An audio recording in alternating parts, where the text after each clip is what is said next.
Good evening. I'd like to call to order the Village of Gurnee Planning and Zoning Board for this Wednesday, July 24th, 2024. Could we have roll call, please? Gamble, Present. Morgan, Here. Here.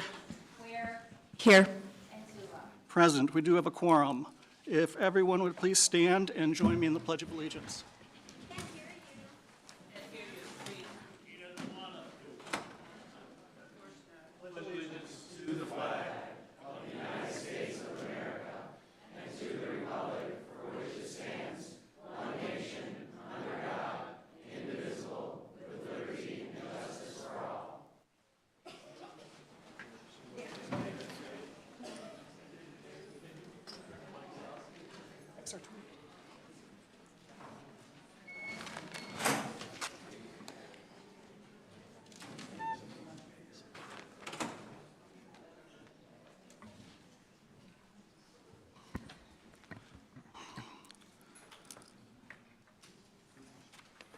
Okay, tonight we have two public hearings on the agenda, and they're both related to each other, and we're going to treat them as one public hearing. We'll go through the process of testimony on each topic, and then at the end of the evening, when it comes time to make a vote, we'll have to make two different motions. So at this time, I'll turn it over to Audrey. Pads Lake County, a nonprofit homeless service organization, is looking to purchase the Fairbridge Inn property at 3732 and 3740 Grand Avenue to convert it into an emergency shelter. Currently, emergency shelters are only allowed in two zoning districts within the village, which are the C3 Heavy Commercial District and P Public Lands District, subject to a special use permit approval. The subject site is zoned C2 EGG, which is Community Commercial East Grand Gateway Overlay District. At this time, the C2 zoning district and the EGG overlay district do not permit an emergency shelter by right or by way of special use permit. The EGG district is a special purpose district overlaying approximately 60 acres of C2 district, generally located on Grand Avenue between the city of Waukegan corporate limits to the east and the intersection of Illinois Route 41 to the west, including 1 block north and south of Grand Avenue. The Village Comprehensive Plan identifies the East Grand Corridor as a mixed-use gateway into Gurnee and encourages small and medium-scale retail, service, and mixed-use redevelopments that should promote pedestrian connectivity and be oriented toward the corridor. Generally speaking, suitable locations for emergency shelters are near arterials within walking distance of adequate public services and facilities or within commercial centers with convenient access to community resources such as public transportation, employment, places of worship, and other social services. The EGG overlay district benefits from these resources, including various job sites, adjacency to commercial, office, and industrial centers, and access to bus route 565, which runs through the overlay district and connects it to employment sites to the west and south of Gurnee, as well as the Metro train station in Waukegan. PADS is proposing a text amendment to Article 7 titled Special Purpose Districts to allow emergency shelters in the East Grand Gateway Overlay District as a special use. Following the text amendment request, PADS is requesting a special use permit to run an emergency shelter on the Fairbridge Inn site. PADS intends to retain the existing hotel building and rehabilitate it into a fixed shelter with 30 sleeping rooms. 2 to 3 residents will occupy each shelter room, depending on the room sizes and building code allowance. Each room will be equipped with sleeping areas, a private bathroom, microwave, and lighting. No cooking instruments or other than the microwave are allowed in the rooms. Security cameras will be installed around the building perimeter to provide complete site coverage. All doors will be equipped with a security system to restrict unauthorized entry into the building, except the main entrance, which will be staffed at all times.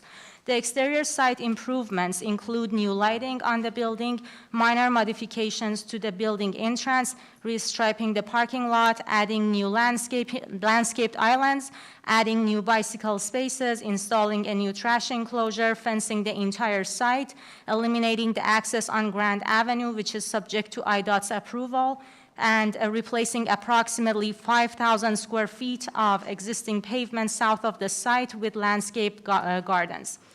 All shelter applicants must pass a screening process, which takes place at PAD's current processing center 2 miles away from the subject site at 1800 Grand Avenue in Waukegan.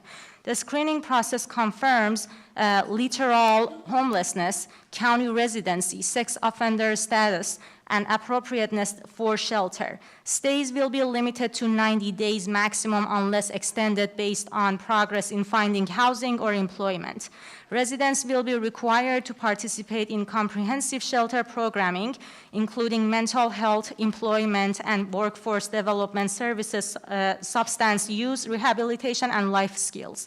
Residents must engage in programming to avoid losing their sheltering opportunity. The PZB is requested to determine if an emergency shelter is a proper use within the EGG overlay district and is consistent with the comprehensive plan goals and policies. The PZB must first make a recommendation on the requested text amendment, followed by a recommendation on the special use permit, and the village board will make the final determination. The applicant is in attendance to answer PZB's question, and just, you have a packet in front of you that will include an expert opinion by Okrent Keisel Associates regarding the use, and some letters in support and opposition that we received after we sent out the packets to you. And that concludes my presentation.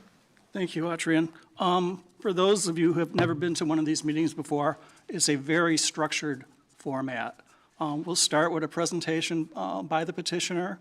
When they are completed, we'll have a round of questions from the members of the Planning and Zoning Board. After that, I will open the floor to the public. And anyone who wishes to ask a question, make a comment, will then have the opportunity to approach the microphone, state their name and address for the record, address their questions to the Planning and Zoning Board. Once I've heard all the questions, or we've heard all the questions, we will close the floor to the public and address those questions the best we can. After that, we'll have another round of discussion just amongst the Planning and Zoning Board members right here in public.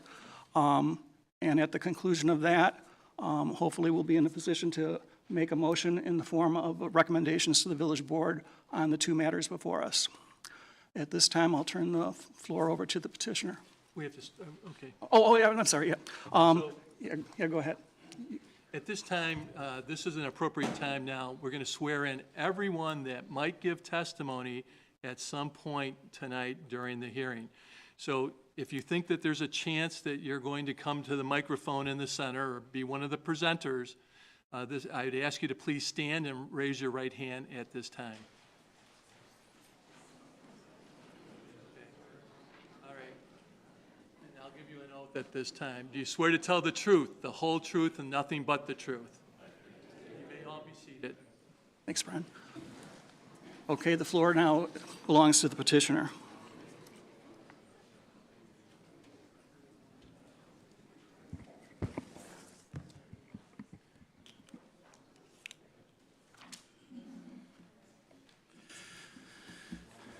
Thank you, Ms. Vard, for the introductory overview of the project. Good evening, Mr. Chairman and members of the board. I'm David Meek, zoning attorney for PADS Lake County. Tonight, the PADS team will talk with you about how this shelter facility can positively affect a change in the lives of people experiencing homelessness in Gurnee and positively improve the conditions in and around this section of Grand Avenue. PADS can do this because it's taking ownership and control of the Fairbridge Inn, ending its use as a motel and implementing a new PADS program here for supportive housing for homeless individuals. This will be a fixed shelter for screened clients, not an overnight shelter serving people on a first-come, first-served basis. It will be a place for clients to live in semi-private rooms in an environment that provides dignity, security, and support for them day and night for a period of 90 days. The elimination of a blighted motel and the crime and vagrancy associated with it will also benefit the neighborhood. This facility is an investment in the East Grand area.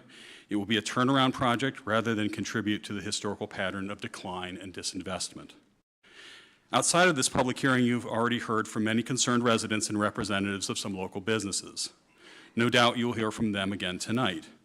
Many of them are expressing fears and concerns that come from their own lived experiences in the neighborhood, dealing with vagrancy, crime, and safety. They worry about their property values declining in this facility, if this facility is allowed, because they assume that PADS clients will only exacerbate the crime and the sense of insecurity from public drug use and vagrancy. Take one example. You're going to hear from the opposition that this building is going to attract and house criminals and drug addicts and people who are going to be dropped off unscreened in the middle of the night. In fact, no one can walk up to this building. PADS will have an intake and screening process at a separate facility. And to the extent there are persons who are brought to PADS in the middle of the night, this is a service provided in coordination with local police who are responding to this community's calls for police assistance with a homeless individual. PADS will hold such individuals in a secure area for a single night until other services can be provided for them elsewhere. So we submit that the new shelter will positively affect the perceived and actual conditions of the neighborhood. It will remove the opportunities for crime and vagrancy afforded by a budget motel. It will provide people who have been homeless in the neighborhood with a place to sleep, live, and spend their days. And it will provide wraparound supportive services to help them improve their lives.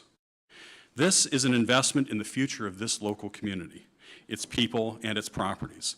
This project renovates and reinvigorates a dilapidated structure and provides much-needed investment in an important commercial corridor where private investment has been lacking for decades. This is an opportunity for the greater good of Gurnee. Tonight, the PADS team will explain and elaborate on the project, and you'll hear from the following. First, Alan Swilley, the Executive Director of PADS Lake County. He will explain what PADS does as Lake County's sole provider of emergency shelter. He will explain the need for fixed shelter, this type of particular facility, and he will describe the programs and operations that will be happening at this location.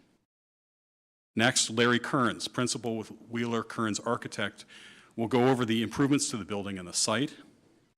George Kissiel, president of Okrent Kissiel Associates, will evaluate the land use, zoning, and planning context and demonstrate how the requests for zoning text amendment and special use meet the standards of review.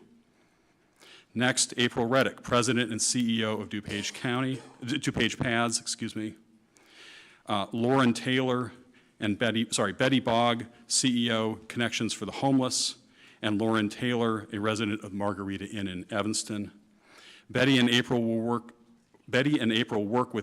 for organizations like PADS. They operate similar facilities in Evanston and Downers Grove, respectively. They will offer their perspectives on how this type of shelter facility operates and on the positive impacts on the surrounding neighborhoods. Can I have the next slide, please? That's our agenda. We have a thorough and compelling presentation to share with you. Director Swiley will lead us off. Thank you.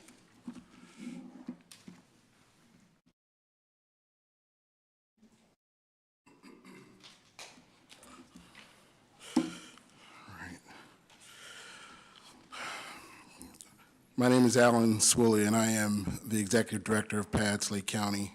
I would like to thank this esteemed board for considering our proposal to address the homeless epidemic here in Lake County. Historically, poverty was concentrated in urban areas with dense populations. Urban centers have dealt with this challenge for decades, adjusting policies, developing housing initiatives, and creating transient-oriented design systems and cultivating healthy ecosystems of nonprofit organizations to support those in need. However, in the past 15 to 20 years, the phenomenon known as the suburbanization of poverty has significantly impacted suburbs across America. Poverty has grown at a rate faster in the suburbs than in the urban centers they surround. Suburban communities like Lake County were unprepared for this rapid growth. Unlike urban centers such as Chicago, Lake County did not have the luxury of decades of response to growing poverty and now lack the social infrastructure to meet these challenges. Specifically, in terms of homelessness, our only solution for the past 30 years has been providing 8 hours of shelter per day using pads on the floor inside church basements. This is no longer viable, nor should it be. Our shared Lake County must rely on more sophisticated problem solving, resilient assets, and better partnerships to address the homeless crisis. Currently, 30% or over 200,000 Lake County residents are living in poverty or on the brink of it. Food prices are the highest they've been in over 40 years. Housing is scarce, and when available, it's not affordable. This external volatility places our residents at extreme risk for insecurity, resulting in a 300% increase in homelessness since 2019. With emergency COVID-19 funds drying up in the coming months, there will be no designated places for our neighbors to go. If we are serious about solving our homeless challenge, we must shift our thought process from blaming those in need and the institutions trying to support them to developing healthy ecosystems, resilient long-term assets, and collaborative programming to create a social safety net. This net should ensure that our neighbors experiencing a housing crisis have access to basic resources like shelter, food, and employment to lift themselves out of their situation. It is important to note that PADS does not create homelessness. We support our communities in responding to it. However, it is challenging to do so without basic tools like fixed shelters. This necessary shift in mindset can be difficult for some, but until it occurs, our homeless challenge will continue to grow, and PADS will continue to serve quietly. The Fairbridge Inn is part of a vision for a small network of coordinated shelters throughout the county where they are needed most. This vision aligns with our shared values as a county while addressing a seriously critical need. I have listened to many in the area and learned that we share the same desire to solve homelessness. However, we don't share an understanding of the problem, which impedes our ability to work together to create shared solutions.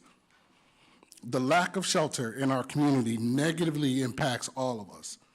From talking to residents and business owners and listening to the testimonies provided by many in this room, it is clear that we need to understand the benefit of a fixed shelter at the Fairbridge Inn, making it important to distinguish between sheltered residents and sheltered homelessness and unsheltered homelessness. Sheltered homelessness is the homelessness you don't see. It includes the 530 men and women and children living in hotels across the county. 47% of them who have income and wake up to go to work while in our program. Sheltered homeless individuals meet with case managers, they gain employment and housing, and can now tend to their medical needs effectively. Their basic needs are met, allowing them to activate dreams once buried under a pile of depression. The sheltered homeless are the fortunate ones, actually. Unsheltered homeless can be the opposite. Unsheltered homeless individuals exhaustively walk the streets, constantly being told to move along. They sleep in neighbors' backyards and occupy unattended lots, ravines, and business parking lots. They are more likely to be victims of crime and more likely to panhandle to meet their basic needs. Unsheltered homeless individuals place expensive pressure on healthcare systems, police, and businesses. The number of unsheltered individuals is growing rapidly, and residents of Waukegan, Gurnee, Zion, and North Chicago are feeling the effects of a broken shelter system. I share that same feeling. It is my hope that after hearing our case, you will vote to recommend our project to move forward, and more importantly, support our vision for real social infrastructure throughout the county. This is not only for the neighbors that are in need, but it's also for the community members that they press upon throughout the community. So let's get to it. First slide. Do I control the slides? Or? Okay, sorry. My first time,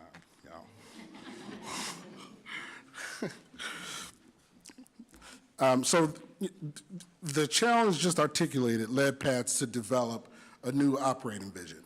This vision incessantly works towards developing the social infrastructure that I just mentioned. We believe that if we can cultivate a vibrant ecosystem of resources and opportunity for our neighbors experiencing a housing crisis, then we can strengthen the community's social safety net so that homelessness is rare, brief, and non-recurring. For 30 years, PATS has been the leading agency for the homeless response system in Lake County and have been privileged to serve this community, very much so. PATS is also the organization of frontline workers who, along with our fellow faith partners, put our lives on the line to keep hundreds of neighbors safe during the pandemic. Additionally, we have a new leadership team with a combined 80 years of nonprofit experience and 45 years of housing and residential experience. My colleague, PATS Director of Finance and Operations, Eric Foote, is the president of the largest and only homeless response system in the county, while my colleague Nestor, PATS Director of Programs, is the committee chair for its Strategic Planning and Performance Committee. Our diverse education, experience, and influence now supports the community in developing real sustainable solutions, such as the one being presented to you guys today. Can we go to the next slide? Oh, thank you. So the need for shelter is staggering. The top graph shows that since 2019, the county has seen almost a 300% increase in homelessness and another 50% increase in just the last year. Families have seen a whopping 75% increase in homelessness, while children in our shelter system have seen a 310% increase. PATS currently has roughly 507 to 530 individuals in shelter, with more than 200 of our neighbors still sleeping outside. And this is Lake County. Next slide, please. The face of homelessness is changing. In 2023, 85%, and the year prior to that, 85% of the 1,087 neighbors experiencing homelessness was new to homelessness. This means that they were just individuals in front of you in the school line picking up their children. They were standing in the grocery aisle with you as they pondered what spaghetti sauce to choose. They have jobs, and they should not be forced to stay in their situation because our system values rugged individualism over compassion.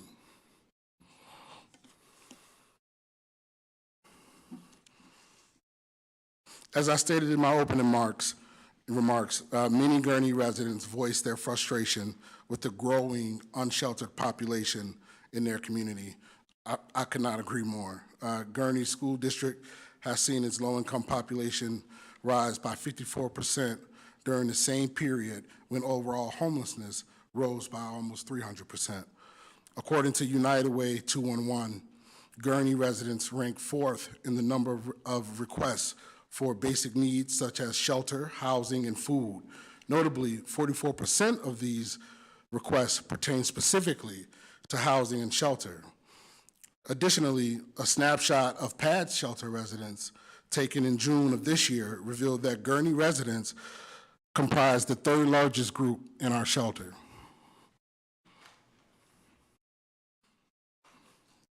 Our management of the shelter.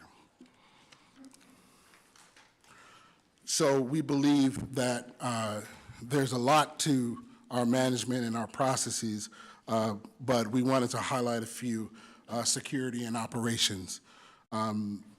This slide lists some of the highlights in security and operations management for the 73 to 90 potential residents that will be in our shelter. Security. Our screening process ensures that we know who is in the building at any given time. This is far different from the for-profit hotel business structure who will rent to anyone that can pay.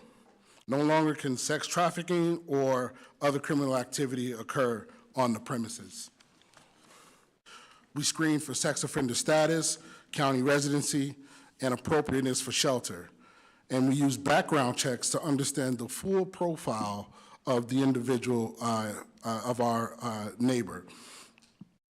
Conducting drug tests as a screening measure goes against the American Disabilities Act.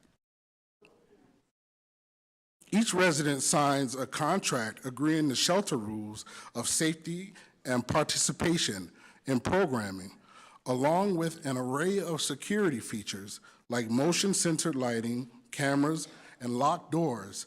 PADS will embark on an innovative partnership with Gurnee Police Department to invite them to become members of the Lake County Coalition for the Homeless.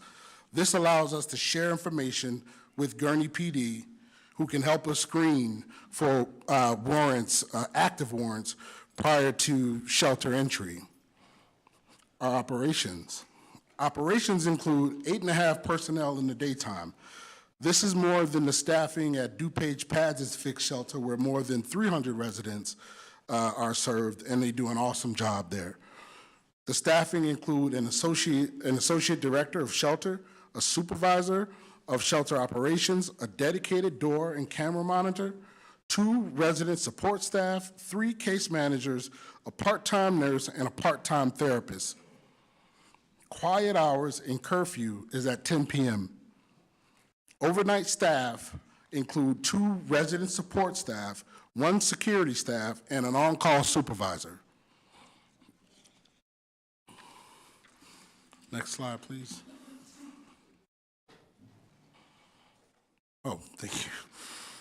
Programs. So I think one of the greatest benefits to this shelter model specifically, is the ability to have wraparound, co-located programming that supports self-sufficiency and restores our residents to their full potential. It's critical. It's the difference between what has happened before for the last 30 years and what is happening now and what the future looks like. Programs include on-site employment services by the Job Center of Lake County, on-site substance abuse counseling offered by NACASA, on-site medical and mental health care, and life skills groups. Residents are required to participate in programming appropriate to their service plan as a condition of the stay. A normal day consists of breakfast provided by volunteers. Residents that are employed will wake up and go to work as they normally do. 47% of our residents have jobs. And those that are unemployed will meet with the Job Center personnel to work on employment. Others will meet with their case managers to access housing, while those that are medically fragile will be tended to by the nurse that's on staff. There will be 1 life skills group per evening, and every Monday there will be a community meeting where residents can voice their concerns, get questions answered, and rules can be reiterated.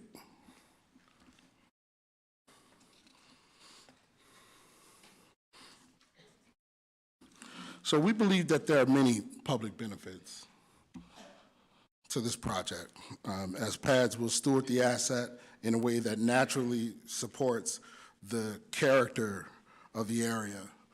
The $7 million investment in the Fairbridge Inn is the largest investment since the assisted living facility was constructed across the street.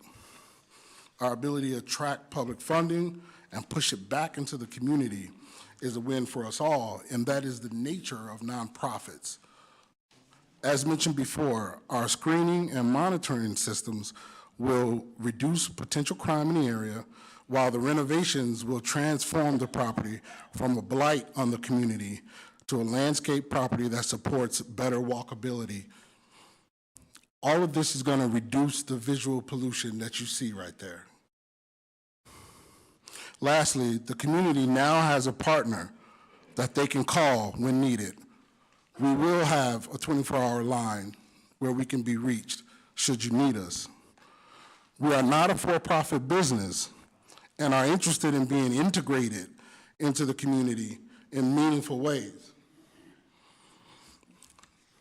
Next slide. So this slide shows the kind of impact that we're kind of missing out on right now, and what fixed site shelters can bring. Fixed shelters have the ability to change the trajectory of our residents' lives and reduce homelessness in the area, reduce the recidivism rate, and ensure that we pump out continued and high-performing citizens. With rotating churches, we saw a 4% success rate into stable housing. Our temporary hotel model is seeing a 42% success rate into stable housing. And the future is fixed shelter, where our partners like DuPage Pads and Connections for the Homeless are seeing an 80 to 86% success rate into housing.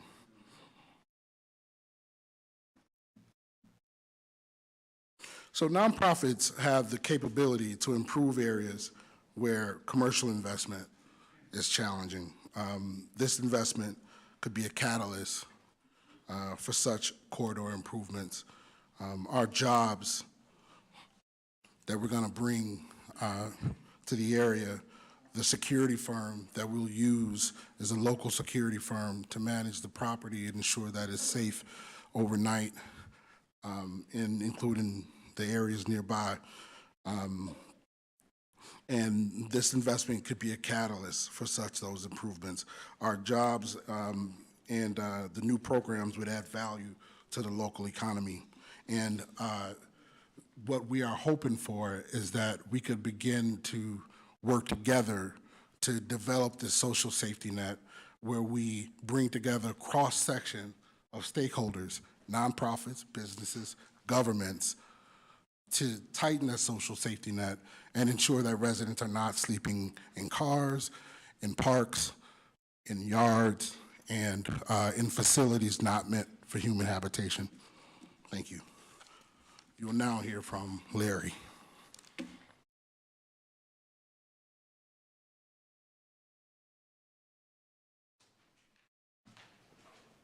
Again, my name is Larry Kearns, principal with Wheeler Kearns Architects. Could I have the next slide, please? This is a bird's eye view of the proposed improvements from the south and west. Grand Avenue is off to the right in this view.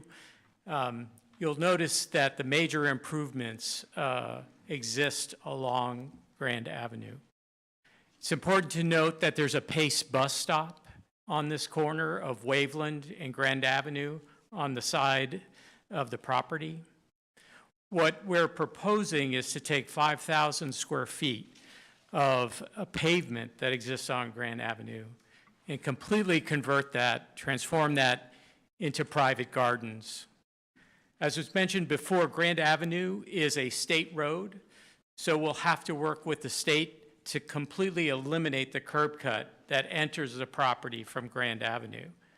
When that curb cut is gone, that will allow us to have continuous landscape and sidewalk going completely along Grand Avenue to improve that pedestrian access. The dark green area, although it's shown as just low landscape, it needs to remain fairly low so that we have the proper vision triangle at the intersection. However, we will have the entire site conform to the current landscape ordinance in Gurnee. So that will include trees both along Waveland and along Grand Avenue.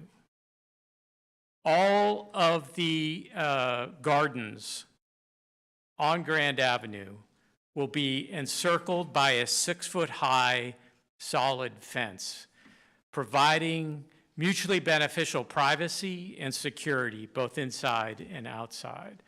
So even the porte cochere, what architects call the porte cochere, that's that area where cars would normally come to a hotel, that all remains now a pedestrian area, completely converted from the use. And those who are familiar with the history of this lot, the outlying buildings there, are the oldest buildings on the lot, those will remain as common elements. The porte cochere and lobby were added in the early 90s to the original building that was built in '85.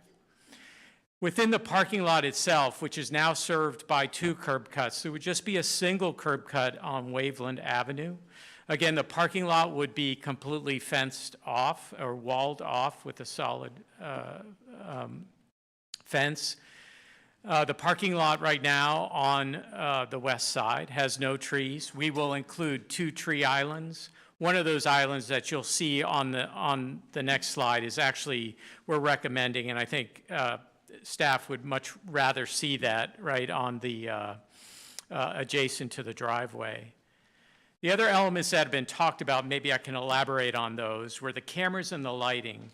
What's unique about the lighting is the lighting will be dual level lighting, and maybe you've seen this, but the lights will have a default low level, and when an individual is detected walking in the vicinity, that light individually will brighten, alerting both staff and the person walking that they've been detected.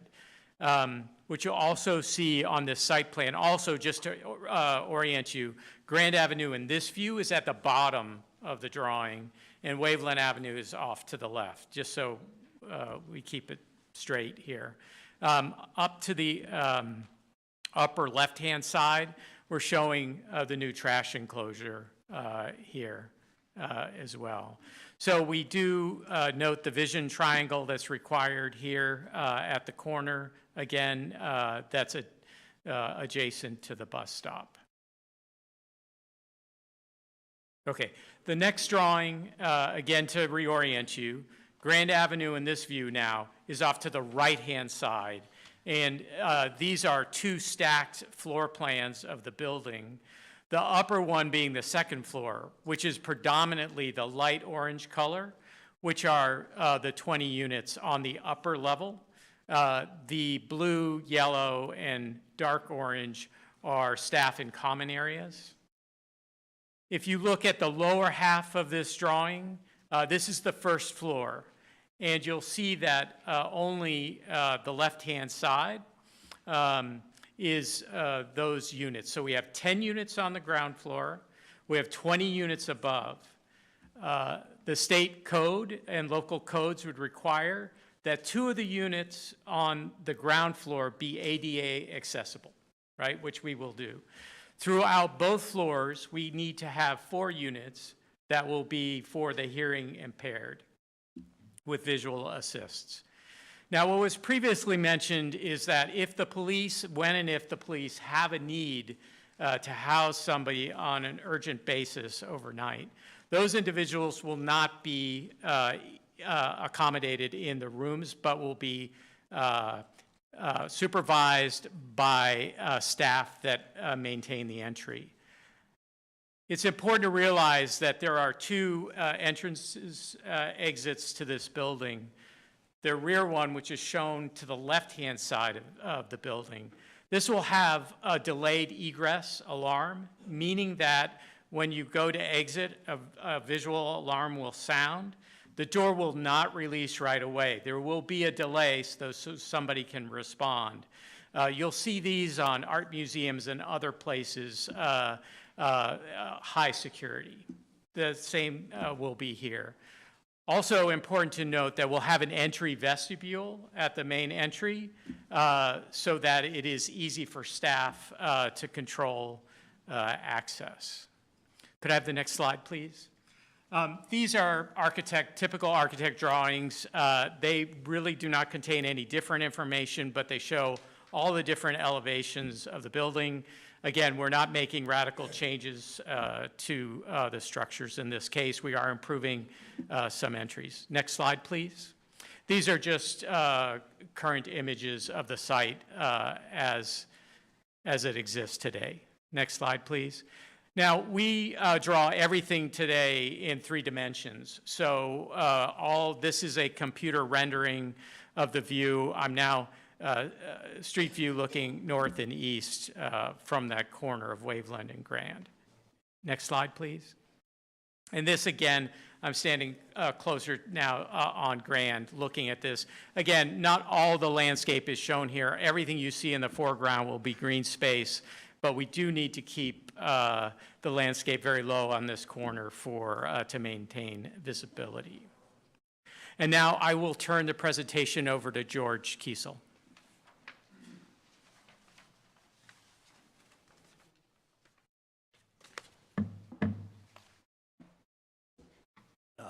Thank you, Larry. Good evening, everyone. My name is George Kissel. I'm the president of Oak Rent Kissel Associates with offices at 141 West Jackson in Chicago. I'm a licensed architect and a certified planner with over 40 years of experience. I've been accepted as an expert in the courts of Cook, DuPage, Will, and Lake counties and appear regularly before administrative review boards such as this one throughout the region.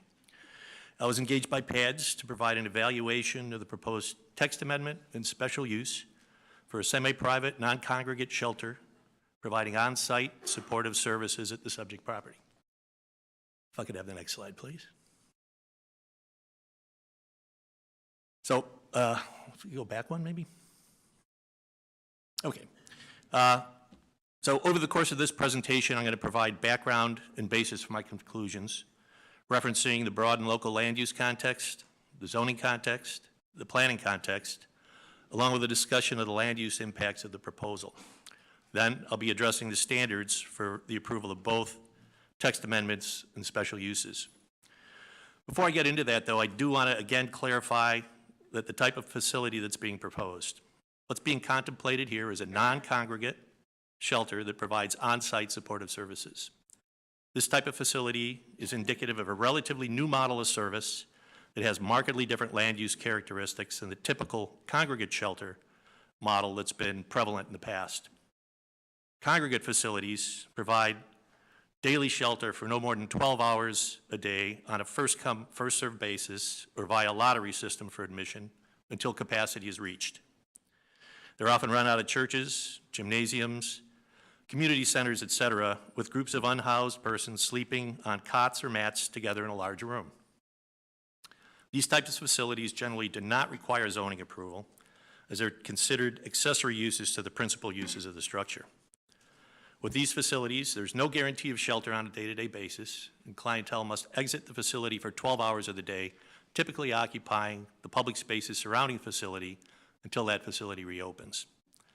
Again, that's not what's being proposed here. What is being proposed is a relatively new type of facility that provides longer-term interim shelter in a semi-private format with anywhere between 1 to 3 clients per room that provides on-site supportive services while more permanent housing solutions are sought. This model evolved during COVID when all the congregate shelters were closed for obvious health concerns. With 24 access to shelter and wraparound services, the advantages of this model include removing the unhoused from the streets, providing a more safe and dignified temporary housing solution, a safe place to store belongings, access to counseling, health care, employment and housing placement services, and increased positive outcomes in finding permanent housing. This has become the preferred and dominant model now for providing services to those experiencing homelessness. Over the last 18 months, I've worked on no fewer than 6 of these facilities. All have proposed an adaptive reuse of either a closed or marginal budget hotel or motel, former SROs, or multifamily structures, and all have similar capacities and configurations as to what is being proposed here. With that said, let's move on to a discussion of the land use context. If I could have the next slide, please. So we know the subject property is located in the East Grand Gateway District. The district is located at the eastern extremity of the village, adjacent to Waukegan, and is part of about a 3/4 mile commercial corridor along Grand Avenue that goes from US 41 on the west to Green Bay Road on the east. It's also one of the few corridors in Gurnee that is serviced by transit. As mentioned earlier, the Pace 565 bus that runs from the Waukegan Metro stop to the College of Lake County and Grays Lake stops along Grand Avenue. Could I have the next slide, please? In this segment, Grand Avenue is 2 lanes in each direction with a center left turn bay. The speed limit's 35, and the only stoplight between 41 and Green Bay is at Belle Plaine, which is a little bit west of the midpoint. The corridor developed during the 80s and is fully built out with no vacant frontage parcels. As far as the physical configuration goes, the district's characterized by smaller, multi-tenant strip centers and smaller single-occupant commercial buildings with parking in front.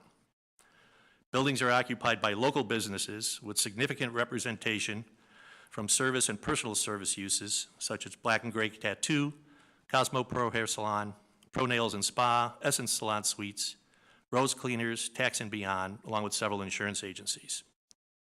There are also several thrift stores, such as the Salvation Army Store, Community Thrift, a recently closed Habitat for Humanity Restore, and Love Twice, which is a resale shop. Also present are several employment agencies, such as All Staff, Temps Now, Jobs Trabajos, and Flexible Staffing. Several auto-related uses are also in the corridor, including McKagan Garage, Speedway, and Velasquez Auto. It should be noted that with the closing of Jimmy John's and the Himalaya restaurant in 2018, there are almost no restaurants within the Gurnee section of the district except for Big Norm's Hot Dogs. The only national franchises in the area are Harbor Freight, which is a discount tool store, Sherwin-Williams Paint and Supplies, and Speedway. Further west in Waukegan, at the intersection of Green Bay and Grand, are more established national franchises such as Jewel Osco, Walgreens, Fifth Third Bank, McDonald's, and Starbucks. Along with the commercial uses, there are 2 senior housing developments, including the Assisi Homes, which was constructed in the mid-90s. That's a subsidized senior independent living facility that was developed by Mercy Housing, a little more than a quarter mile east of the subject property. The 3-story structure contains 60 dwelling units and on-site amenities. The other senior housing development is Heritage Woods of Gurnee, a mixed-income assisted living facility located across Grand Avenue from the subject property at the southwest corner of Grand and Waveland Avenue. The 105-unit, 3-story structure was built in 2011. I could have the next slide, please. So now we'll zoom in and look at the immediate context adjacent to the subject property. Across Waveland to the west of the subject property, we have U-Haul Rental. To the north, there's Gurnee Garden Center. To the east, we have Dirty Birdie Car Wash and Hirschenbach Mechanical Engineers, along with Malagan Auto on Grand. Across Grand to the southwest, as mentioned, is Heritage Woods of Gurnee, and across Waveland to the east of that is Temps Now. Subject property also has a Pace Route 565 bus at its southwest corner. All of the immediately adjacent neighbors are commercial uses of similar size and scale to the subject property. Hours of operation for these and almost all the businesses along the East Grand Gateway corridor are from morning to early evening, with most closed by 8 p.m. The only exceptions are currently the subject property motel use and the Speedway Fuel and Convenience Store 1 block east, both of which are 24-hour operations. Now we'll move on to the zoning context. So the subject property is zoned C2, a commercial community district, with the East Grand Gateway Overlay District applied. The C2 district is intended to accommodate highway-oriented commercial uses, and there's no surprise, that's been applied along Grand Avenue pretty much for the length throughout Gurnee. The East Grand Gateway Overlay District adds provisions for additional uses, guidelines for enhanced landscape and streetscape treatments, intended to enhance the appearance of the corridor as a gateway to the community and improve the pedestrian experience. The proposal before the board this evening is to amend the text of zoning ordinance provision 7.1-2, the use permissions, to allow emergency shelters as a special use in the East Grand Gateway Overlay District and clarify that self-storage facilities are permitted as of right. Could I have the next slide, please? So currently, emergency shelters are only permitted as special uses in the C3 Heavy Commercial District and the P Public Lands Special Overlay District. Since privately owned buildings are not allowed in the Public Lands Special District, emergency shelters of the type proposed, owned by PADS or by any other organization, are limited to the C3 district. The only C3 district property in the village is located near the intersection of Delaney Road and US 41 along the US 41 frontage, and at an isolated irregular parcel of land about a mile northwest on 41 that's improved with a boat storage facility. These locations have no access to public transit and provide no opportunity to utilize an appropriate structure for shelter purposes. Now we'll move on to a discussion of the planning context. If I could have the next slide, please. Thank you. Gurnee's comprehensive plan was recently updated in 2020 and would normally be considered up to date. However, the document was drafted before the COVID-2019 global pandemic hit, and as such, it doesn't consider or address impacts of that significant event. Additionally, the village's comprehensive plan is mute on issues of homelessness and housing affordability. Those types of issues are usually addressed with federal grant money through either the CDBG, Community Development Block Grant, or the ESG, Emergency Solution Grant programs, as well as through state grants. The only municipalities of Waukegan and North Chicago qualify as entitlement communities with access to these funding sources. Lake County government acts as the entitlement community through which the rest of the county can access these programs. Through the county's most recent consolidated plan, which covers these programs, Lake County has recognized the need to address the growing problem of homelessness and lack of housing affordability. Recently, the Lake County Board has voted to forward grant proposals to access state funding to help this proposal, as well as PAD's recently approved proposal in Waukegan. If I could have the next slide, please. So the last 3 decades have seen several planning efforts directed towards the East Grand Gateway District. From the 1997 comp plan that discussed the creation of the district, to a 2004 inventory and analysis making specific recommendations for each property, and a more recent 2016 Urban Land Institute Technical Assistance Program report that provided revitalization strategies for the district. That more recent 2016 strategy document is incorporated into the most current comprehensive plan. The strategies from that ULI study focus on creating an identity and improving the visual characteristics of the district. It focuses on transportation improvements, such as closing or consolidating curb cuts to enhance safety and ease congestion caused by turning vehicles, and enhancing landscape treatments to improve the pedestrian environment. It also mentions the possibility of transitioning to a more mixed-use environment to increase density and provide a more robust customer base for local businesses and increase pedestrian activity. If I could have the next slide, please. So the recent comp plan also calls out the district as an area for future land use change. The ULI study from 2016 indicates that the hospitality use on the subject property is a viable use due to the tourist entertainment traffic, and that the village should work with the property owner to bring that property up to standard. Unfortunately, there are no longer any complementary uses to support that use, and the validity of that suggestion should be called into question given current conditions. Despite all of these planning efforts over a very long period of time, little improvement or investment has occurred in the district. Now we're going to move on to a discussion of the likely land use impacts of the proposal.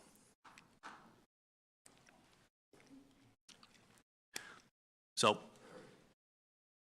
though the proposed use is typically classified as an institutional use, the land use characteristics are more similar to that of multifamily residential uses. The site's active throughout the day, with peak activity in the morning hours and early evening hours, and relatively little activity between the hours of sunset and sunrise when occupants are asleep. The density of the proposed use is similar to that which would be permitted for age-restricted housing in the village's R6 district, a district that would be appropriate for the subject property location and consistent with the senior housing developments in the East Grand Gateway District. With respect to the impact on public utilities, the proposed use will have similar demands on sewer and water resources as the prior use, which didn't really represent an unusual burden, so there's no reason that there would be an issue with public utilities from the proposed use. With respect to traffic and parking demand, the prior motel use did not cause any significant traffic issues. Given the fact that most of the anticipated site occupants for the proposed use won't have vehicles and a modest employee count on site, there's no reason to believe that there will be an undue burden on traffic or street parking. In fact, closing of the curb cut on Grand will reduce turning conflicts and likely have a positive effect on congestion in the vicinity of the subject property. With respect to public services for police, EMS, fire, and schools, we start off with a discussion of the burden on police resources. We know this is a hot button item, so we're going to go into a little bit of a depth here. We obtained and examined data through FOIA from the Gurnee Police Department, who we thank for their efforts, It's important to know what you're looking at when you get police data. There are generally two sources. There's incident data, which typically comes from their records management or RMS system, and there's what's often referred to as call data from the computer-aided dispatch system or the CAD system. When you get data from the CAD system, it includes a lot of information that may not be relevant to what you're looking at or looking for in terms of police incident activity. CAD data includes things like traffic stops where there is no incident, administrative tasks, well-being checks, and directed patrol. The RMS data relates only to actual incidents recorded. To ascertain the baseline impact on police service, we took a look at the RMS data for Beat 82, which includes the subject property. If I could have the next slide, please. So what we're looking at here is data from 2017 through this year, with the 2024 data being prorated from what was available for the first quarter of this year from January through March. Also superimposed on the graph are indications of the degree to which PAD's clientele have been present at the location. That's the yellow text in percentages. The light blue portion of the bars illustrate the portion of incidents at the subject property, compared to the total present in the beat. We see that before PAD's client presence, total beat incidents ranged from about 140 to 169, with incidents at the subject property ranging between 21 and 50. During PAD's client presence, total incidents range between 124 and 173, with those at the subject property between 20 and 55. In general, there's no appreciable increase in police incidents at the subject property or in Beat 82 during the period when PAD's clientele was present. For most of the period where PAD's clients were present, their occupancy was very modest in terms of the percent of room days occupied. In fact, when PAD's increased the number of rooms occupied in 2024, first quarter data indicated that the annual number for total and on-site incidents would decrease. It should be noted that this data is for a period where only the clientele occupied rooms. PADS provided no on-site supervision, program, or security. In analyzing potential impact on police resources, we also relied on a prior study of incident data for a similar project in Evanston, the Margarita Inn, operated by Connections for the Homeless. In a little bit, you'll be hearing from Betty Bogg, their executive director, about their experience. That study revealed that between 60 and 70 incidents attributable to the Margarita Inn for their first 2 years of operation between March of 2020 and March of 2022. It should be noted that most of those incidents were minor, and about a third occurred within the facility and had no impact on the surrounding neighborhood. It's also been indicated that over the last 2 years, the volume of incidents has decreased. The Margarita Inn is similar in size and occupancy to what's being proposed by PADS, and it would be expected that the incident volume may be similar. In the context of the over 50,000 police incidents annually in the village, 60 to 70 incidents do not represent an undue burden on police resources. Can I have the next slide, please? That shouldn't be the next slide, but if you could back it up one more. Thanks. So moving on to other public services. With respect to fire and EMS services, again, for evaluation, we rely on the prior study of the similar facility in Evanston. EMS fire calls to Margarita Inn ranged between 30 to 45 calls annually for the first 2 years. It should be noted that the proposed use services vulnerable populations, and an increase in calls for service can generally be expected. For context, however, housing facilities for seniors typically generate about 3 to 5 times more call volume than that what may be anticipated at the PADS facility. Like the police impact, in a context of over 6,000 EMS and fire calls annually in Gurnee, the likely call volume for the subject property does not represent an undue burden with respect to does not represent an undue burden. With respect to schools, there'll be no impact or burden as the facility is only intended to serve adults. Finally, with respect to property values, numerous studies have been authored on the subject of the impact of shelter facilities on property values for surrounding neighborhoods. Results vary based on the type of shelter facility that's studied. Literature indicates that shelter facilities that offer 24-hour shelter and wraparound support for clients, supportive shelters, have positive outcomes. Two often cited studies on this subject that focus on supportive shelter facilities are from the Furman Center for Real Estate and Urban Policy in New York, and another from the Urban Institute in Washington, D.C. that studied facilities in Denver, Colorado. Both indicate no negative impacts on property values over time. In addition, we reference a recent study specific to these types of developments by an appraisal firm regarding the impact from the Margarita Inn and similar facilities during their periods of operation. The study utilized a match pair analysis for the 2 years of operation of the Margarita Inn and for a similar facility in Oak Park, the Wright Inn. The conclusions are consistent with the other studies in that there were no indication of negative impact on property values from non-congregate supportive facilities. It should also be mentioned that there are positive attributes that are associated with non-congregate supportive facilities like that being proposed. As we've already heard, they include removing the unhoused population from the streets, public spaces, and unmonitored vacant lots, providing wraparound services on site, leading to increased success in finding permanent housing solutions, on-site security and monitoring and property management, and a similar land use characteristics to multifamily residential that enhance mixed-use environments. With all of that out of the way, let's take a look at the standards for text amendments and special uses. So with respect to text amendments, the process for amending the text in the ordinance or the zoning map is intended to allow modifications in response to omissions, errors, change conditions, or changes in village policy. In this case, there are change conditions, the first being the increase in homelessness in northeastern Lake County, and the second is a change in the way in which services for the unhoused are being provided. Taken together, these changes merit a reconsideration of the capacity to accommodate appropriate facilities within the village of Gurnee for their zoning ordinance.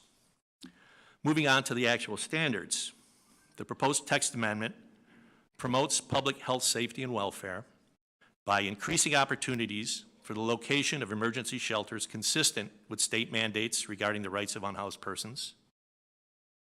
It's promoting the development of facilities that have a positive impact on vulnerable populations, as well as providing benefits to the surrounding community by removing the unhoused from the streets, public spaces, and unmonitored vacant lots, and adding a potential client base for surrounding businesses and its occupants and the employees that will be on site. Allowing for the location of emergency shelters in an area where the use would be compatible with surrounding uses and benefit from access to employment, services, and transit. And finally, by addressing a social and economic problem that is prevalent throughout the state, region, and local communities. The proposal is consistent with the village's adopted comprehensive plan and the incorporated Urban Land Institute revitalization strategies for the East Grand Avenue report, in that it will encourage development that can leverage public funds for investment in an area where no private investment has been forthcoming. It encourages development where investment utilizing public funds can be used to upgrade streetscape and transportation conditions, and it allows for the development that can increase the customer base for nearby compatible businesses that service lower income clientele. Finally, we get to the special use standards. With respect to the special use standards, the proposed use does not involve any characteristics that would cause an increase with respect to endangering public health, safety, and welfare. The proposed use does not involve any characteristics that would cause an increase in danger of fire, explosion, contamination, noise, odor, vibration, or any other environmental impact. Studies also indicate, as you've heard, that this type of facility does not have a negative effect on the value of surrounding property, nor does it significantly increase crime in their vicinity. The proposed facility is similar in size and capacity to that of other non-congregate emergency shelter facilities. It is not extraordinary or burdensome in its expected land use impacts. The proposed facility will be operated by PADS, Lake County, a local, experienced, and established provider of services to the unhoused and vulnerable populations. The presence of PADS clients at the subject property has not resulted in increased crime, and indeed incident reports appear to have declined as PADS utilized more rooms at the location. Finally, the proposed facility will provide 24-hour access to shelter and support services and have the effect of removing the unhoused from the streets, public spaces, and unmonitored vacant properties. The proposal is also compatible with the general land use of adjacent properties and other property within the immediate vicinity, in that the proposed shelter will function much in a similar manner as multifamily residential uses, which are not in conflict with Grand Avenue Gateway Overlay District commercial uses, nor the surrounding residential uses. The proposed emergency shelter is compatible with the surrounding commercial, retail, and service businesses in the area with respect to traffic generation, parking demand, noise, odor, vibration, and hours of activity. East Grand Gateway District is home to numerous businesses that are complementary to an emergency shelter, as mentioned earlier. It is also consistent with the spirit and intent of the Village of Gurnee zoning ordinance and adapted village land use policies. It provides a development scenario that can leverage public funds for investment in the East Grand Gateway Overlay District where no private investment has occurred. It provides development where investment in utilizing public funds are used to upgrade streetscape and transportation, and it provides development similar to multifamily housing that, again, can increase the customer base for nearby compatible businesses. And it conforms to all the other applicable regulations of this ordinance, and that the structure conforms to the regulations in place at the time of approval and construction, and any deviations from the current ordinance are allowed to continue as per the regulations contained in Section 17 of the Village Code that addresses nonconformities. No material modifications to the structure are contemplated that would be subject to current zoning regulations. The proposed site improvements regarding landscaping and screening will conform to village guidelines and standards. Next slide, please. Finally, in conclusion, the proposed text amendment for emergency shelters in the East Grand Gateway Overlay District meets the standards for approval for text amendments contained in Section 16.5 of the Village of Gurnee Ordinance. The proposed special use for a semi-private, non-congregate emergency shelter in this location, providing on-site supportive services to be operated by PADS, meets the standards for approval for special uses contained in Section 16.5C of the Village of Gurnee zoning ordinance. And the proposed semi-private, non-congregate emergency shelter with on-site supportive services fulfills an urgent public need and provides a facility proximate to vulnerable populations. It will renovate and reinvigorate a dilapidated structure and provide much-needed investment in an important commercial corridor where private investment has been lacking for decades. Given the above, it's respectfully submitted that a positive recommendation for the proposal from the Village of Gurnee Planning and Zoning Board is deserved, as is final approval from the Village Board of Gurnee. With that, I'm going to turn it over to April Redzik to speak about the PADS Lake County.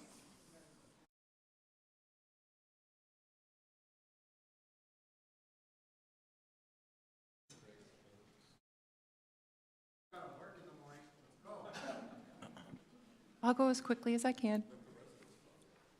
Good evening and hello. My name is April Redzik. Pardon? Excuse me. Hey, whoa, whoa, whoa. Excuse me.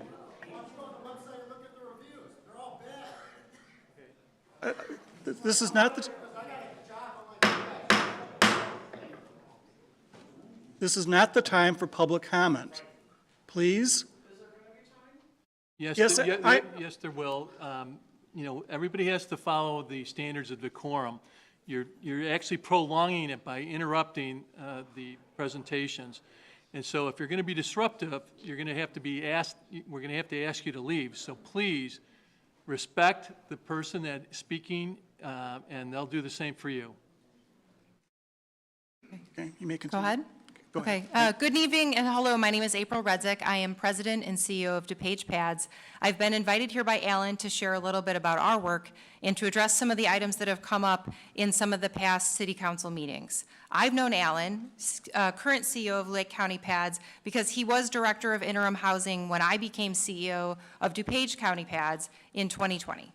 Alan effectively moved our operations from congregate shelter for 50 people per night at 3 different sites each night to a hotel model that morphed into what is our interim housing center, which is the model of service we're using today.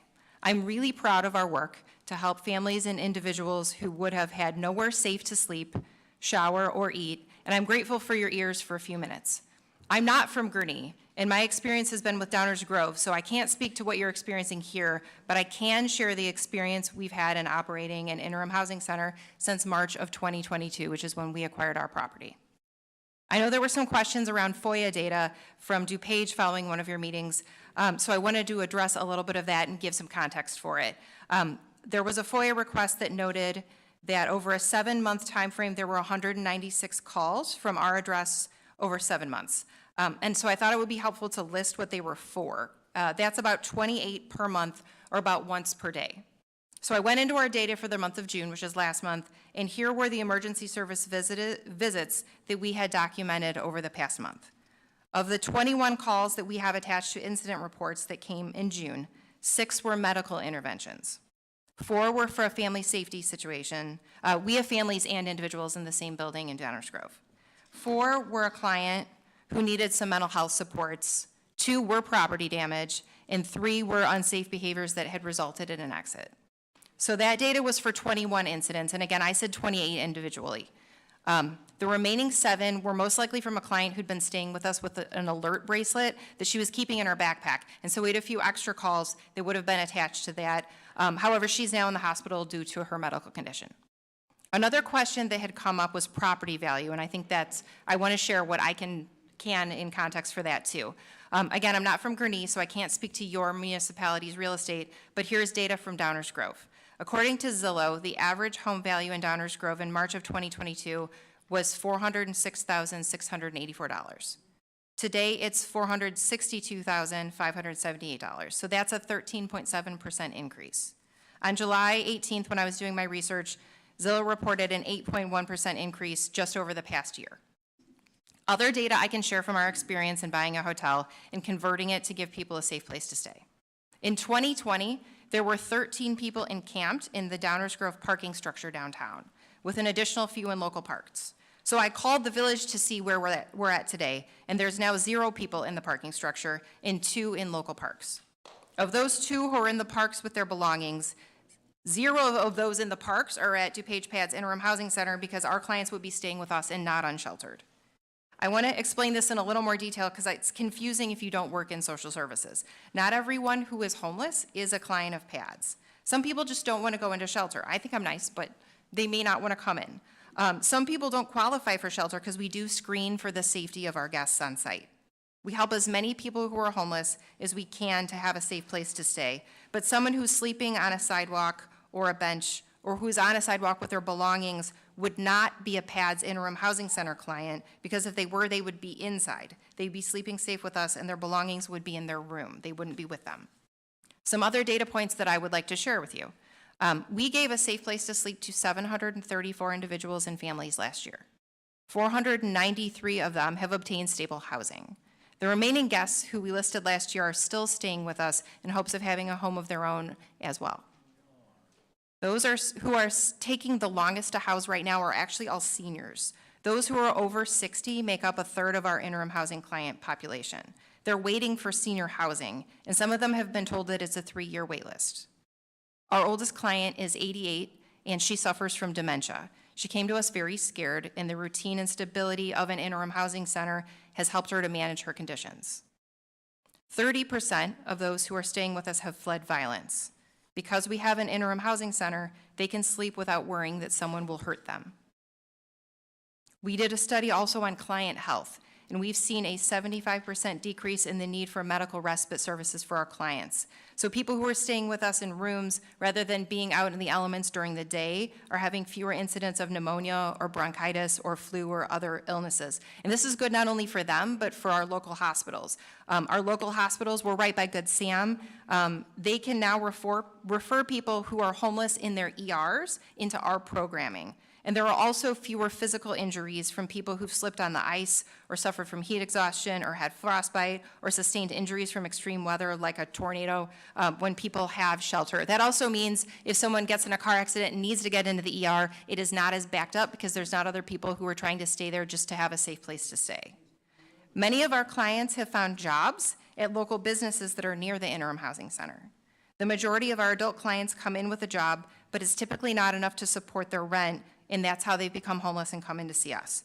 So with a stable place to stay, they're finding better paying opportunities at places like Good Samaritan Hospital, the 2 local coffee chains that are across the street from our building, and at virtually every local restaurant in our area that is within walking distance. And I've added that those who aren't employing our staff typically donate meals to them, so we love them too. In short, we've seen our interim housing center save lives. I see it every day from our 20-something guests who suffers from weekly seizures and needs us to call for medical attention so he survives. And yes, that was one of our FOIA reports.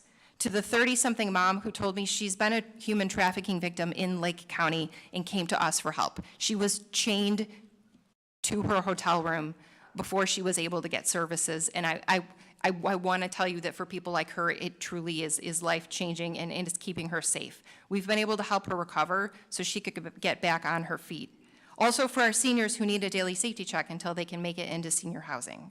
I see children who are able to connect to schools and are learning to roller skate on our property. I've seen 8 babies born while their moms were staying with us on our property. They were able to come back to us after the maternity ward to have a room with a crib, diapers, and food rather than sleeping in a car. And isn't everyone someone's child? Wouldn't you like everyone, regardless of their age, to be able to sleep in a safe place? Thank you for listening.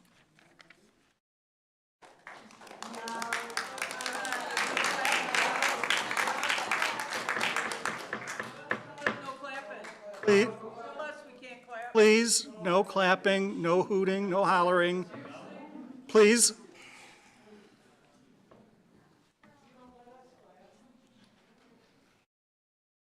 Go ahead. Good evening, everyone. Thank you for the opportunity to address everyone here at tonight's meeting.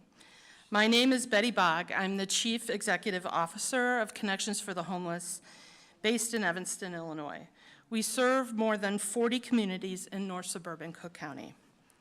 I grew up in Hinsdale, not Gurnee, attended the University of Illinois, and since then, I've spent 30 years working in social service organizations across the Chicagoland area.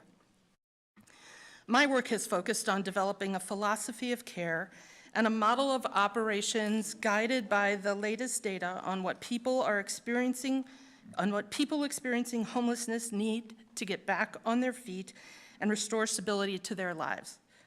By extension, when everyone has a safe place to live, the entire community is able to thrive. As part of my career, I had the honor to work with Alan Swilley, in 2019 and 2020.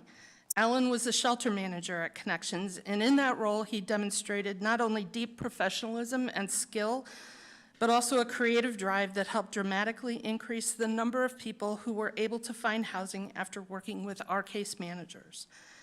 Like me, Alan does this work because it benefits the entire community, not just the individuals with whom we work directly. Now, it's tempting to think that building a shelter for people experiencing homelessness is the reason why people who are without homes are here, but that's not what the data shows. The truth is, all across the country, people are doubling up with friends and family, living in cars and couch surfing to provide themselves with shelter and safety. Millions of people are a layoff, a medical emergency, or a car repair away from not being able to make ends meet. And this is true even in a wealthy suburb like Evanston with block upon block of mansions. In fact, almost 90% of the 180 people who resided in our shelter in the last year have roots in Evanston. Overwhelmingly, the data shows that people stay in the community in which they were housed when they lose that housing. Several weeks ago, the Alliance to End Homelessness in suburban Cook County released the results of the latest point-in-time count of homelessness, which the U.S. Department of Housing and Urban Development conducts each year. The last count took place on January 31st. The results were predictable but still shocking. Compared to just 1 year earlier, overall homelessness in suburban Cook County increased by 13%. There was a 9% increase in the sheltered population, which is a sign that more shelters are coming online, but there was also a 58% increase in the unsheltered population, which simply means that people are losing their homes faster than shelter space is coming online. The combined effects of the rising cost of homes, rising rents, and rising prices for everything else triggered by historic inflation rates of the last few years are worsening the problem of homelessness everywhere across the country, including in Chicago, in Evanston, and here in Gurnee. So we find ourselves at an inflection point. In the face of this crisis, we have a choice. One option is to do nothing, shut our eyes to the problem and hope that some other community does what we refuse to do. Doing nothing guarantees that the crisis grows worse. It may not be visible at first because people will do almost anything to avoid having to sleep in the street, but eventually their options run out and it will manifest visibly. Our other option is to build infrastructure capable of meeting the needs of people who become unhoused and to provide those people with what they need to get back on their feet. The well-being that people experience changes profoundly when they have a door, a mattress, a bathroom with a shower, a closet, things that we all take for granted, things that everyone needs in order to thrive. In addition to that, people in fixed-site shelters like ours and the one Pads Lake County is proposing can engage right on the premises with mental health care professionals, medical providers, and housing case managers so they can heal while they establish and execute their plans for finding a housing solution. As we do this work, it's critical that our decisions are guided by data, not by stereotypes, and that we make our choices based on facts, not fear. We have been operating a fixed-site hotel-based shelter in Evanston for over 4 years. And late last fall, we completed the purchase of that hotel called the Margarita Inn with the help of funds from Cook County.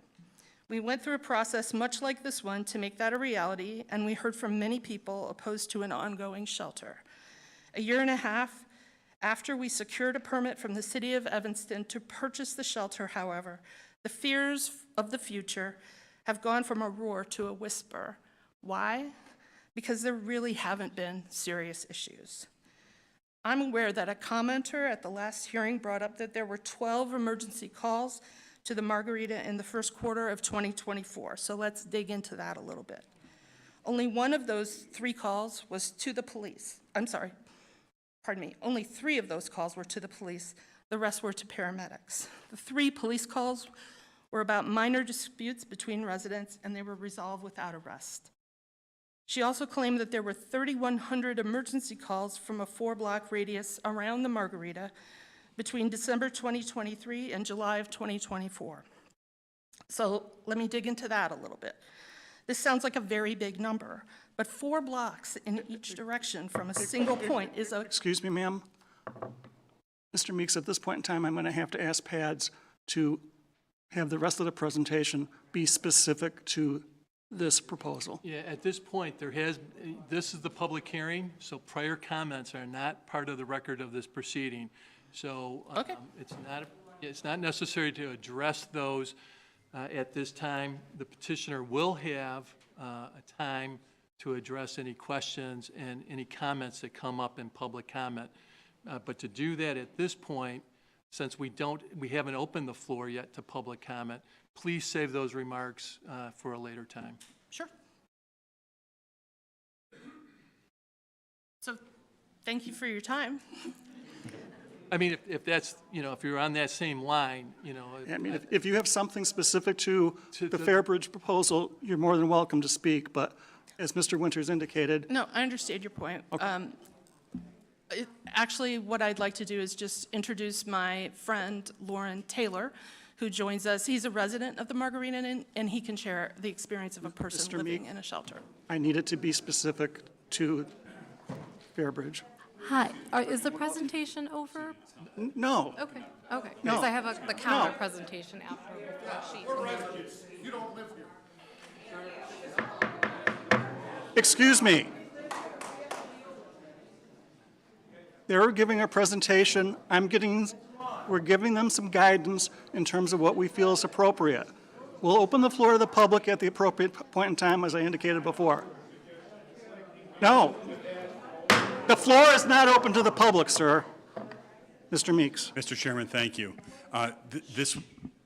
We asked Mr. Taylor to speak for a couple of minutes to give some context to what and experience living in a shelter like this can be. The shelter does not exist today. Part of the context of this is the certain assumptions about what this is. We've tried to lay out some of the facts about this. I think we're looking for a little bit of it's subject matter expert, if you will, testimony from Mr. Taylor. It'll be brief, and that will conclude our presentation. Okay, He will be the last. Is that the last one? Yes. Okay. Thank you. Thank you. Thank you.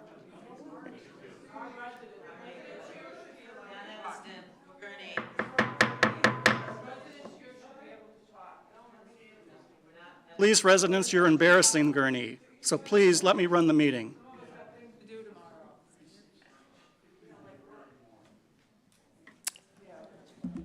Good evening. My name is Lauren Taylor. I'm a resident of the Margarita Inn in Evanston. I don't have a lot of data for you, but what I do want to do is kind of share a little bit of experience of how I got there and what's happened to me since I've been there. And in light of all of this, I'll try to do it as briefly as I can. Story starts with my late mother, who had a stroke in 2012. 50 years as an educator, community pillar of the community,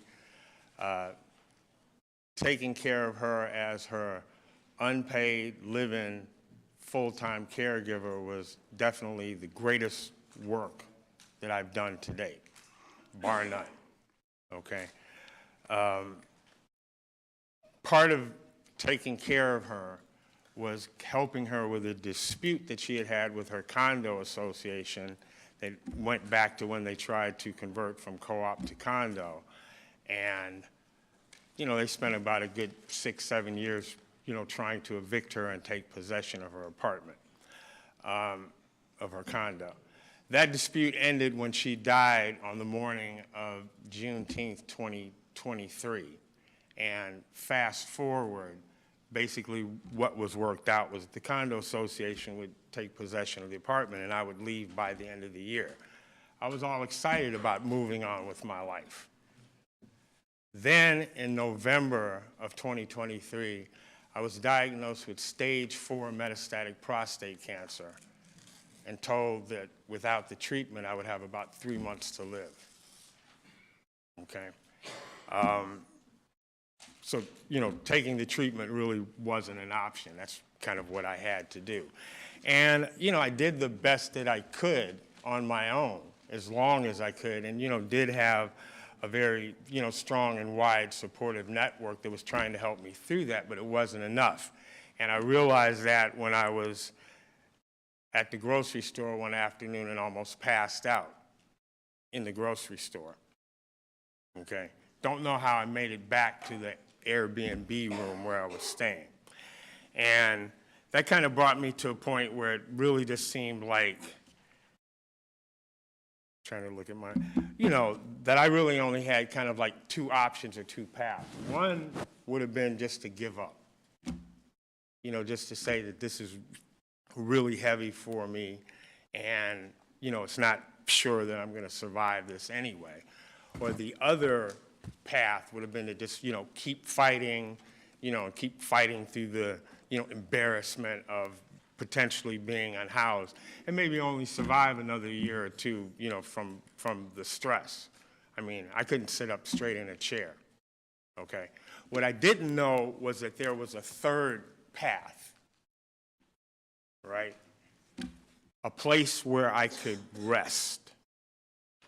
A place where I could just block out everything and focus on what I really needed to do was concentrate on my health and my recovery. And I found that place. It was the Margarita Inn. It was the Margarita Inn. I can stand here today and tell you I would not be standing here today if it wasn't for the Margarita Inn and for finding this place. They really saved my life. They really did. Okay? And it's not just this idea of, having a place to stay and, 3 meals to eat, but a lot of what they have been telling you about, what they, want to do here in Gurnee. I mean, the structure of it, case managers, you know, medical professionals, a healthcare coordinator, you know, who helped me with, you know, vision and dental and, you know, getting a colonoscopy that, you know, I probably was, you know, 10 years overdue from having.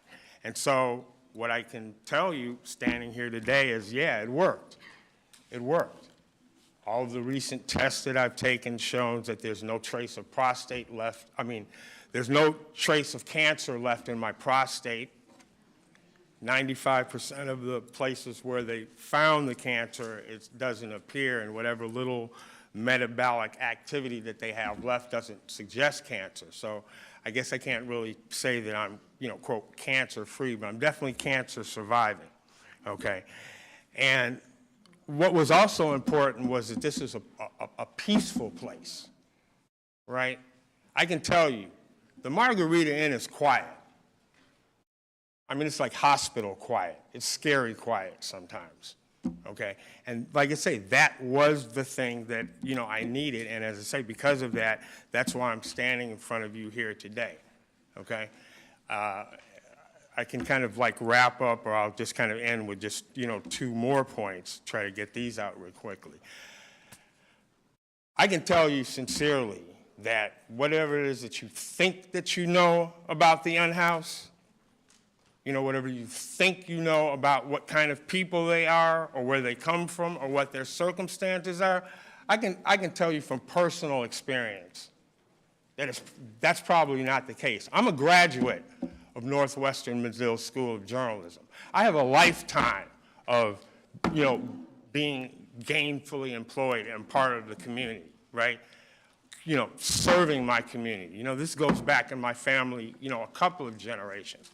And quite honestly, I would take offense to anybody that would suggest that I'm, you know, living on the public dole or something like that.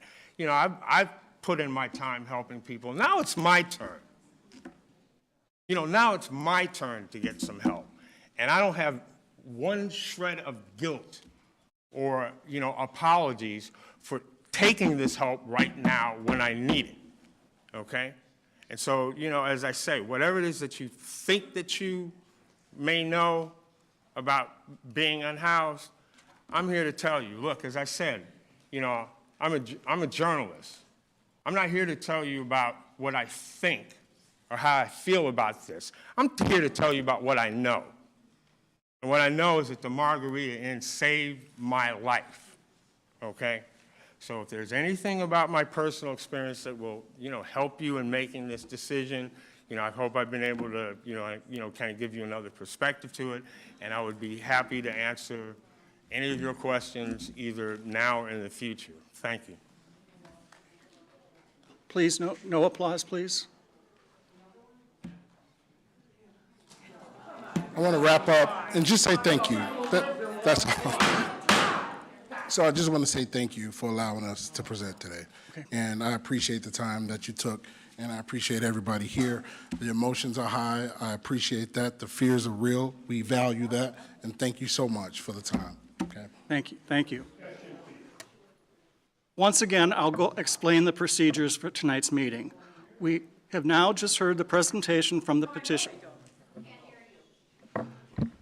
Once again, I'll go through the protocols for this evening's meetings. The petitioner has now completed their presentation. The next phase of our meeting is a round of questions only from the planning and zoning members. So the people in the aisle, you can stand there if you want, but it's not your turn to speak yet. So at this point, however long it takes, sir, we have a responsibility here to listen and hear this matter in a fair. Okay, here, just so that everybody understands, it will be a late meeting, okay? But trust me, interruptions are just going to prolong this. So it will be a late meeting. If there aren't interruptions, it will go much quicker. At this point now, it's an opportunity, as the chairman has indicated, it's an opportunity for the Plan Commission members, if they had any specific questions initially with respect to the presentation, the chairman will recognize them. Okay, thank you. All right, who'd like to start? Thank you. Go ahead, Liliana. Thank you for the presentation. I just want to acknowledge that any event in our lives can happen, and we can be homeless, and that can happen to anybody. So I appreciate the work that Pat has done. Thank you very much, and the support you give. And one of the things, I was there this morning, and I'm glad that the place that you chose is far from a school. That was one of my main concerns. It's not within walking distance from a school. Spalding? All right. I don't know drove it what I today. have to say to you people. You're embarrassing the village of Gurnee every time you outburst. We're My trying- apologies, I drove it today, so I didn't think it was walking, so my apologies. I have questions. You mentioned a robust security system, for entry and bringing unauthorized guests. How about your security system for your residents to go out? Do you have any way to, I know it's not a prison, but, just to make sure that they're not out loitering in the streets? That's my And you're number going to one have to use question. the microphone. You have to use the microphone. I have 3 questions. Do I? That's fine. Okay. Can I make the 3 questions? Well, Let him answer? Okay. So I just want to clarify the question. The question is, what does ingress and egress look like for our clients, entry and exit? I'm talking about physical, not your system, but, Right. Yeah, at this is night, a- during the day, This is not a locked facility, and so what that means is that if clients do not want to participate in shelter services, then they can no longer be participants or residents inside of the shelter. And so we will have, an example of that would be curfew. While we can't force clients to stay in for curfew, what we can do is enforce the rule of curfew and leverage that to determine whether or not that individual gets to stay in shelter. And so we do have rules in place that make it so that there aren't guests that come in or out during overnight hours, and there are no guests allowed on the property at any given time, at any given moment. One of the reasons why we have the delayed exit, which is probably what you're responding to, is we want to just make sure that for the safety of our residents and for the rules that we have, if someone is trying to sneak someone in or something like that, we would know about it.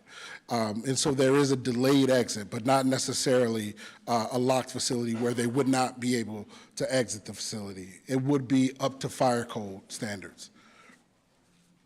okay. You also mentioned that you try for them to stay off the streets during the daytime as well as night. How do you do that? So the current shelter system or the previous shelter system, our church system, only allow for shelter overnight. But the current model that we use, the hotel model, allows for clients to stay sheltered during the daytime. I don't know if you guys are aware, but the previous church shelter system would drop clients off and they would disperse into the community.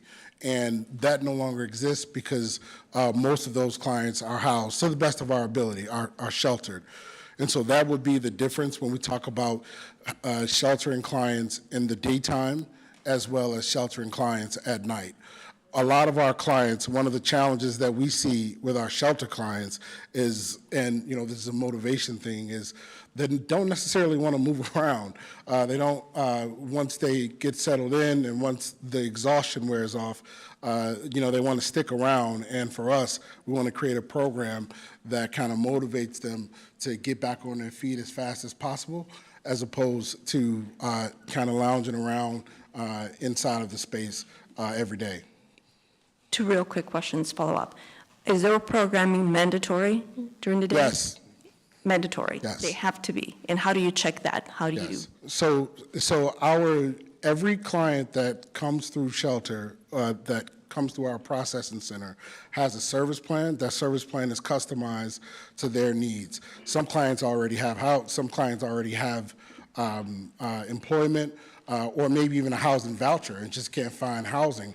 And so their work, more than likely, is to go to work, and then when they're not working, work on housing. And so depending on their specific service plan, they will be required to participate in certain levels of service. What we've identified is that the main service opportunities that we see to restore a client's potential is employment, drug, substance use services, and employment, substance use services, I'm drawing a blank, and medical and mental health services. Last one, real quickly. It was mentioned that no substance use in or on sheltered premises. What type of substances are you referring to? Is smoking allowed?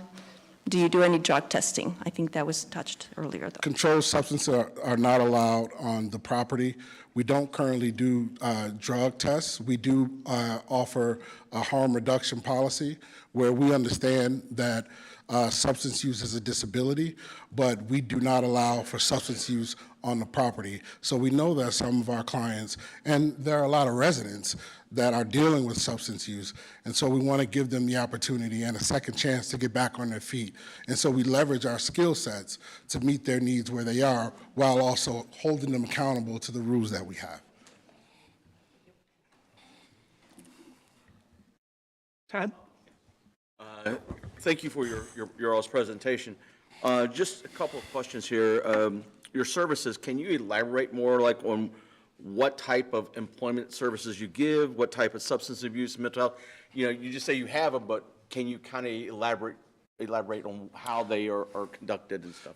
Yeah, you know, there is and I'm sure you guys are aware of this, but there is a severe skills gap in Lake County, and that skills gap makes it difficult for individuals to reach up to a new salary that responds to the change in external environment, higher rent prices, food, stuff like that.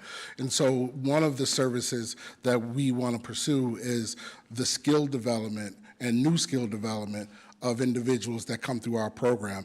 It's different. This is something, there are multiple services that the Job Center offer, and they would be our partner in that process. They have a plethora of resources that we would leverage, and we want to make sure that these co-located programs and these tight partnerships are what we leverage to maximize resources. And so we're looking at resume development, we're looking at interview preparation, we're looking at skill building, and then ensuring that clients know how to search for jobs. So now we have a process where our case managers work with individuals that have employment services as a part of their service plan, where they would have to do at least 2 job applications per week to get back on their feet. Depending on the level of intensity of programming, we may be able to increase that, right? And depending on the level of access to internet services through the digital divide in Lake County, we should be able to maximize their opportunity to access new job opportunities. Well, what about the substance abuse and mental health? How is those programs put together? Sure. So NACASA is our substance use counseling partner. And our mental health services will be provided by us in-house. We are currently hiring for a behavioral health specialist and also a full-time nurse, both full-time positions. Okay. I think, and occupancy, I assume some will be, these won't be co-ed occupants, am I understanding? It will be. So currently our shelter system is equal, half and half, 49.5% women, 49.5% men, specifically to the individuals, not necessarily, we disaggregate the families. And so when we look at the individuals, who are the individuals that will be in this shelter, we have a half and half. It's really critical to keep that equity, because while men in the unsheltered environment represent the majority of individuals unsheltered, we know that women are most vulnerable. And so we want to make sure that we keep that equity inside of our shelter. I was referring to the shared rooms. Oh, sorry. Yeah. We would separate by gender and ensure that people are safe. We have not decided yet whether that would be co-ed floors or separated floors, men, women. Okay. I have a few questions for you. First of all, I thank you for your presentation. Now, how will the facility be transitioned from what it is now to what you want it to be? What's the process you will use, and how long do you think it's going to take? So a lot of the criteria associated with how we identify a property like this was to think about what it would look like for us to acquire it and renovate it as quickly as possible using a model that we know is successful. We want to always leverage best practices. So that means a hotel model that may need some renovations, an opportunity to invest in the community, but then an opportunity to also ensure that the structure that we're engaging with is familiar to us because we've been operating hotels for the last 4 years. And so what that looks like is right away, if we get approval for this process, we will start the renovations as soon as we can. And so that means that it will no longer be a temporary shelter almost immediately, right?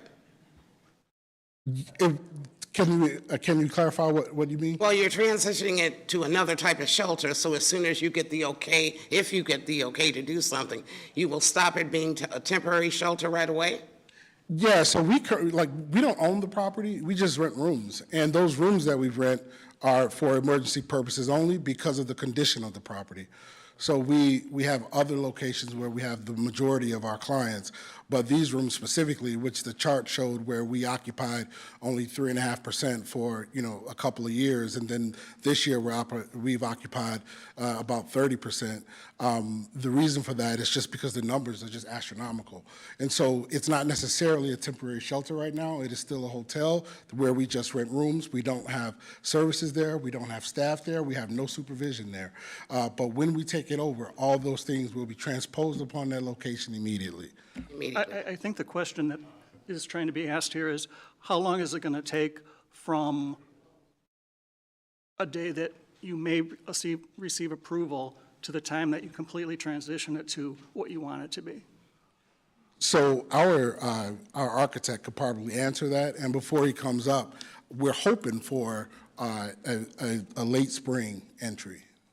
Okay. I know that's pretty aggressive, but we need it. All right, and then some other questions. You have very specific skills for your employees. How do you intend to recruit and retain them? One of our main priorities is to be the employer of choice, and as such, that means to invest in our employees as much as we can, and we've done that. So we've offered trainings. A lot of our employees have gone to shipper trainings in Bloomington, Illinois. A lot of them attend trainings with the Ryan Dowd Center, and we are also going to be on a regimen of trainings for specifically therapeutic crisis intervention. And that's a model that allows us to help clients process their situations and issues as they come up, and it changes the synapses in the brain so that eventually, if they have trouble problem solving, eventually they won't. And so our job is to ensure that we pour into our staff so that they can pour into our clients. And we've already started to do that. And so those specific skills would include things like de-escalation, therapeutic crisis intervention, collaborative problem solving, and developing sophisticated interventions based on the challenges that we see when it comes to the rules that may get broken or any kind of interpersonal conflict. So I need a little bit more clarification on the answer that you just gave me, and that is, are you hiring people that have the skills when you're hiring them? Because you mentioned a lot of training that your employees go through. Is that after you hire them, then you build their skills, or the skills are coming in right away? My concern is that you may not have the staff to do what you need to do day one. But got it. Sorry about that. Both. And so there is the work that we do can be taught. And what we need to identify is competency and commitment. And so we often hire individuals that already have those skills. But if they don't have those skills, they will go through trainings to develop those skills. We have on-site onboarding trainings that our that our staff currently do to develop those skills. All right, and say, for example, you are favorable and we vote yes. Would you be open to having a community partnership where residents are involved in what's going on there? They're updated about how the construction is going on, how you're making the transition, how you're handling the people, what kind of incidents you have. I'm looking for transparency. That is the main reason that we're here today. We cannot do this work without being in concert with the community. We would love an accountability system. We would love an opportunity for us to engage monthly to update the community on what's going on. We would love to transition a lot of the resistance to supporters. We can't tackle homelessness by ourselves. We're not, and so what we need is the community support. We would definitely be interested in that. And my last question, in your proposal, you talked about using local small businesses. How do you see that working, and what types of businesses will you be pursuing? Well, so we've started with, for example, the security service that we just hired. And so, and the reason why we're able to do that is we're able to leverage government funds to support the community around us. We have a construction company called Power Construction, which will also have subcontractors that we would want to come out of the local area. I have hopes and dreams of leveraging the Gurnee Garden Center as our main landscape supplier. I think that would be a great opportunity for us. And any way that we can incorporate community businesses, and that's what's also most times difficult to do. We're doing that now in Waukegan. Thank you. All right. Thank you. This whole process gives us a chance to hear your vision. What we in this community utilize are a couple of tools like our zoning code, our zoning ordinance, and comprehensive plan is our community vision and our guide that we use. And respectfully, the testimony tonight was suggested that what we have is out of date, and we could debate that yes or no, but in the middle of that, there is some substance to it that is timeless as far as I'm concerned. And the East Grand area was identified a long time ago as a sensitive part of our community that had needs, okay, above and beyond a lot of the other part of Gurnee. And so as it relates to topics such as, reinforcing economic viability and characteristic of the area and, maintaining appropriate economic development, in the experience you have with these other locations and saying, trying to bring the business community involved, maybe I'm missing something here, but I could see what's happened from a aesthetic standpoint.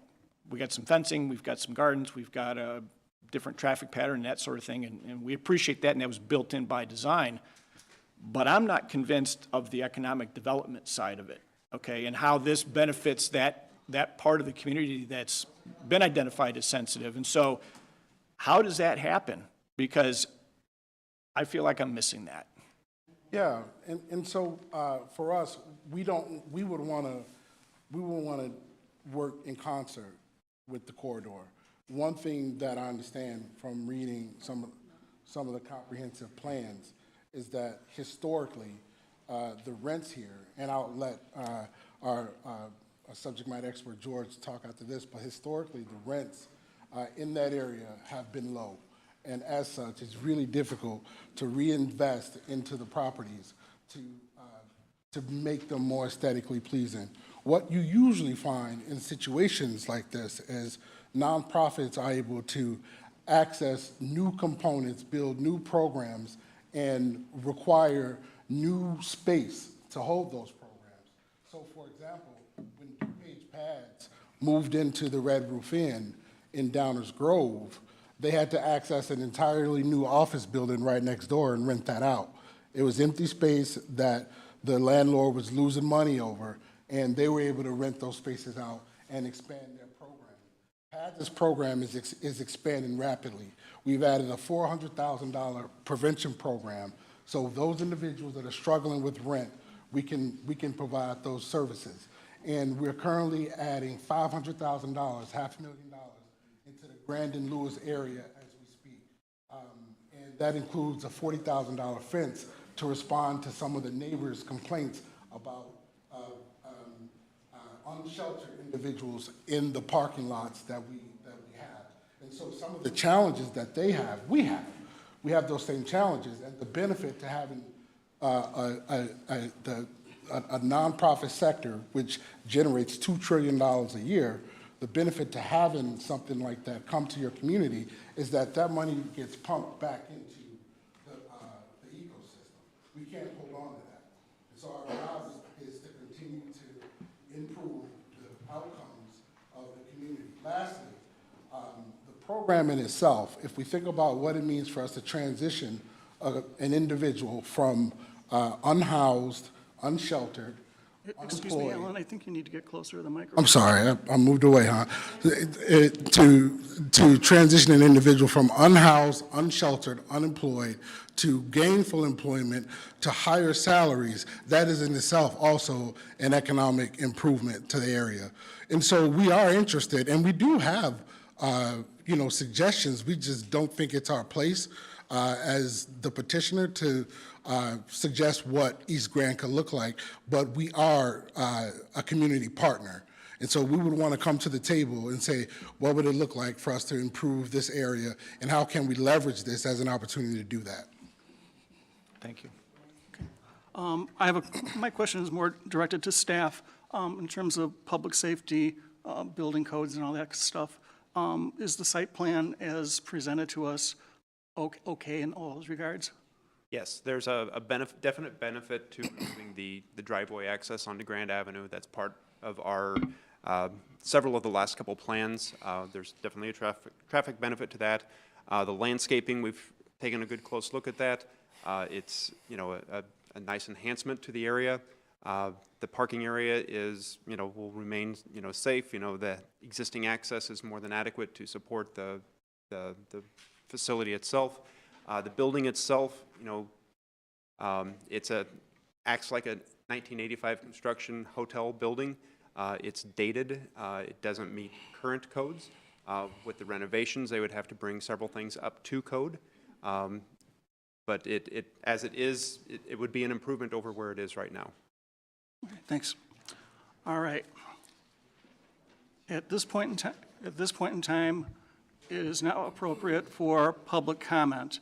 I am told that there's a PowerPoint presentation available, and normally I would suggest that be allowed to go first, but I would ask if the Will presenter... be much more brief.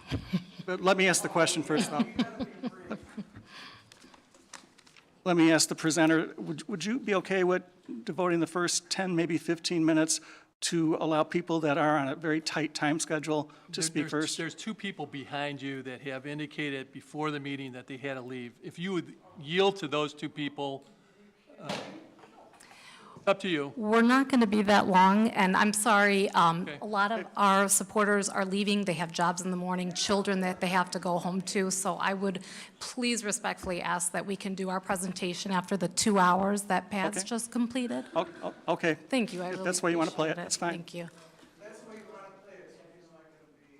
Excuse me, ma'am. I didn't ask you to leave. I just asked you to please respect Can the everybody, floor. am I a good distance from the microphone? You can hear me okay. All right. Thank you all for having me here tonight. My name is Jory Stuckwish. I live on Belle Plaine Avenue, less than half a mile from the Fairbridge Inn. I'm a spokesperson for the community members opposed to the Gurnee location for an adult low-barrier shelter. I'm going to start by asking everyone here tonight who is opposed to this location for a shelter to please raise your hand if you're in this room, or please say aye if you're in the back. Aye, please. And we did have some people leave, so I just want to make sure we get that out of the way and have them recognized. I realize there are people here in support of the shelter location, many from Bethel Lutheran Church. I really want to say that I appreciate so many people are passionate about helping the homeless. I also believe that everyone who just raised their hand or said, I feel the same way. In fact, everyone I've spoken to who is against this location for a shelter also really wants to see the homeless helped. This is just an example of a great idea, but a bad execution, bad location. With that in mind, I'd like to ask the board to really pay attention to the people who speak here tonight, where they live, and how close they live to the proposed shelter, because these are the people who will be directly impacted by this decision. Okay, thank you. The image there is kind of hard to see, but it's from page 185 of PAD's CDBG application to Lake County. It shows that only other 2 fixed site shelters in Lake County are Safe Place in Zion for domestic abuse survivors with 33 beds, and House of Peace Shelter in Waukegan with 24 beds. I think it's worth noting that those are also pretty close to our area. Next slide. So PADS is actually already in process of making the Travel Lodge on Lewis Avenue in Waukegan a low-barrier family shelter. This shelter is 5 miles from the Fairbridge Inn. This family shelter and the proposed adult shelter at Fairbridge will be the only 2 major fixed-site shelters in all of Lake County. Our area will be the primary location for the homeless of all of Lake County. Saturating one area with the homeless of one county places an unsustainable strain on resources. We should instead focus on casting a wide net and distribute this responsibility more evenly across Lake County to avoid overextending one area's resources. PADS is requesting 2 things tonight: text amendment and then a special use permit. For the text amendment criteria, the Village of Gurnee zoning ordinance states that the process for this amendment is intended to allow modifications in response to omissions or errors, change conditions, or changes in village policy. The text amendment PADS is requesting is not related to any omissions, errors, change conditions, or changes in policy, other than change conditions of increased homelessness in the area because of the homeless that PADS is housing at the Fairbridge and the extended stay. The approval standards for the text amendments include: 1, the extent to which the proposed amendment promotes the public the public health, safety, and welfare of the village.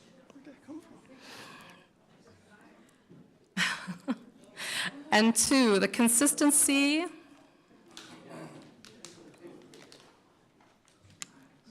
Are you okay? 2, the consistency of the proposed amendment with the comprehensive plan and any adopted land use policies. The PADS adult low-barrier homeless shelter for all of Lake County's homeless will negatively affect Gurnee public safety and welfare and is not consistent with the 2040 Gurnee comprehensive plan and land use policies, which we'll go into in more detail as we go into the special use permit standards. So the approval standards for special use permits: 1, let's start with the establishment, maintenance, and operation of the proposed special use will not endanger the public health, safety, or welfare. A permanent fixed-site, adult-only, low-barrier shelter will endanger the public health, safety, and welfare of the East Grand Gateway area. We have lots of facts to support this that we're going into. PADS has already been sheltering the homeless at the Fairbridge Inn through the pandemic. In this time, the conditions of the property and surrounding properties have worsened and crime has significantly increased. PADS has already shown lack of stewardship and accountability, and allowing them to make this property a permanent shelter will not improve community welfare. PADS has said they've been working on this contract for quite some time. The construction budget was approved back in, I believe, June 1st, 2023. Why have they not made any effort to have Fairbridge improve the conditions for the homeless that are already sheltering there?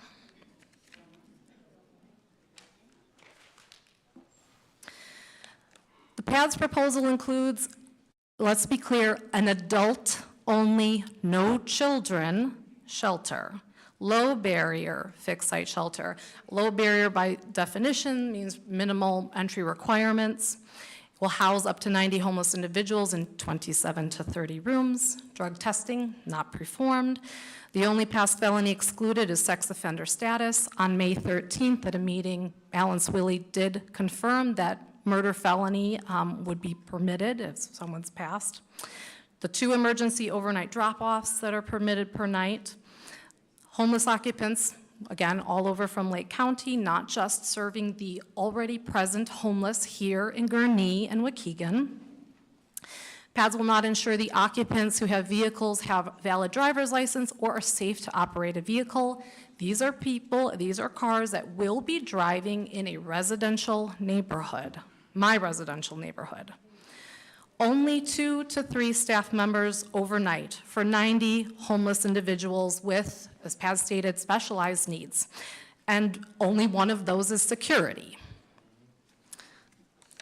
We also wonder when a rule has been violated, say sobriety requirements, something like that has been violated, then where does that person go? That person who's now in this area who has been released from the Fairbridge Inn, where do they go?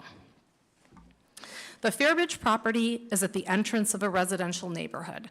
So obviously there are people here that are not familiar with this area. This neighborhood is home to 6 in-home daycares, 2 of which are 1,500 feet from the shelter on Waveland Avenue. Spalding Elementary School is 1 mile away. It is within walking distance. I live on Belle Plaine. I've walked there, okay, I promise. There are many school bus stops. This upcoming school year, the closest school bus stop to Fairbridge will be 500 feet away. There are 3 children's parks within walking distance, 5 total parks in the area, and a senior living facility directly across the street. This type of shelter will endanger the safety and welfare of this vulnerable population and community. In addition to the impact on the surrounding community, the property is not in the best interest of the homeless that would be housed there. This property is not safe or suitable for the homeless individuals.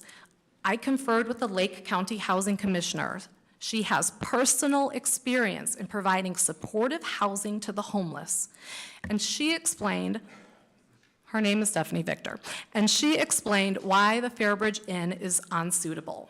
First, the Grand Avenue 4-lane highway on which Fairbridge is located creates hazardous conditions for motorists and shelter occupants, a largely mobile population often traveling on foot. Someone did mention that it's 35 miles per hour. I can promise you nobody is going 35 miles per hour on that road. The building is inadequate to house 90 people in 27 rooms. The commissioner referred to this plan as a shoebox. PADS will not be able, an example of this is PADS can't even provide a kitchen for 90 people with a 90-day stay. They will be relying on volunteers primarily to provide food. And there's inadequate staffing, 8 to 10 staff members during the day, and again, 2 to 3 overnight for 90 residents. How will the shelter endanger public health, safety, and welfare? In addition, the proposed shelter will worsen traffic conditions. PADS plan to close the driveway from Grand Avenue to enter the hotel only diverts the traffic onto Waveland Avenue, which is a street that leads directly into our residential neighborhood. The nearest school bus stop, again, 500 feet away.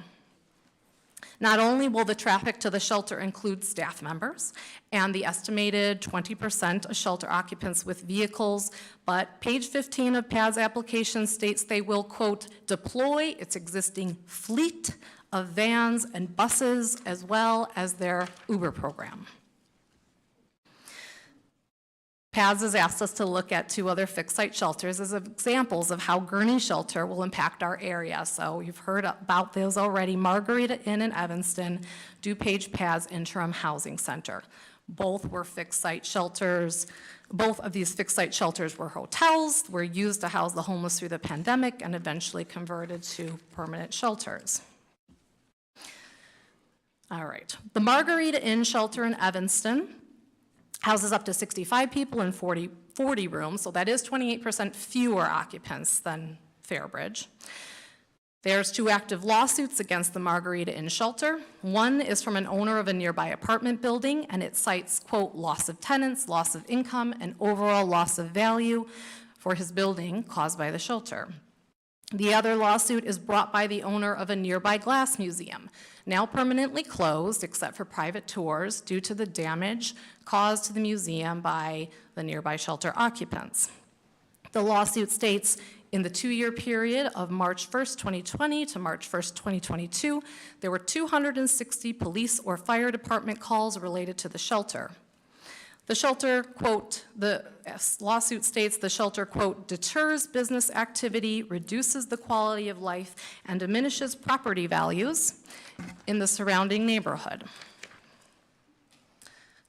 Our FOIA request to the Evanston Police Department could not be completed. You could go ahead and go to the next slide, please. Thank you.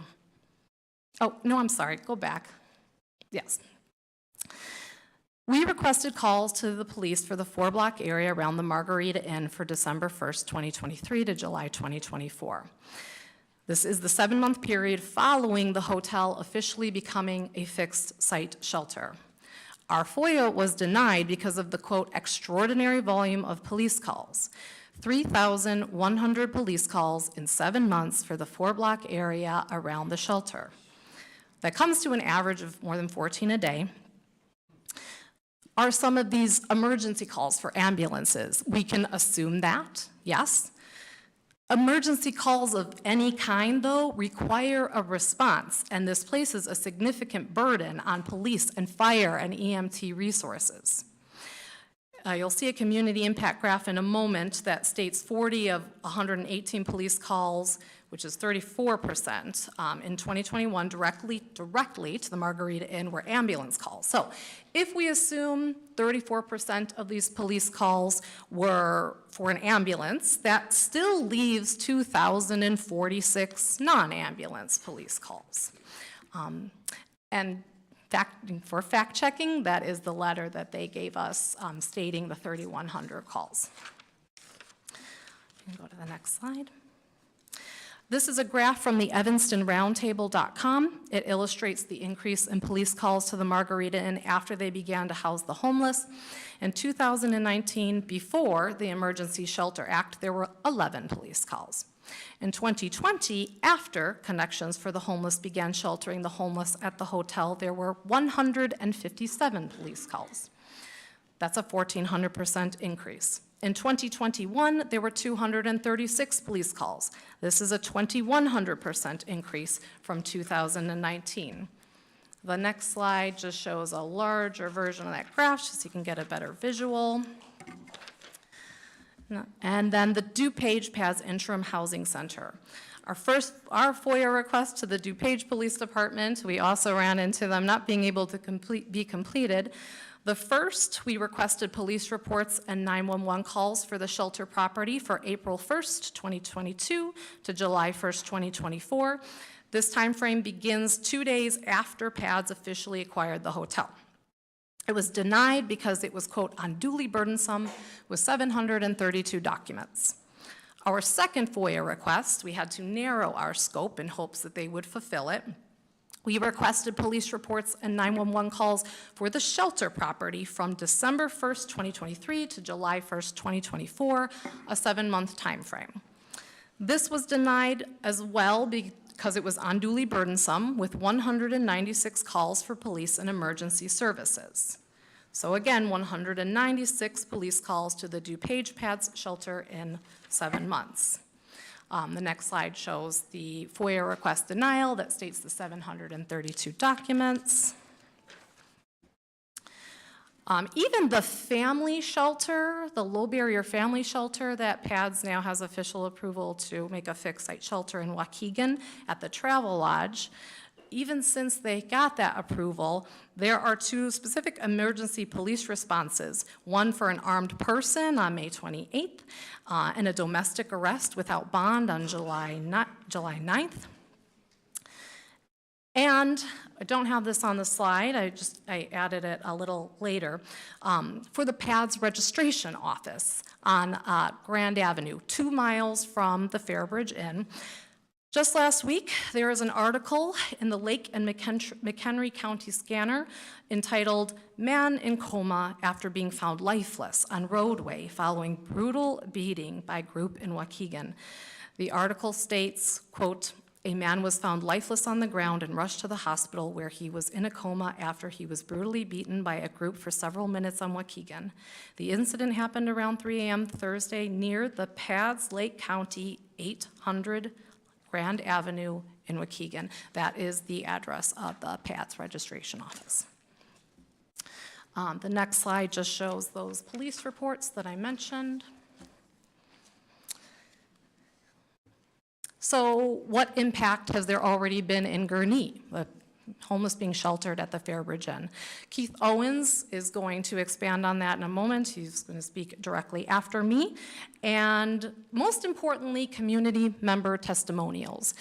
You've seen how many people who live in this area who are here because this has already been impacting them, and they all have stories of how it has affected their security, their safety, their businesses.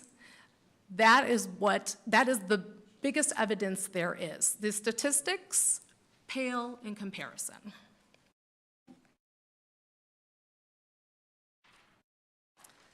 The number 2 approval standard for a special use permit states the proposed special use is compatible with the general land use of adjacent properties and other property within the immediate vicinity.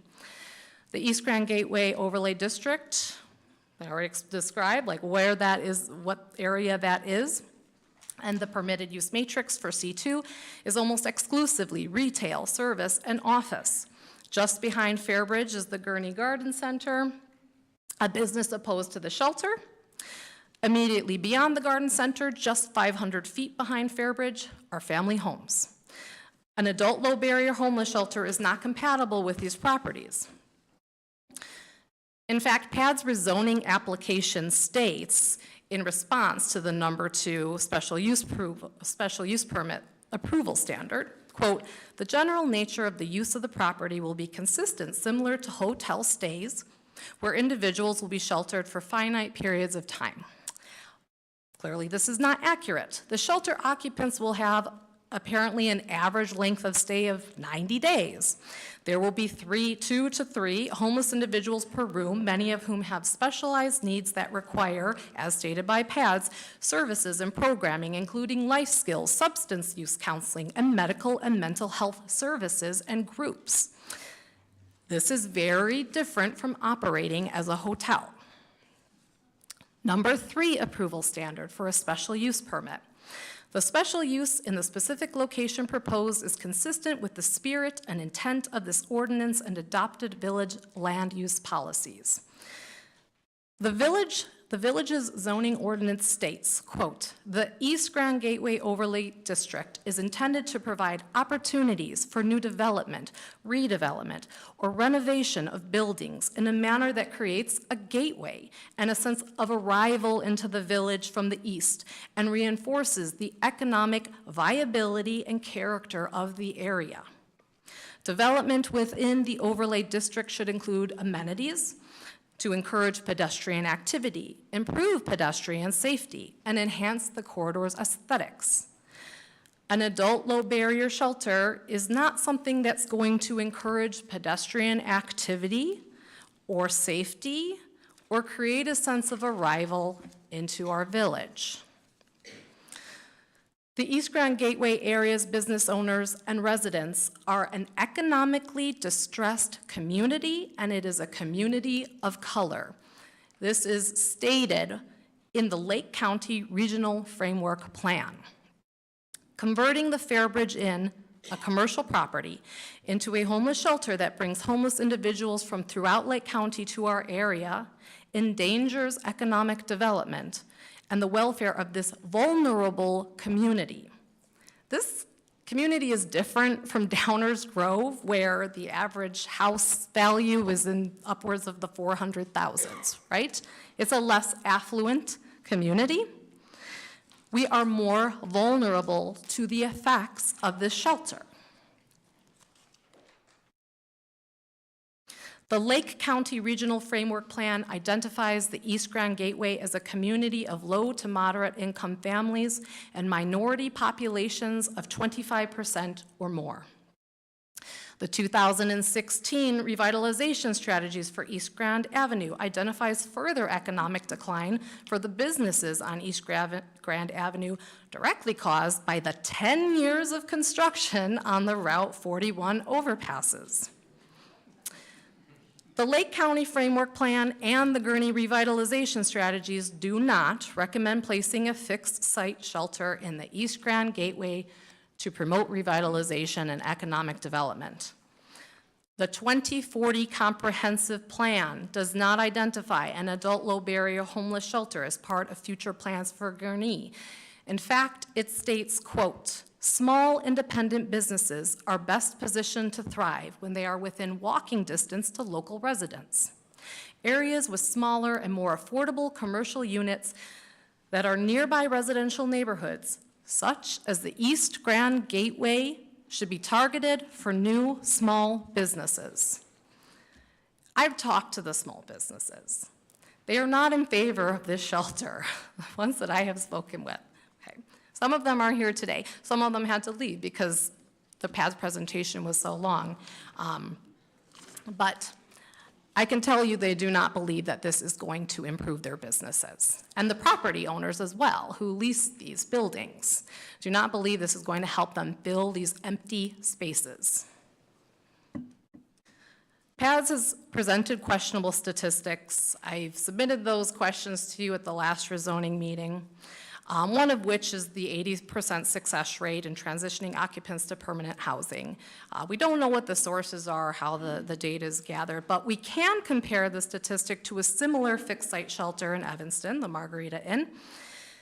The Evanston fixed site shelter for their first quarter of 2024, of the 12 households that left the shelter, 2 households transitioned to a higher level of care, including inpatient substance use treatment and moving to a nursing home.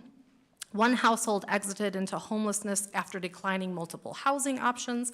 1 household left the shelter without sharing where they were going. Alarmingly, only 8 of the 12 households moved into stable housing matches, which is a 66% success rate. Even with the theoretical 80% success rate, for 90 occupants with an average 90-day stay, that's 72 homeless adults per year that will remain homeless in our area when they leave Fairbridge.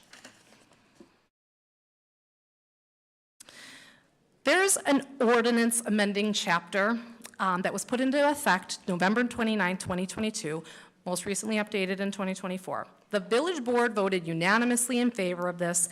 We believe this ordinance was put into effect in response to the problems caused by sheltering the homeless in hotels in Gurnee.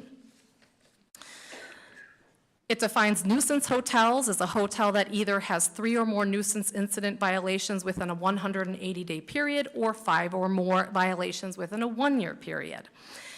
So you can see what those violations include: criminal activities.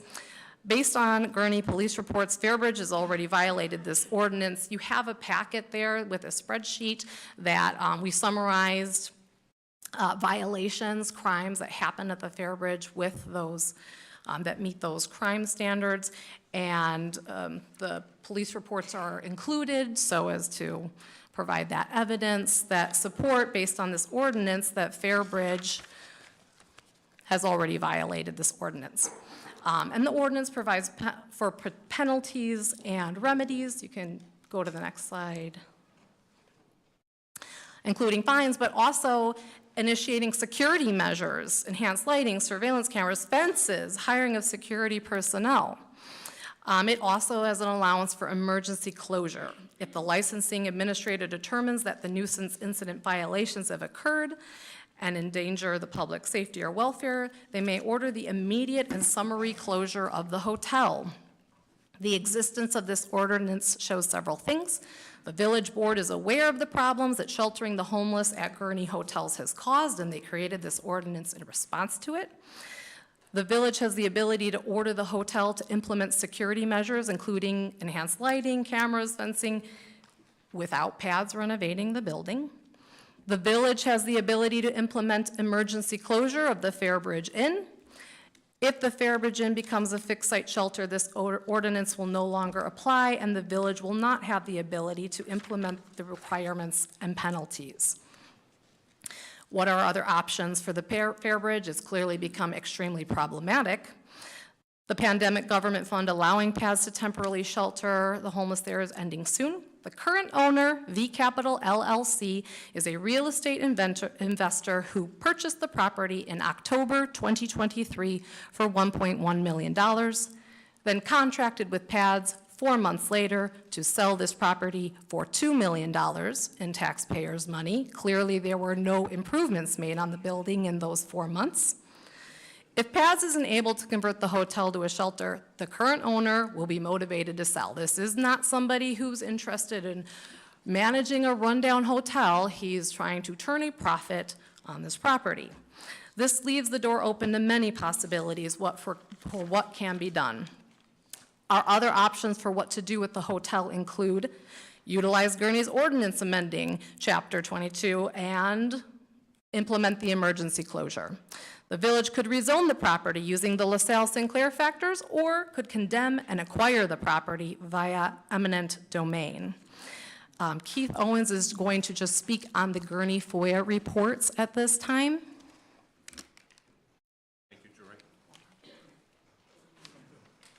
Good evening. My name is Keith Owens. I live at 6464 Drow Drive. Those of you on the board are familiar. That's not on the east side of Gurnee, so your question is, why am I here? Well, I'm here because it doesn't matter where I live in Gurnee. I live in Gurnee. And any issue that concerns the residents of Gurnee is a concern for me. I got familiar with this process when I was trying to fight the establishment of Casey's on the west side of town. I wasn't successful because that didn't require a zoning variance, but I was successful in convincing the village board that they shouldn't be granted a liquor license.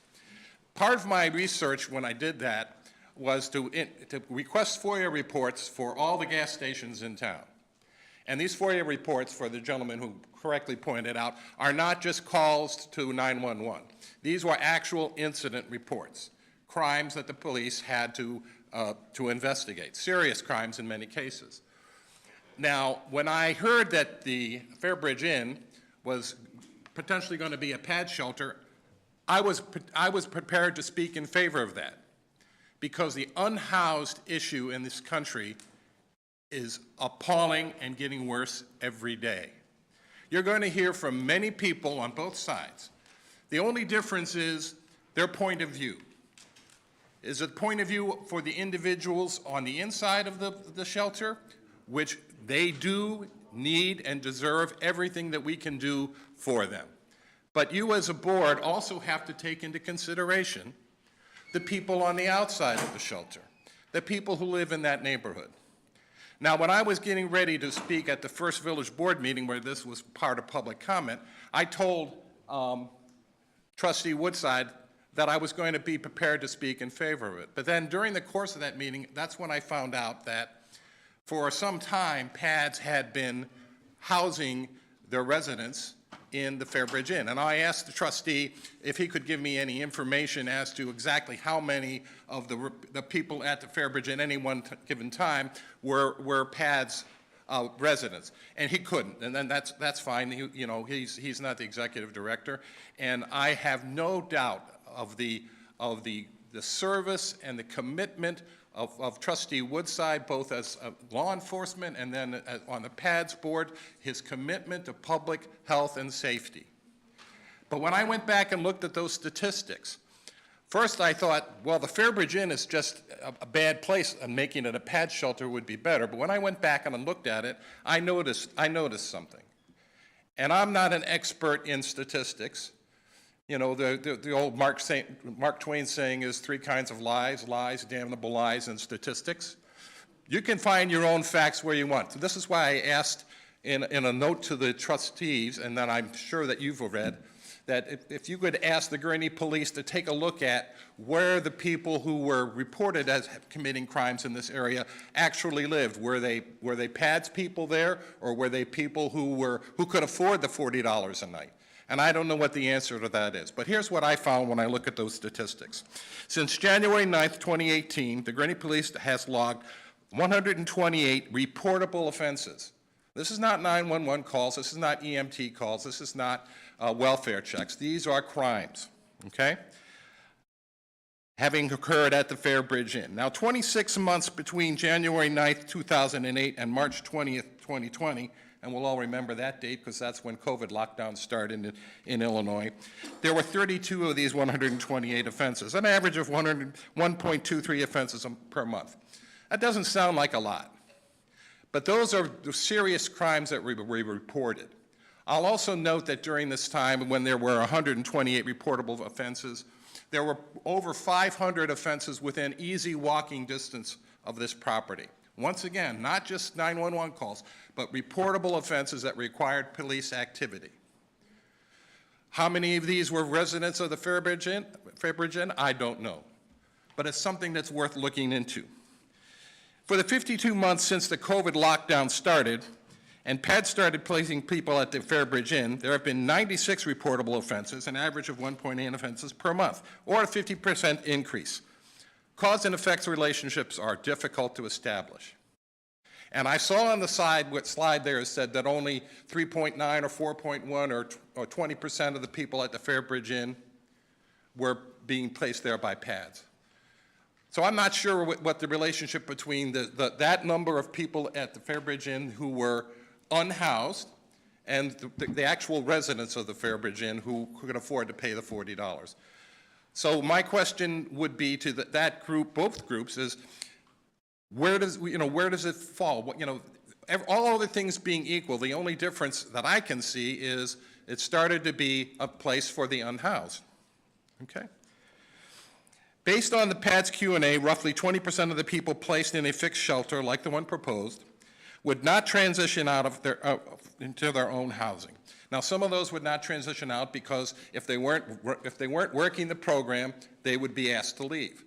But I don't think that's probably an instantaneous activity. I imagine there's going to be some situation where you're not coming to class. If you don't come back to class, you're going to have to leave. Or, and in some cases, after the 90-day period, they're just going to have to transition out. Some can go back to the intake center and then maybe get another chance at the 90 days, but others will not. So this means that at any point in time, 20% of the 54 to 81 residents who could be living there, that's 11 to 16 people, who would be housed at the Fairbridge Inn would not be transitioning out. Let's assume that half of these 11 to 16 people are really trying to work the program. That still means between 5 to 8 people in any 90-day period would not be working the program and may be out in the community. And I still don't understand that after the programming ends, say at 5 or 6 o'clock with the last meal, until 10 o'clock, will there be any control in terms of people going out in the street? And I understand, and listen, I really understand, and I really sympathize with all the people who are unhoused, who are there because of just a health-related issue, an economic issue. The gentleman from Evanston, my heart broke when I heard him speak. I couldn't get into the Medill Journalism School. I had to go to NIU, so I understand how hard he has to work. But there has to be some way for them to control that situation. One of the things that they mentioned in the presentation was they were going to hire a security firm to monitor the program on the property and off the property. I'm wondering how that will work with the Gurnee Police Department. PADS can only control what's on their property. The issues that you're going to hear from a lot of residents in that area are things that happened off property. The Village of Gurnee website says, the primary responsibility of the Planning and the Zoning Division, and I assume by extension the PZB, is to guide the physical growth and development of the village. Our goal is to enhance the quality of life while protecting the health, safety, and welfare of our citizens. We do this providing for the future growth of the village while preserving our neighborhoods and discouraging incompatible development. Lake County needs more temporary shelters for the unhoused. In the same way that Gurnee and Lake County need more residential housing units like the development proposed at the last meeting by the Fiduciary Real Estate Development Organization. I believe what Chairman Sula said at your last meeting applies equally to this evening's PADS request. Great concept, just not in that location. I thank you for your time. I've been asked to introduce one more person from the PADS group. Yes? Erica Fishman. They had a presentation. They had a Erica presentation. Wait a minute. Their presentation is completed. The slide deck Okay, is fine. completed. I was next. Yes, I do. Would you like to see my driver's license? This group, Last week, and you, Pam's already talked for 2.5 hours. Sir, I was in line next. You called up their presentation and No, said they had. I'm a part of their group. Their slide deck is over. I'm a part of their group, as I was before yesterday. Yeah. It was She's part confirmed. of our presentation on PADS. Jory, I know that. If you guys would let me talk, I'll settle the issue. You're just making the meeting go longer. Supportive housing as well. Thank you. Hi. Hi, good evening, everyone. My name is Erica Fishman. Let me just clarify for the record that the speaker was acknowledged as part of the group with the PowerPoint presentation in advance of the meeting, and that's why it's being allowed to continue. Okay, thank you. Good evening, everyone. My name is Erica Fishman, and I am a lifelong resident of Waukegan. The homelessness and drug issues that are so prevalent in Waukegan are something that I cannot escape. It's there, and when I come home from work, it's even in my own home. I cannot escape from it. When I take the trash out, when I come home from work, when I leave for work, it's there. I can hear it from my window when I fall asleep, and I fall asleep to the sounds of people arguing and fighting from my window. It is unyielding, unacceptable, and horrifying. Due to my experiences, I was asked by local Gurnee residents to come here and provide details my family and I have experienced living down the street from PADS and across the street from Independence Center, two nonprofits in my neighborhood, directly on my dead-end street, which, as you know, is where they do the administration. I hope you take this into consideration, because if PADS is a known bad neighbor for me, how will it be any different for you? Before I begin, I want to inform everyone that I myself have never experienced homelessness, have never had to live on the streets or in a tent. I have never gone hungry, nor have I ever experienced the cold of a hard winter with no place to go, but my family has.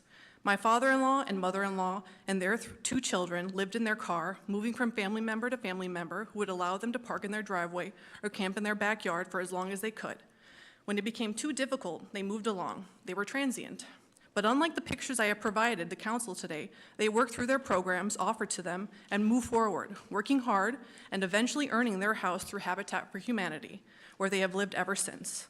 My mother-in-law, due to her experiences, has dedicated her life to helping people in need and has been a grant writer for a local nonprofit where she provides documentation, proof of assistance, as well as goals to earn funds to provide services in our community for the homeless. This has allowed us to view this situation in a different perspective. Now, the pictures I provided to the council members are taken from my kitchen window. They're taken from my driveway, which is directly across the street from Independence Center. They have two duplexes right across the street from me where they house people in transit. There's also pictures taken from the PADS parking lot, which is a house away from my home, which I can hear from my room without the air conditioning on, of course. Other pictures, we'll show you certain things, but what I wanted to explain to you guys is what I experience on a daily basis. Now, at any given moment, there will be groups of people outside, in between, behind these apartments. They party at night, lay passed out during the day at times, sleep in, behind, around the buildings. Two specific residents sell drugs, which homeless people loiter around, do crack on the porches. Prostitutes come and go, with their customers being picked up and dropped off like they live in my neighborhood. People are passed out, being beaten, peeing on the sides of the house's bushes. There have been multiple deaths at these apartments, and when the cops come, the people scatter, and the cops chide me and my family and tell us it's none of our business. These apartments, meant to offer supportive housing for people, go unmanaged, so people do what they want here, and at this point, it's a known area. We see different people at all times that we have never seen before, and all the while, both nonprofits point the finger at one another and have allowed it to grow into the situation that it's currently at. PADS would like you to believe that they are not a part of this equation, that this is an independent center, that no one they service comes here. They want you to believe that 1 + 1 does not equal 2. But that is wrong. They are part of the equation. How can they say that they are not involved? People are directed to them through 211, as they described today in their meeting, through the mental health court. And just because people come here seeking services does not mean they are assisted, as they have described as well today. Yet they are directed to my street. If you look at some of the information they have posted in their own fiscal year report for 2021, 20% of people who use their services and leave do not inform them of their housing situation. This information proves that 20% of the people that do receive their services go unaccounted for. So how can they reasonably say that they are not a part of the issue? The services, they service people with drug addictions and mental health issues, not solely homeless people. And as you can see in the pictures I have provided, these are the types of people who are drawn here. They see large groups of people walking down the street and follow them. They're even directed here, it seems. And once they realize that they can be here with no repercussions, they stay. Those of you who believe that PADS will be able to control this behavior need only drive down Grand Avenue in Waukegan and see how many people sleep in between their buildings and in the parking lots, and nothing is done about it. They look for weak areas, such as my street, and take them as their own. And I guarantee it will happen here, as it is already happening here based on residents' testimonies. PED says that they will be good neighbors, but in the past 9 years since they have moved here in 2015, this neighborhood has gotten worse, and there is no accountability. Clients of PADS have been arrested on our street multiple times, and anyone who has the Nextdoor app and finds my page can feel free to see some of the videos and pictures I have posted validating my claims. Some depict drug sales, drug use, violence, mental health episodes, and verification that some of these people have used PAD services in the past. It's all there for anyone to see. I am not exaggerating or overinflating the issue. It's prevalent. In closing, I want to say that services such as PADS are not bad entities. They do real and good things and do in fact help people. However, there are certain realities to running these types of businesses that need to be considered. And when they aren't considered and are ignored, they become the problem that I am currently experiencing. When that time comes and you try to clear it up, people will call you racist, will call you privileged, say that you hate homeless people. Cops will chide you and tell you that there's nothing wrong and that there's nothing that they can do about it. This is what I am currently experiencing, and this is in our area. Please do not ignore the situation until it becomes an insolvable situation, because unfortunately that's what it will become. And I also do want to point out too that I have been speaking with Mr. Swiley, and he is going to be putting up a fence around the parking lot that they do own, but I'm very upset that it's taken multiple months of conversation in order for that to be even made aware to anybody's line of thought. You know, they're focused on the inside of their building and what happens on the inside, but the local community and surrounding areas are completely ignored. And I get that they cannot control that, but it needs to be considered, because we, as community members that pay taxes in this area, are the community members that thrive in this area, and we should be considered when it comes to that. So, thank you. Thank you. Hi, I'm Jamie Samsel. I am a Gurnee resident, and I have to leave to get to work, so I'm ceding my time to my friend. Hi, everyone. I am also a Gurnee resident, and I live less than a mile away from the proposed Could site. you state your name, please? My name is Rachel Chenier, and my address is 3445 Granville Avenue. Thank you. I've been a resident there for 7 years. Ladies and gentlemen of Gurnee Village Hall, esteemed zoning and planning members, and fellow residents, good evening or good night now. As I just said, my name is Rachel Chenier, and I stand before you tonight not only as a Gurnee resident, a resident of the East Grand neighborhood, less than a half mile from the hotel site.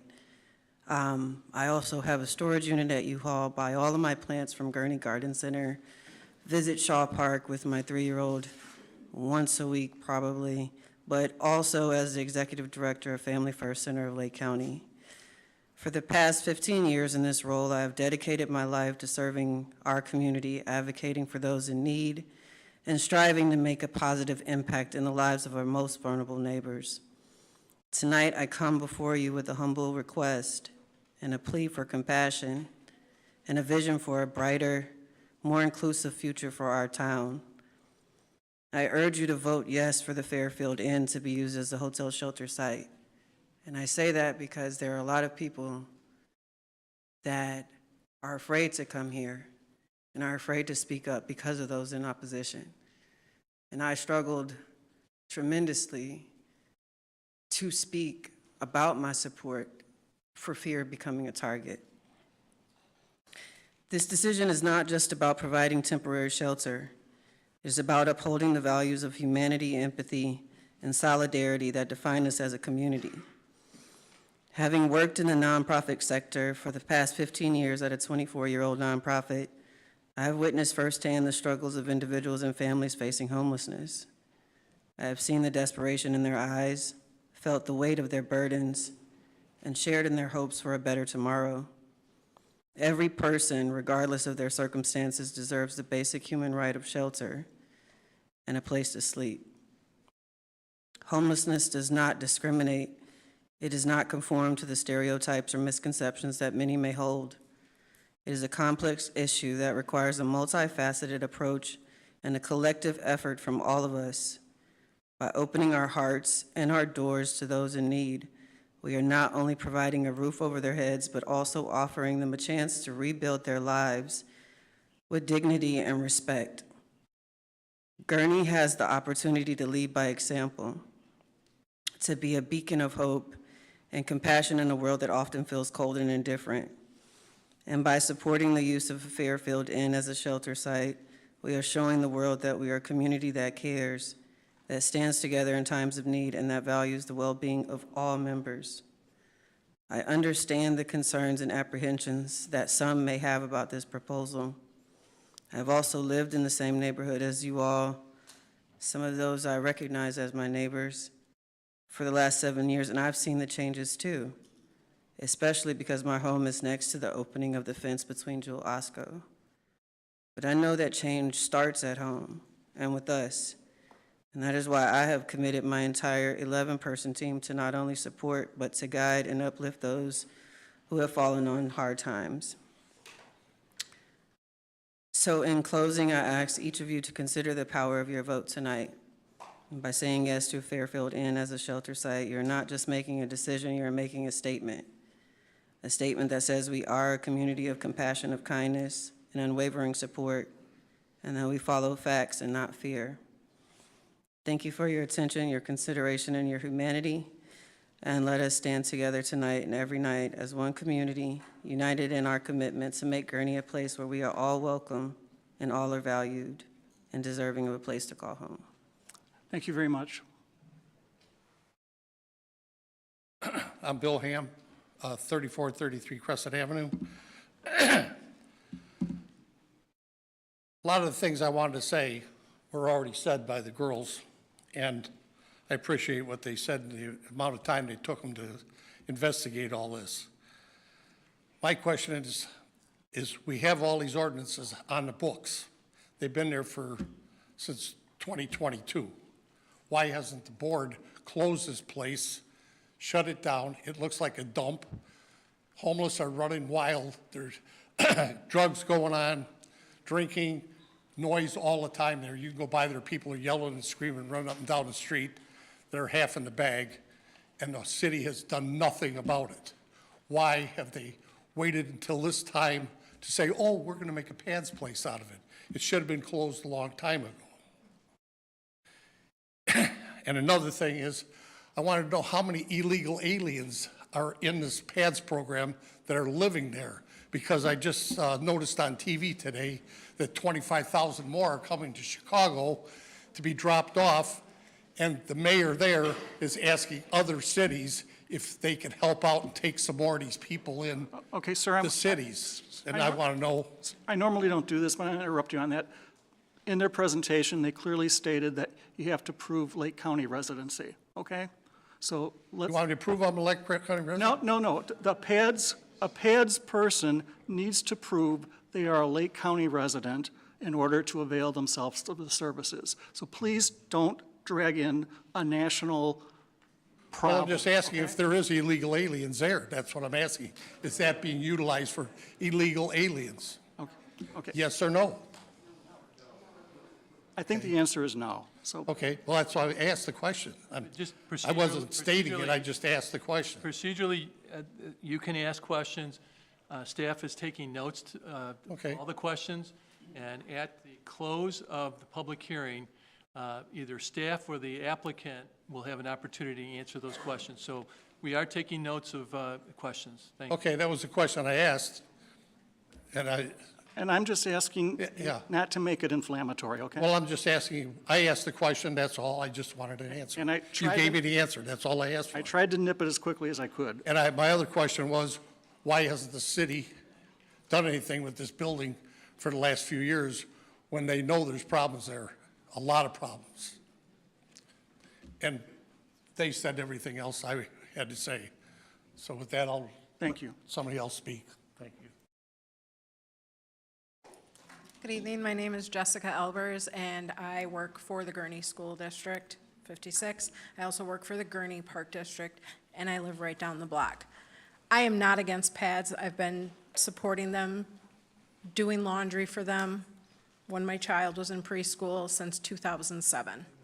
I am against the location. It's not appropriate. There are students in this room tonight that I have picked up. There are former students in this room tonight that I have picked up over the years.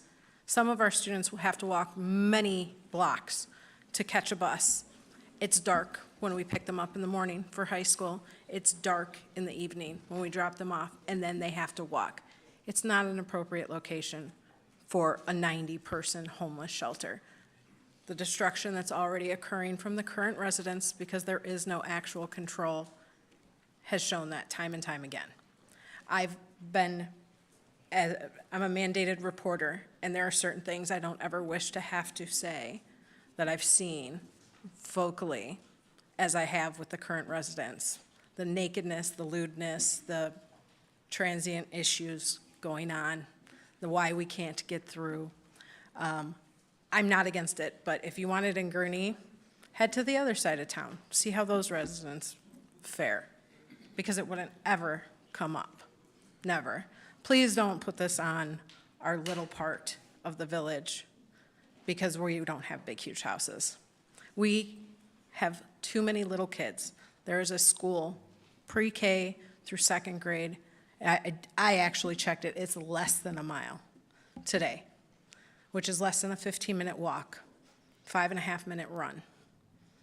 There's $14.5 million worth of buses parked less than 1 mile away. Is PADS going to flip that when they start getting broken into, parts being cut off? Because we're also across the street from the recycling center. There's just too much to lose in that location. Primarily, there is no price tag to put on something happening to one of these children. And that's the bottom line. And that's what every single person here is trying to say. The location is not appropriate. That's it. We are not against helping the homeless. And I was turned away from PADS, from donating food, because the residents were destroying our other friend's neighborhood 2 years ago, 3 years ago, when we were distributing food from the school district, leftover lunches, breakfast, milk. We were told, please do not bring anything else. Our residents are throwing it all over Waukegan. So if they couldn't control it then, what makes you think they'll control it now? Please don't bring this into our tiny, small community where our houses are a stone throw away. We're not sitting on multiple acres out by the mall. We're sitting on our quarter-acre lots that we earned with our hardworking money, and we don't need it destroyed any further than it already has been. We don't need people sleeping in our bushes like they already are.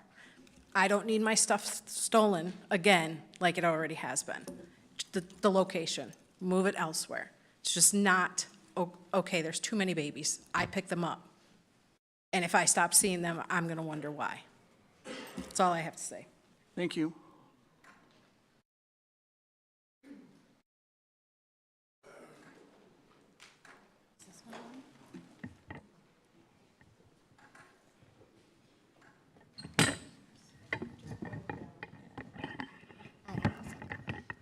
Let's take this off. That might actually be a better idea, too.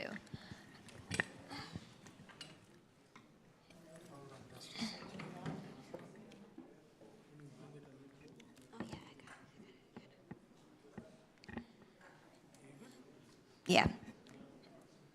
Good evening. My name is Hannah Bothman, and I just wanted to tell you that I've been in contact with the community. I fully support this, and I've been I volunteer at PADS.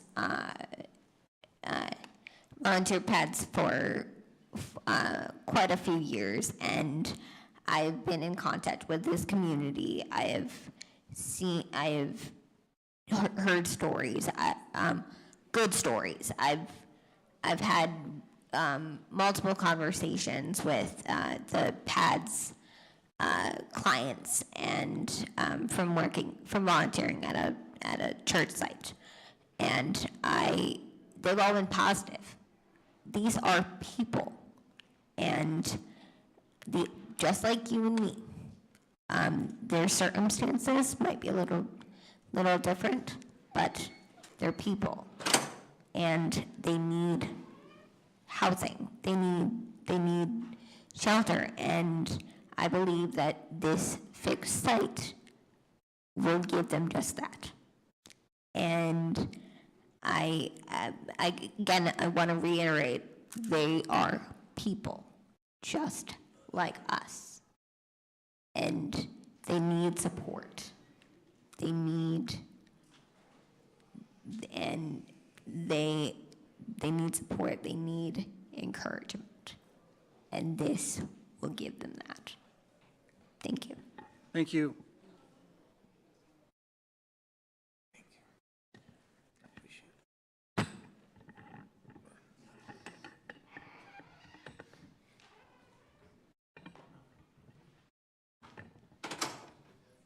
Sorry. There we go. We're good. Good evening. My name is Amy Bothman, and first I just wanted to read the letter of support that I wrote for the PAD site, but before I do that, I just want to say the previous young lady is my daughter, and she's been working at the PAD site as a volunteer since she was 14, and if someone as vulnerable as she is not scared of or feels like the homeless population is a threat to her or violence, I mean, I think that says a lot. She's made good friends with some of the people that have come to the church PAD site. But anyway, I just want to read my letter of support. Again, my name is Amy Bothman. I'm the program manager for Love in the Name of Christ, Love Inc. of Lake County. While I'm not a resident of Gurnee, I want to express my support of the PAD's proposed fixed site shelter using the current Fair Bridge Inn property on the corner of Grand Avenue and Waveland Avenue. In my 6+ years of work at Love Inc., we have served many of the Eastern Lake County's homeless or recently homeless, and are often providing furniture and other household essentials as they get back into permanent housing. It has been my experience that the homeless population is generally no different from you and me. They are loving, caring individuals, often parents, who happen to be down on their luck following a variety of circumstances, and they are working harder than many of us will ever understand to get themselves through tough circumstances and back on their feet. I believe that the not in my backyard mentality of those opposed to this fixed site shelter is based on unwarranted fear. From my experience from the homeless and recently homeless, they are no more violent, no more addictive, no more threatening than any of our regular housed neighbors might be. I truly believe that the residents of a fixed site shelter at the proposed site in Gurnee will not pose any more of a threat to that neighborhood than any of the other citizens living in the houses and apartments in the area. If those voicing their opposition to this program were open to hearing and accepting the facts and the statistics related to the homeless population in Lake County, they too might come to realize both the lack of threat that these citizens pose and the blessing that this fixed site shelter would be to single men and women who are out of work, to veterans, to elderly with disabilities, and others who are currently without a permanent address. There is overwhelming evidence and research showing that sheltered individuals have better access to supportive resources, including both physical and mental health care, case management, job training and placement, etc. I hear the opposition's testimony, and I strongly believe they are reacting out of fear and ignorance and not from an informed or compassionate position, and certainly not from a position that is long-sighted and focused on the greatest good for Gurnee and the surrounding area. Lake County must holistically address the rising number of homeless citizens in our community, and I believe that PADS has done their due diligence in researching effective strategies for improving the lives of those currently living without a permanent address and in identifying the most feasible location for a fixed site shelter. I ask the Gurnee Planning and Zoning Board to vote to approve the PADS proposed fixed site shelter at 3740 Grand Avenue. I realize that it takes political and personal courage to step up to a change like this, but I believe that you'll find yourself on the right side of history. Thank you so much. Thank you. I think my eyes are bad, but I think your nameplate says, Jim, you have the patience of Job. My name is Kiara Lawrence. I am a Thank Gurnee you. resident. I've lived in Lake County, both in Waukegan and Gurnee, for about a decade. I'm also a PADS board member, along with quite a few other board members here. I'm not going to dwell on the emotional aspect of it, but I will say that it is quite shameful to know that the community that I've grown to call home, can feel so empowered as to turn its back on its neighbors. And I believe that words have meaning. I've heard both, and on both sides, people refer to people who are homeless as they and them and those guys and those people, and we are all just one tragedy away, one car accident, one illness, one death away from being homeless ourselves. And so as someone who's always been active in whatever community that I've lived in, when real progress is on the horizon, one thing that I've noticed is that when it's on the horizon and it threatens the convenience, the answer is always not right now, not right there, not then. And so when that postponement of real progress and real care for the community happens, is exactly why the community is being strangled by the very circumstances that cause homelessness in the first place. PADS, Lake County, and I have to give so much credit to Alan Swilley, has made tremendous strides, even in his short tenure as executive director thus far, to meet the needs of this community so quickly, as it's grown so quickly, and I've had the privilege of witnessing that. But this shelter isn't just critical to the agency, but it's also critical to Lake County, and Gurnee is not shouldering a burden, but it's carrying the weight in addressing the needs of this county. And I know there's a question about economic development earlier, and what happens when people who don't have jobs find jobs? They contribute through the economy, through taxes, through commerce, and so the economic strain of homelessness doesn't disappear because PADS isn't granted the shelter. It's still going to exist. These people will still be homeless no matter what, and they're still going to be on Grand Avenue, wherever they may be, but the difference is they will have a place to go and be able to get on their feet in a much faster dynamic than they are currently. And quite frankly, unless there's some investor in this building that has $7 million, the Fairbridge will continue to be the unsupervised blight that is susceptible to drug crime and to sex trafficking, and that's what it is today. And to clarify, PADS does not own nor have authority over this building or the Travel Lodge today, and has not. And nor does it have, the approval was just granted, so there's no way for PADS to just take over and flip something overnight. And just lastly, this isn't just a handful or a dozen individuals. As Alan mentioned earlier, there are hundreds of people that are currently in shelter and hundreds more because that number is growing. And these people, they are people. We are people. And someone mentioned earlier, well, what happens when people are released? That's a term that you use for criminals. What happens when they are released as if they are animals? And people are not animals. People are people who have needs, who have families, who really just want to make ends meet to get to the next day. And so just to end, and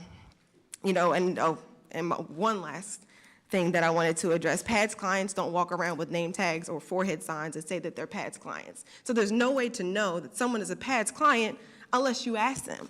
And so to make the false and really flagrantly false assumption that someone is a PADS client because they're walking around or because they're panhandling is just plain wrong, and it's inflammatory to the discussion.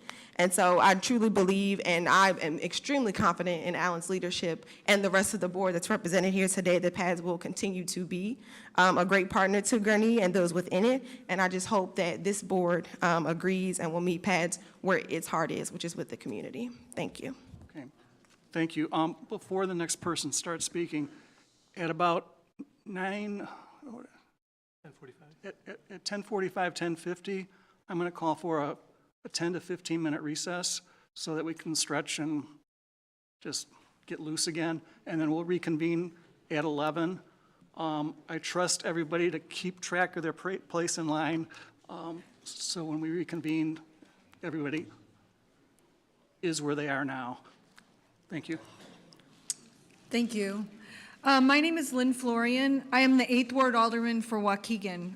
Thank you for allowing me to address you tonight, and thank you for doing this important work. I realize you volunteered to do the hard work of long-range planning, strategic planning, and land use control. It's very important work that often goes unappreciated, so thank you. I'm here in support of PADS Lake County Emergency Shelter proposed for East Grand Gateway Ancillary District. Waukegan recently approved a PADS shelter for my ward, and as the previous speaker made a point of saying, it's not operating as a permanent shelter yet. But as someone who's supported PADS for decades, I have to say I was thrilled to be a small part of the first permanent shelter they've acquired in Lake County. I know you've heard the statistics about how much higher the success rate of transitioning homeless individuals to stable living conditions is with a shelter model. A PADS shelter in Gurnee will promote community well-being and public safety by taking the unhoused individuals off the street and providing them basic needs, job training, mental health support, and other services. By addressing the root causes of homelessness, the shelter will contribute to long-term community stability and economic growth. Having a shelter in the neighborhood fosters a sense of compassion and social responsibility. It encourages residents to engage with and support vulnerable populations, leading to a more inclusive and empathetic community. The shelter in Waukegan is planned for families, and the one proposed for Gurnee is for single persons. I realize this concerns some people. I would argue that many of the individuals who will be helped are parents. By helping these people become whole again, you will be helping their families as well. Please do the right thing for these homeless individuals, these families, your community, and our society. Approve this shelter. Thank you. Thank you.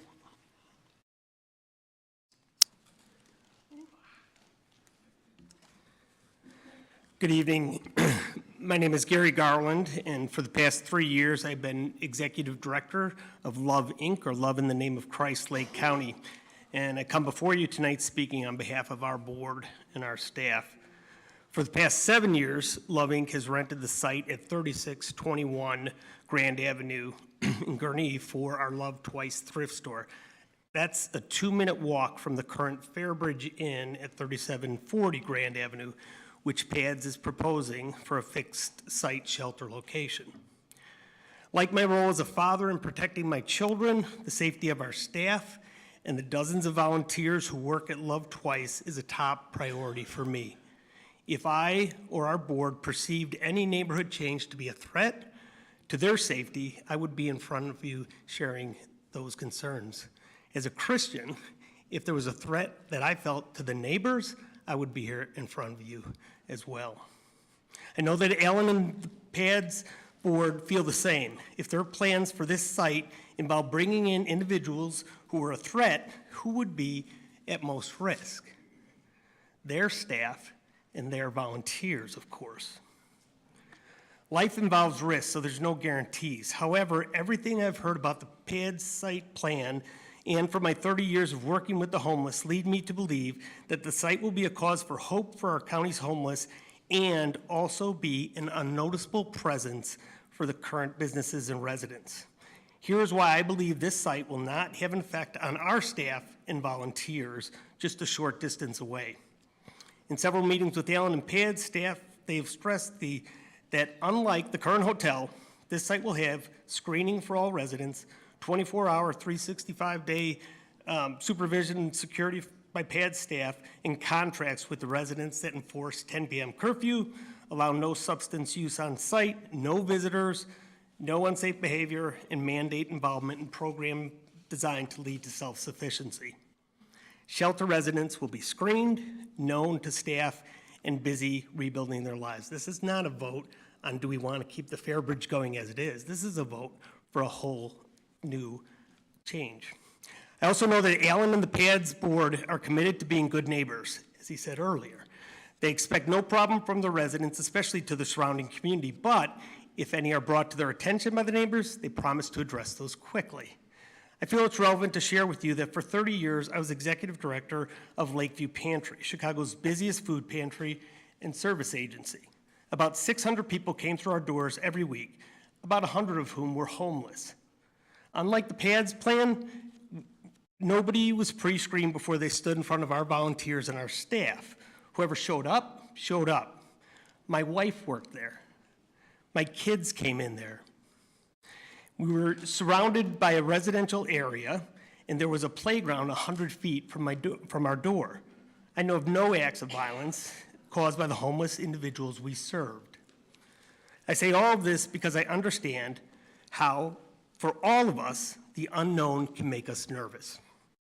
I come before you not as someone who has skin in the game with people I love 2 minutes from the new site, but somebody who has spent 30 years, or about 50,000 hours, safely serving people who are far less stable than those who will be housed at a future PADS site. Like PADS, Love Inc. has seen an increased demand for our services.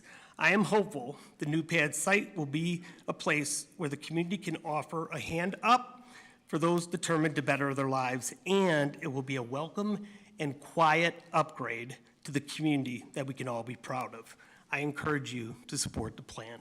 Thank you for your time. Thank you.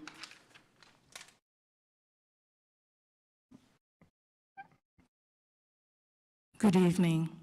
My name is Clarisse Pettengill. First, thank you so much, the Gurnee Planning Zoning Board and the Gurnee Village Board, for this opportunity to speak and lend our voice to this public hearing about a very important topic that concerns all of us, the need for an emergency fixed site shelter here in Gurnee. I am here to speak as a PAD staff member and as a Gurnee resident of 24 years, and to give my full support to PAD's fixed site shelter program or project. If there are aspects of our human experience that many of us yearn for and thrive in the most, it would be meaningful connections and community. In the past 24 years of living in Gurnee, I have felt and experienced the existence of deeply shared connections with our neighbors. In times of joy, in times of challenges, in times of turmoil, in times of growth, where we had to trust and rely and expected accountability from each other. I have seen all of us come together with a sense of purpose to solve small and big problems as a community. My hope is that we continue to be a loving and caring community for each other. During the board and zoning meetings, the past ones, we have heard many of us speak about why we are for or against this project. We have heard facts and supporting information on the importance of a fixed site shelter in Gurnee and how it is going to be a life-changing approach for our unsheltered neighbors, but also for our entire community. We may have differing opinions and very much impassioned about what we believe in and what we care for. However, one fact remains: we are all still human beings. We are seeking what is good for ourselves, for our families, for our children, for our community, but more importantly, we are being called to be loving and caring neighbors. Homelessness is an experience of deep and profound impact, especially on those who live this experience. Our unhoused neighbors, just like all of us, have all the problems, the joys, the heartbreaks that all of us have, except that they have one big problem that we don't. They are struggling with homelessness. They don't have a home. Home is important to us. That is our hope and dream for everyone who will go to our fixed site shelter, that eventually they will have a home to call their own.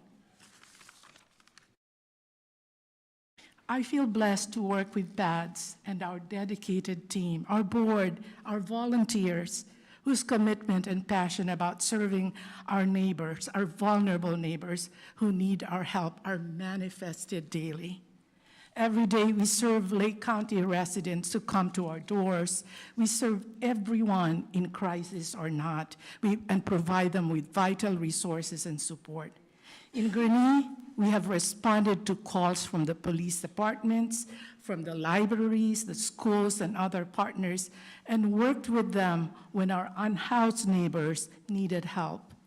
We walked hand in hand with them through each of their challenges and celebrated with them when they get housed. Despite making progress on reducing homelessness across all populations, unsheltered homelessness has steadily risen, making this an even more urgent crisis. There exists a harsh reality for some without four walls and a roof over their heads.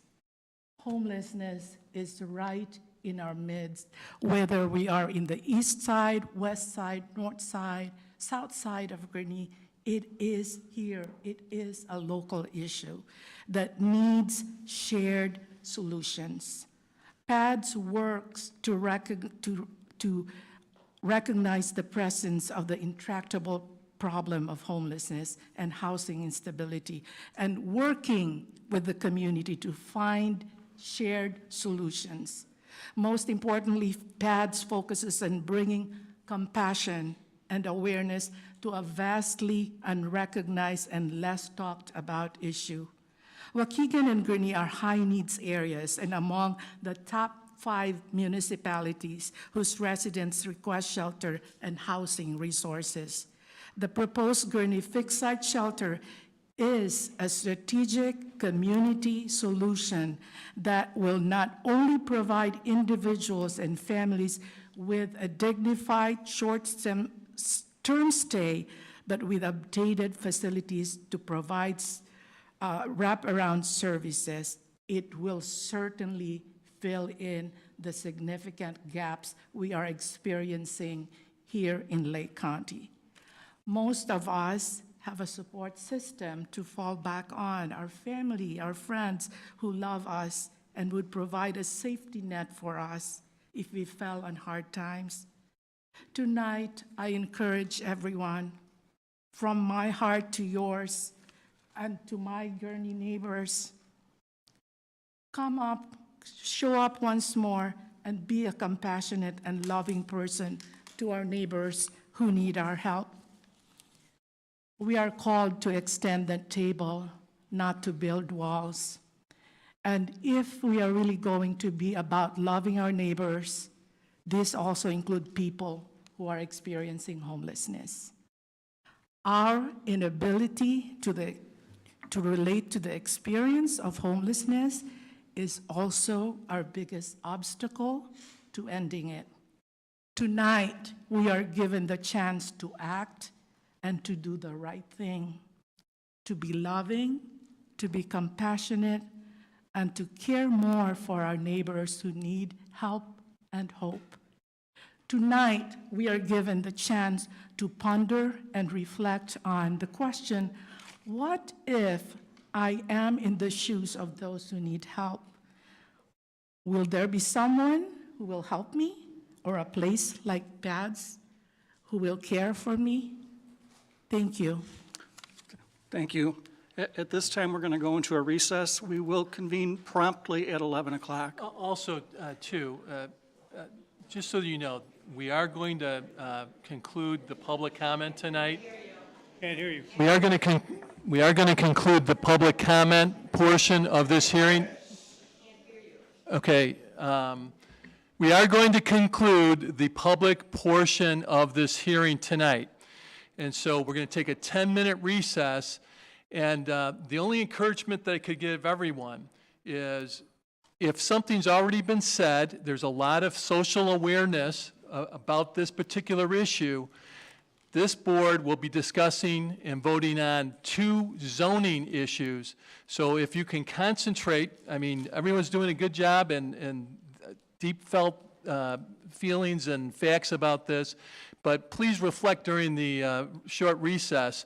If you can shorten your comments to those that have not already been made, that would be greatly appreciated. And generally speaking, kind of on a volunteer honor basis, if you could keep your remarks less than 5 minutes, I know people have come. 3 minutes. Or maybe even 3 minutes due to the lateness. We do want to hear from everyone, but I think everybody can appreciate to be as concise as possible. So we're going to be in recess until 11 o'clock. And please do not try to approach us individually. It would be totally inappropriate.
Okay.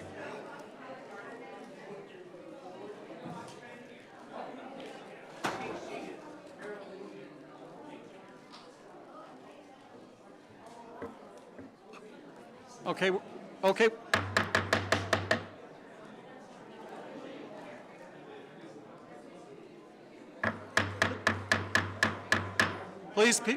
Please, people.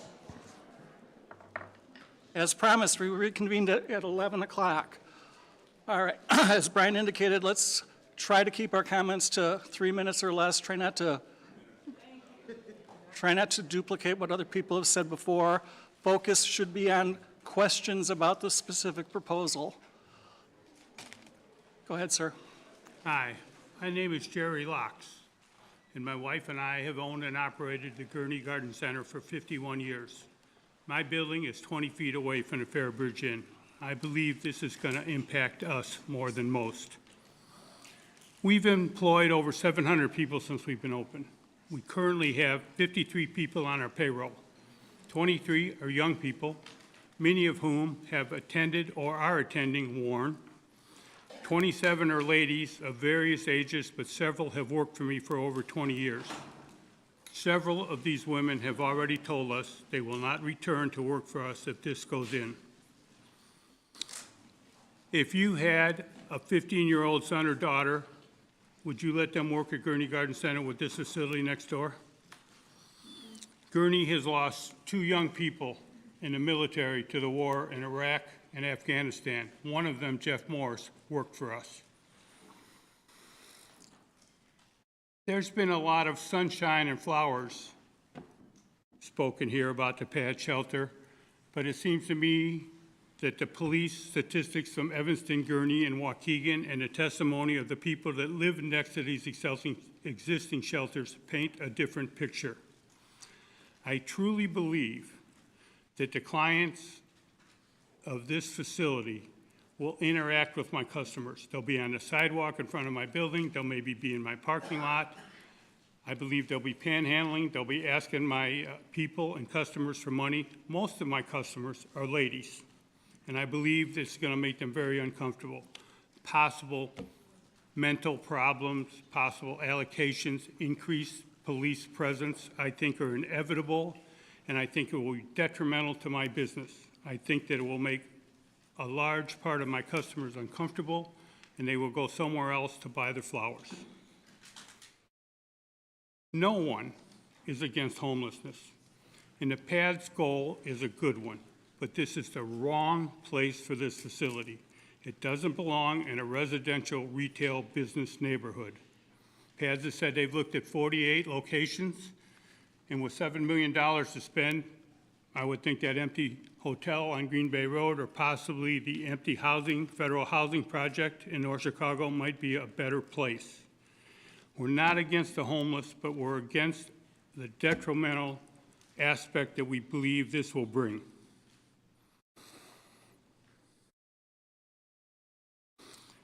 I truly believe that if this is allowed to go in, it will be the death knell for the East Grand Corridor. No new restaurant will come in. No new businesses will come in. Many businesses, including, I sincerely believe mine, will end up being forced to close, and you'll have empty storefronts. It will become a blight on the village rather than a good entrance.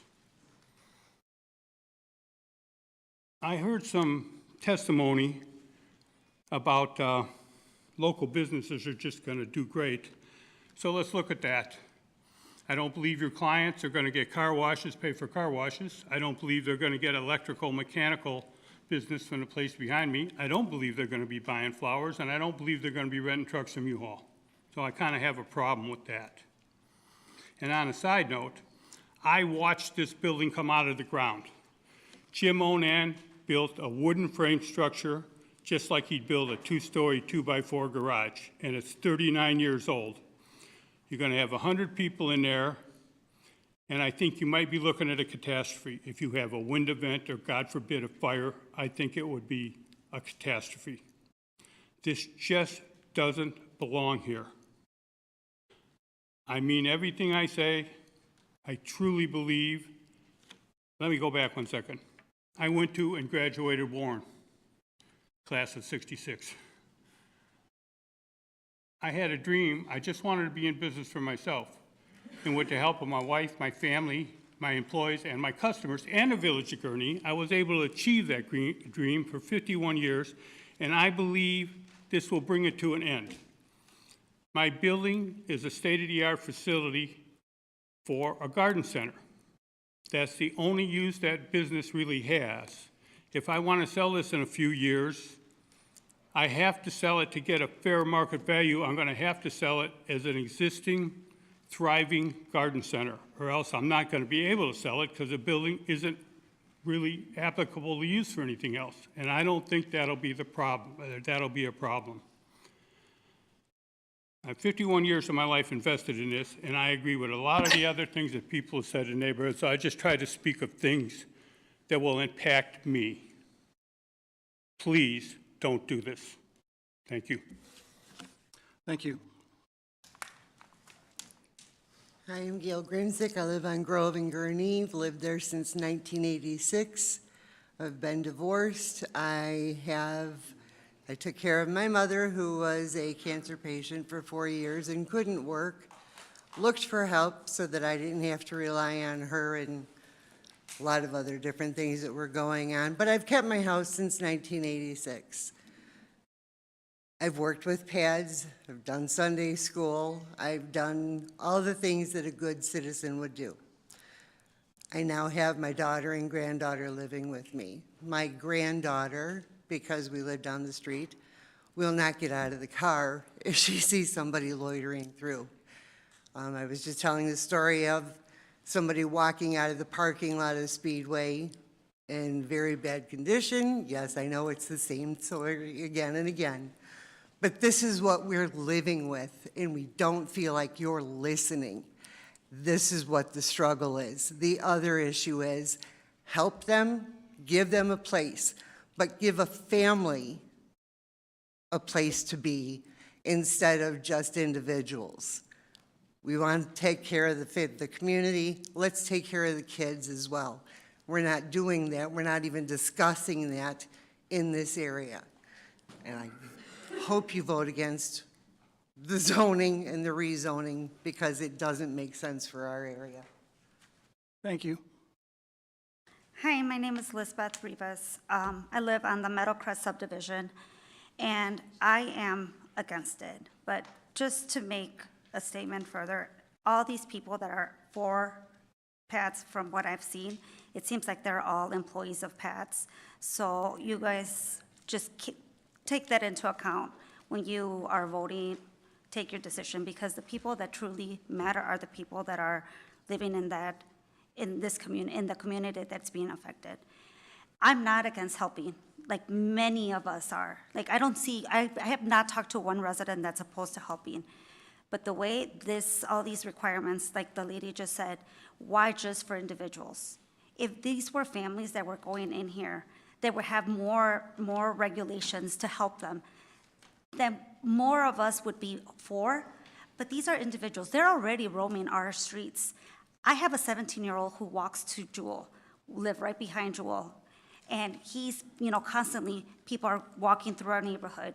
People are and they're not people that are just walking. They're causing problems.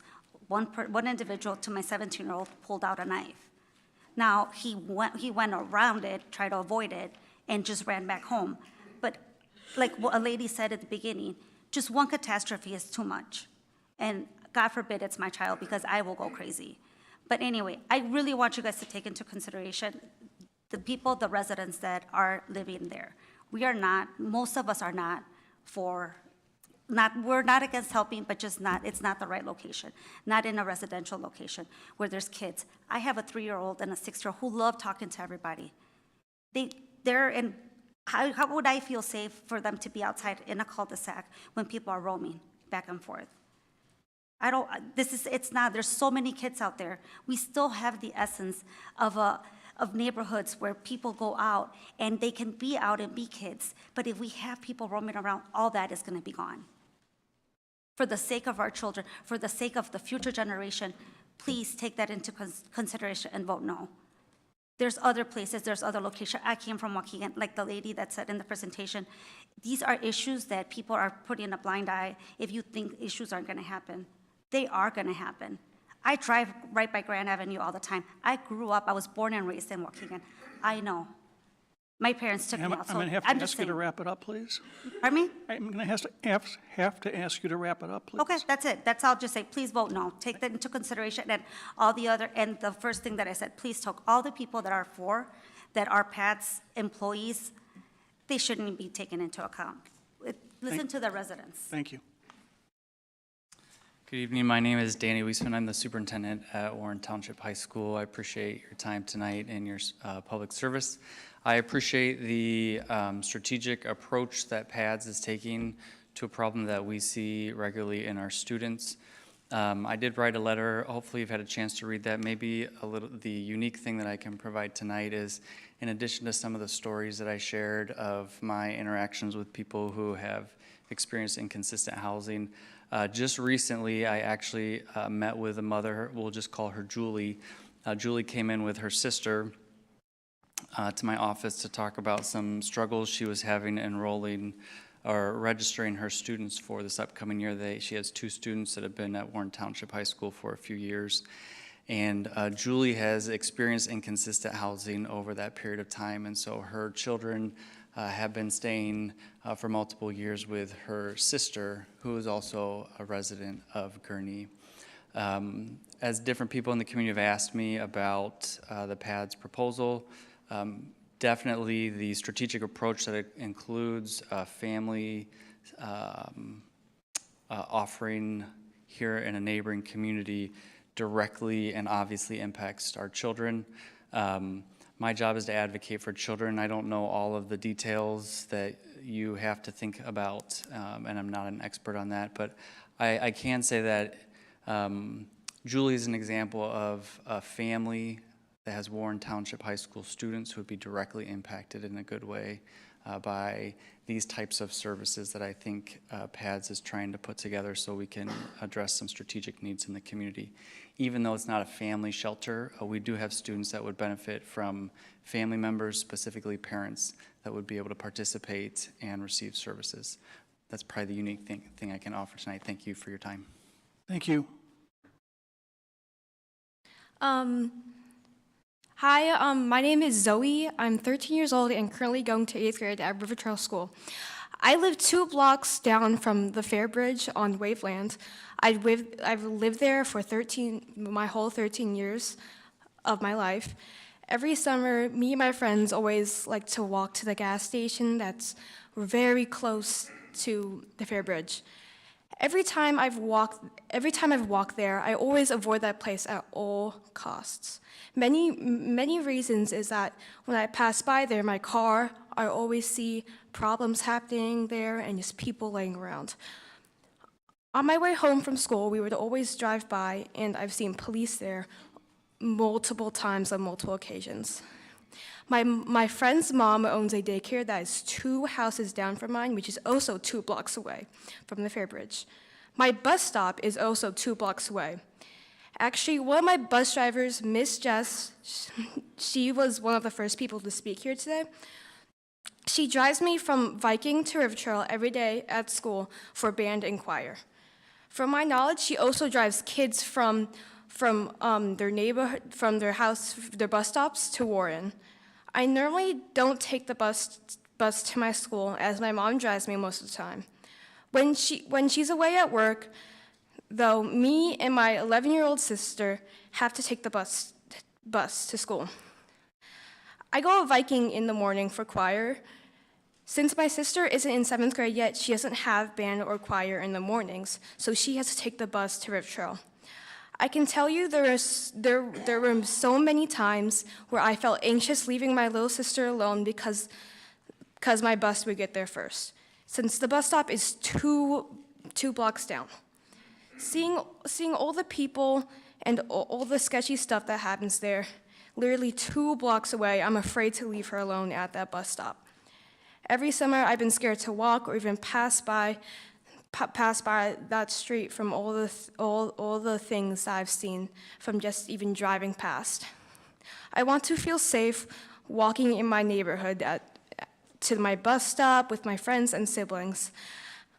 I feel that the shelter could cause more danger to the neighborhood. Schools are within miles, daycares are within blocks. The safety for me, my friends, my neighbors, and my family could be more at risk. According to AmericanAddictionCenter.org, 38% of homeless people abuse alcohol, while 26% abuse other drugs. If that is true, and we have homeless people going there that could be drunk and not themselves. ThirdMill.com states about 43% of sexual assault events involve alcohol use by the victim. 69% involves alcohol use by the predator. Just knowing this information makes my heart drop. The Gurnee Garden Center is right next to the Fair Bridge. I was planning on when I turned a few years older. They were one of my main options for jobs, where I would want to work. Looking to what might be the future now, I have put it lower at my list. With the facts I have learned and know that in the future I would not feel safe working there. I fully support the idea of a homeless shelter, just not in this community and place. I'm not against a homeless shelter at all. But we need to help them. But this is just the wrong place. There's too much of a risk. Thank you for your time. Thank you. Hello, my name is Lauren Fish, and I have been an Eastside Gurnee resident since my family moved here when I was in the 3rd grade, so give or take 28 years ago. My family's home is still within a half mile of the Fairbridge location, and I moved a lengthy mile about down the road from there, so stayed pretty close to home. In addition, I'm a local realtor. I'm an involved community member, including being the vice president of the Warren High School Alumni Foundation. And I'm asking you to approve this Pat's Fix shelter. I love the opportunities that Gurnee has afforded its residents and our many visitors, and I believe that addressing a growing need in our community is a logical next step and the right decision. I haven't had the pleasure to work with PADS or for PADS. I've just had the pleasure to do different fundraising and see them in action. And I will say that I am always impressed by the professionals that work there and how they support and service their clients. I have absolute full faith in that organization's ability to own, operate, and enhance this location while helping our neighbors who really need it. Over the last few weeks, I've also had the opportunity to listen to the public comments that have taken place at the various village and zoning meetings. And something that struck me that those who oppose this mentioned is that it would make declining conditions around the neighborhood worse and impact their home's market value. Now, it's no surprise as a realtor and someone who lives in this area, I too feel for that market value number and appreciate what sales price means to all of us. So I wanted to look at the data because that's where I always live and breathe when talking to clients who want to sell their home.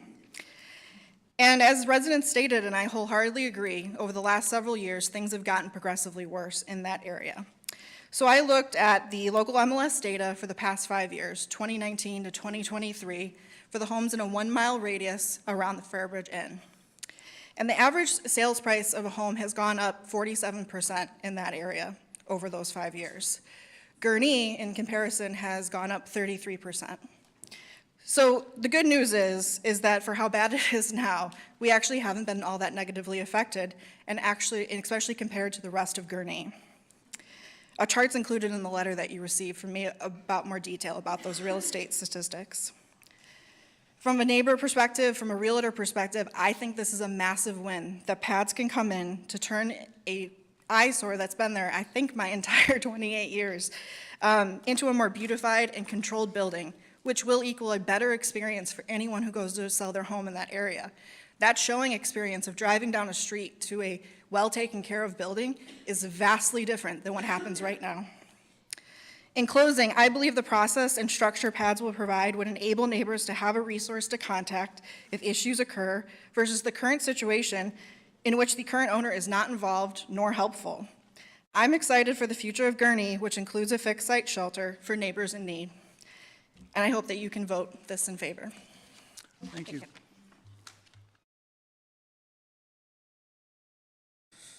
All right. Good morning. Not yet. I'm Joseph Swabo. I live at Meadowcrest. It's morning for me because I work all hours. Anyways, I worked for the U.S. Navy for 17 years. That's the only reason I'm here in Gurnee, because the base. So anything I say does not reflect the Department of Defense or the Department of Navy. I'm here just to speak on myself and what I've dealt with here while living here the last 3 years. And I did also have questions and concerns like everyone else. So they said they don't drug test, right? And when it comes to zoning, right, it is a residential neighborhood. I believe those policies you guys have put in place have took that time to make those laws, make those statutes, make those ordinances for a reason, right? So to revamp it and to reopen it up for another business to replicate that same thing, I think you're opening up a can of worms, right? Secondly, they say it's against ADA to drug test. That's false. Americans Disability Act allows employers to test. Therefore, employees or not, it is not illegal to drug test for employment or staying at certain residential areas since it's a non-for-profit business, all right? What happened if, and also there's a concern, what happens if they're evicted, right? Now they're in the area. Again, a zoning issue. They have the ability to change lives, which is great. I believe in changing lives. My best buddy is a chief petty officer. He was homeless, right? His solution was to join the Navy, all right? There's other solutions for those reasons. There's other zoning areas for those reasons, and that's why I firmly stand against this. Not only have I encountered multiple reactions with the homeless in this area, some that have had pad or vouchers to stay at these residential neighborhoods, whether it's the motel at the McDonald's or coming through my neighborhood past Jules, where one has threatened my wife, all right? Where one had pulled a knife on my neighbor, son, where they come yelling and fighting at all nights, fornicating in the backyard behind Jules, where the cops of Waukegan are too busy because they have real crime, all right? So it's a real issue, and now it's a problem with Gurnee PD. Just as someone else brought up, it's going to reallocate all your taxpayer dollars for something that is unnecessary, all right? That could be somewhere else, not in a residential zone neighborhood, all right? And again, with the drug thing that I know is a big concern, there's nothing saying they couldn't. If they wanted to implement this, they could do this, but they don't want to, obviously. The Homeless Act Section 775, 45, TAC 10, there's nothing that states in the Homeless Act that they cannot drug test. Again, the area, like she said, 35 miles an hour. It's not 35. There's cops trying to sit there and shoot radar all day. Everyone drives crazy because they're flying from Waukegan or Waukegan to somewhere else, to 41, right? The 41 is a residential highway or a major highway. That impacts housing, right? Smog, anything within 100 feet, that tears down the value of the homes. Now you're talking about rezoning a homeless shelter. Yes, that will impact your guys' value. It won't affect me because I'm moving, but it will affect everyone that stays here, all right? And just because the realtor says the property went up, everybody's property went up in the last 10 years. Inflation, everybody's. Now everybody, and you know you're probably paying 3 times more in taxes here in Lake County, just as much as California, as well as any gas prices. So when you're talking about price value, that needs to be considered, all right? So again, sorry, that's my proposal, why it should not go through because of the zoning. Keep the regulations you already had in place for a reason and stick with it. That's all I have. Thank you.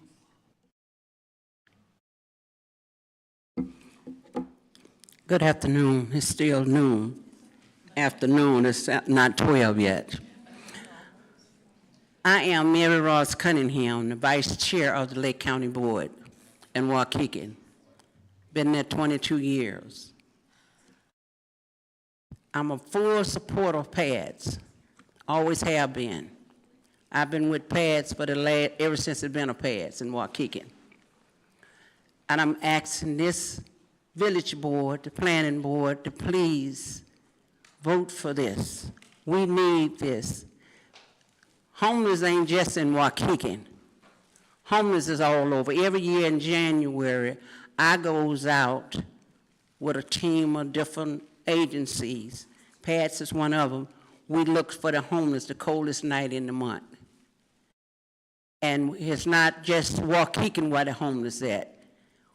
We found them in Libertyville, Lake Forest, Gurnee. You got homeless out here. You got problems out here. Pads didn't bring this homeless here to these cities. He was already here. I get the statistics. I'm the chair of law and judicial for the county, and I get everything that go on in every city. I get all the problems, all the crime. So crime ain't just in one place. Crime is all over Lake County. Wake up, peoples. Don't try to think that your city is all that, and Waukegan and North Chicago and Zion is not that. You got the same problem that Waukegan got out here. You just don't get the data.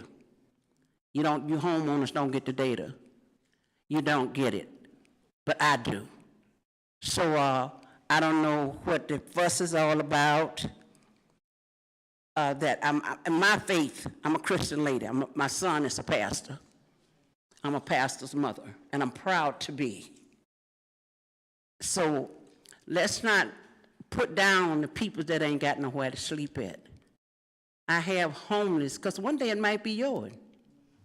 It might be yours, because we living up now, got a roof over our head, and ain't no rain raining on us. But one day you might get homeless. I'd had a good friend lived in Libertyville. She owned property, 62 years old, Caucasian lady. I went out this January. Guess who was sitting at the Waukegan post office steps? She was. She was homeless, lost everything she owned when she came homeless. So let's not think that we got it now. Yeah, we got it now, but we don't know what we're gonna have later on. So let's think, have a heart. Have a great warm heart. And I just want to reiterate about that. I heard someone got up early and said about the beating on by pads. Someone beat somebody to death and they died. No, they didn't die. That's family. That's me. No, they didn't die. But they didn't live at pads. They wasn't pad resident. They lived on the next street, but that's why they hang out at, over on the next street. They don't hang out at pads. I know why they hang out at. So no, he's still in the hospital. He ain't gone yet. So let's not put him in the graveyard. I hate to hear somebody say that, just because they was Afro-Americans. So let's not say that. And we do have the people that did it in the Lake County Jail. So let's quit saying that, because your child might get out there. We have plenty of stuff in different states. We got sex offenders. We got everybody out here. Gurnee done had a lot of trouble out here, but I praise the people that are in office out here, that they look out for their residents. I really praise them. But I'm asking you, we need this. It's not where you live, it's how you live. And the CEO for PASS, Mr. Allen, been doing a great job. To me, you're going by what you used to hear about 20, 30 years ago, but it ain't that no more. Sure, I voted for the funds for that, and I'll vote again if they come back with need some more money. So I'm here. So I'm asking this board, take consideration, have a heart. Think about the peoples that laying out in the streets. Anybody want to join me in January that's in this room that kicking against pads, come out and walk from 10 at night to 2 in the morning and see what you find. They ain't in Waukegan. They ain't in North Chicago. They in Highland Park, Gurnee, Graves Lake, Round Lake, Libertyville, Vernon Hill. That's where they at. That's why we found them at. So you got homeless out here. You got a lot out here. So let's not just kick the homeless peoples. You know, that hurts me, to kick the homeless, kick peoples down. I grew up in Alabama, and I know what it like. I seen what it like. My brother got lynched. I seen what it like. Let's have a heart. And I'm asking this I know you got a good heart. Please, pass this ordinance. Please, do what God said do. Thank you. Thank you.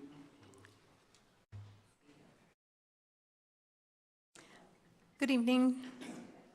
As a former school board member, I want to thank you for your volunteer service this evening. My name is Carissa Casbin, and I am the Lake County Board Member for District 7, which includes most of Gurnee. This fixed site shelter project first came before me in my service on the Housing and Community Development Commission for Lake County and the Health and Community Services Committee on the Lake County Board. I have also, with Mary, participated in Lake County's homeless point-in-time count. Last month, the Lake County Board voted on this issue. As a county board member, my decision was based on whether we should use a fixed site shelter model at all in Lake County. Since this model reflects evidence-based best practices for serving our unhoused community, I voted for it. My official role in the project is over. The decision to speak for the project at a Village of Gurnee meeting was more complex. In my considerations, I actively sought the views of community members, both in favor of the project and against it. I also engaged in multiple discussions with the PADS and Lake County Community Development staff. I toured the Evanston and DuPage County fixed site shelters to ensure I had a comprehensive understanding of the issue. When I or my community members had questions, Executive Director Swilley of PADS had answers. When I voiced concerns, he listened and made adjustments when necessary. These interactions built trust. I hear with empathy the voices of those who are against this project. I understand the concern. After all, for most of us, our homes are our most significant investment. But after all this work and research, I can confidently say that this shelter will improve the neighborhood. Finally, as I pondered whether or not to speak to you all tonight, I landed on this. If we don't speak up about a shelter that will house our most vulnerable community members, what will we speak up about? What do we stand for? Who are we as a community? Most of us have been in a situation at some point in our lives where we have been a paycheck or a family member or a stroke of luck away from homelessness. It could happen to anyone. Those people over there experiencing homelessness are us. I consider my district the heart of Lake County, not just because of its location, but because of the inherent decency of the people who live here. The Village of Gurnee has flourished because it is a leader with heart and vision. The village has always been an unwavering, steadfast partner of the county, willing to look past its borders to take a leadership role in our county community. Gurnee does not shy away from its responsibilities or its role as a county leader and partner. It is a village that has led with character. I love the people in my district. I've knocked over 20,000 of their doors, so I mean it when I say I love them. I would not advocate for a project that would make them less safe. Please vote to approve the rezoning necessary for the PADS fixed site shelter in the Village of Gurnee, and let the village continue to be a leader with heart. Thank you. Thank you. Good evening. Thank you for staying late. My name is Andy Thiem. I live on Waveland Avenue, about 2 blocks from the Fairbridge. I don't think the compassion for the homeless is on debate here, because I think we can all have a heart for those less fortunate than us. But I do believe that the shelter's not right for this area. I had the pleasure of sitting in a meeting, the last meeting you guys had, and we had a guy from, a developer from Milwaukee who gave this beautiful presentation on these apartment homes over by Tri-State Parkway, and it was impressive. Beautiful homes, beautiful clubhouse, beautiful pool. But in the end, all your comments were this just is not the right place for this development. And I think, given the last 10 years of just the economic decline in this area from the mismanaged construction of that 41 and Grand corridor there, I think this community needs a business there. We need a business that the community can support. We can't afford to lose any more businesses. You know, we've lost the Himalayan, which was a favorite for our family. We could walk there. Jimmy John's is gone, T-Mobile's gone. We need, you know, a business that the community can support. So I don't think it's really a matter of do we have a heart for the homeless. I think it's just we need to find a better spot for it. I can't believe with the brain power in this room that we can't find a C3 zone property in all of Lake County that would be perfect for a shelter. I mean, it just seems like this is the easy route to go, and sometimes the easy route just isn't the right route. So let's figure out a better place for this that's not in the middle of our communities. I mean, there's 2 homes on that same block as the Fairbridge. So it's not just surrounded by commercial properties, it's a residential community here. So I'd love to see a business that I can support and that could be supportive of the community. That's all I got to say. Thank you. Thank you. Good evening. My name is Dan Warehouser. I'm a resident of Gurnee for 38 years and have been senior pastor at Lakeland Church in Gurnee for 24 years. And I come today just to add what 27 Christian congregations in the community would say. We're going to be praying. You have the wisdom of Solomon. This is hard, right? It is. And I'll just say I'm certainly, I know all of us are concerned about those who are homeless. And I'm grateful for pads that you're swinging at it. It's a hard work that's not easy, and so that's good. But I think we'd all also say none of us wants anyone to feel afraid. And that's also been in the room tonight, and that's deeply concerning to us as well. Certainly the folks who live in the neighborhood near where the Fairbridge is are experts on what that area is like right now, no doubt, and we need to hear that. But as you've been hearing testimony from folks who work with PADS, they're actually experts about what that program is like, what working with that group of folks is like. And PADS have been a great partner for churches for 30 years. Many of the folks that have provided in the one-night stay model that now we found a better version of, many of those folks have come from our churches.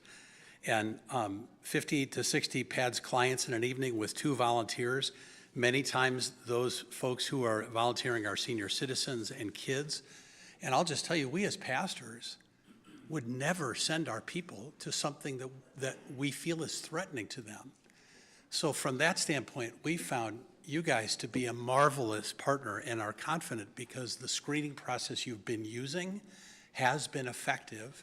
And we trust that the screening process for this much more robust process is also going to be effective in a fixed site shelter. So I'm going to just read the names of the 27 congregations that you've received letters from the senior leaders to say we're grateful that we're also trying to be a community that cares for the most vulnerable among us.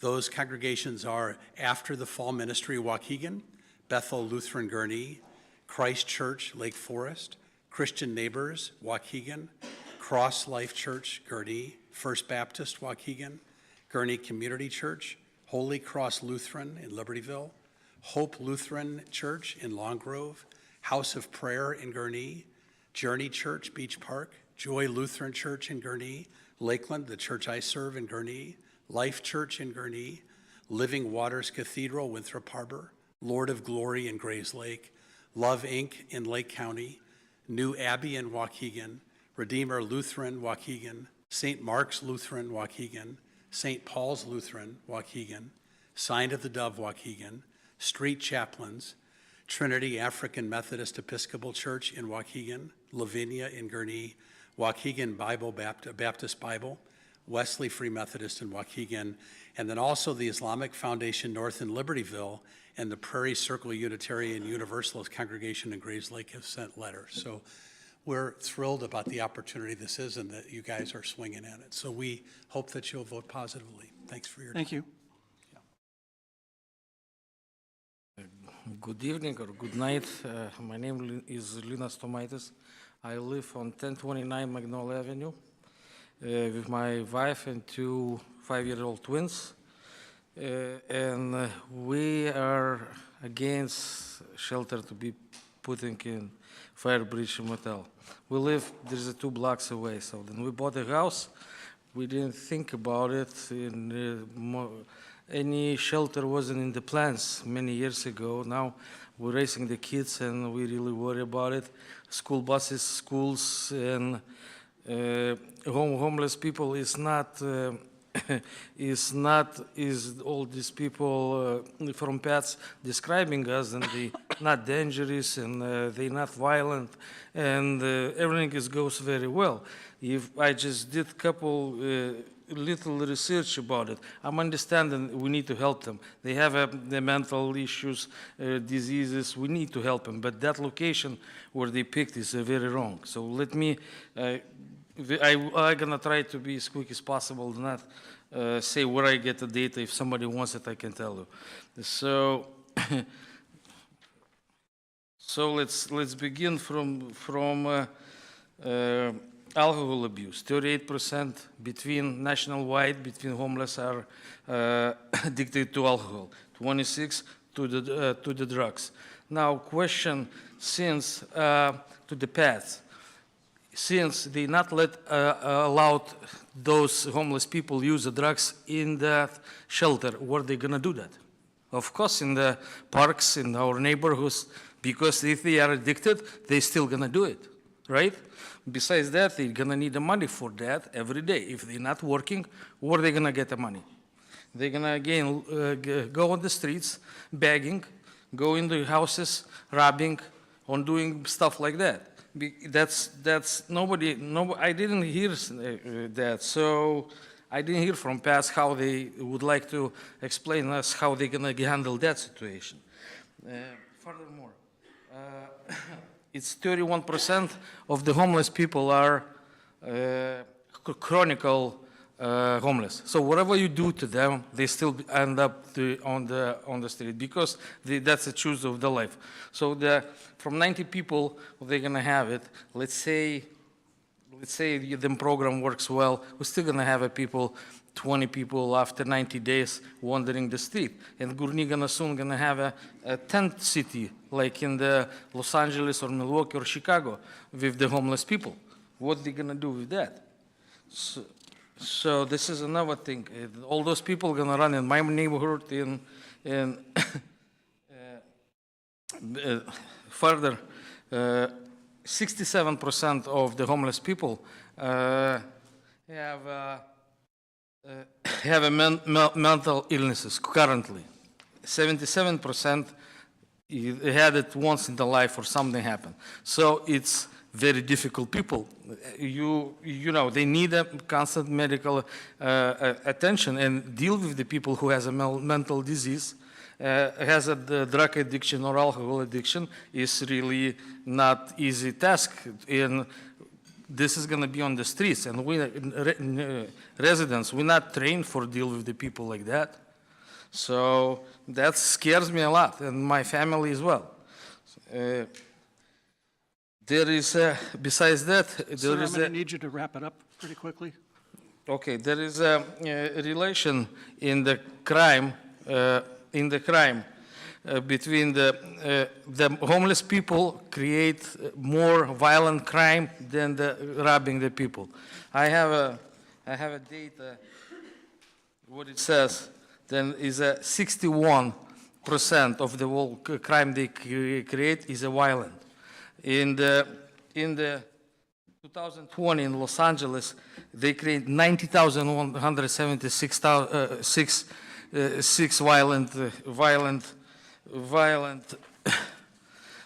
violent crimes. Now, just recently, New York Post, May 13, 2004, homeless offender who senselessly stabbed a tourist.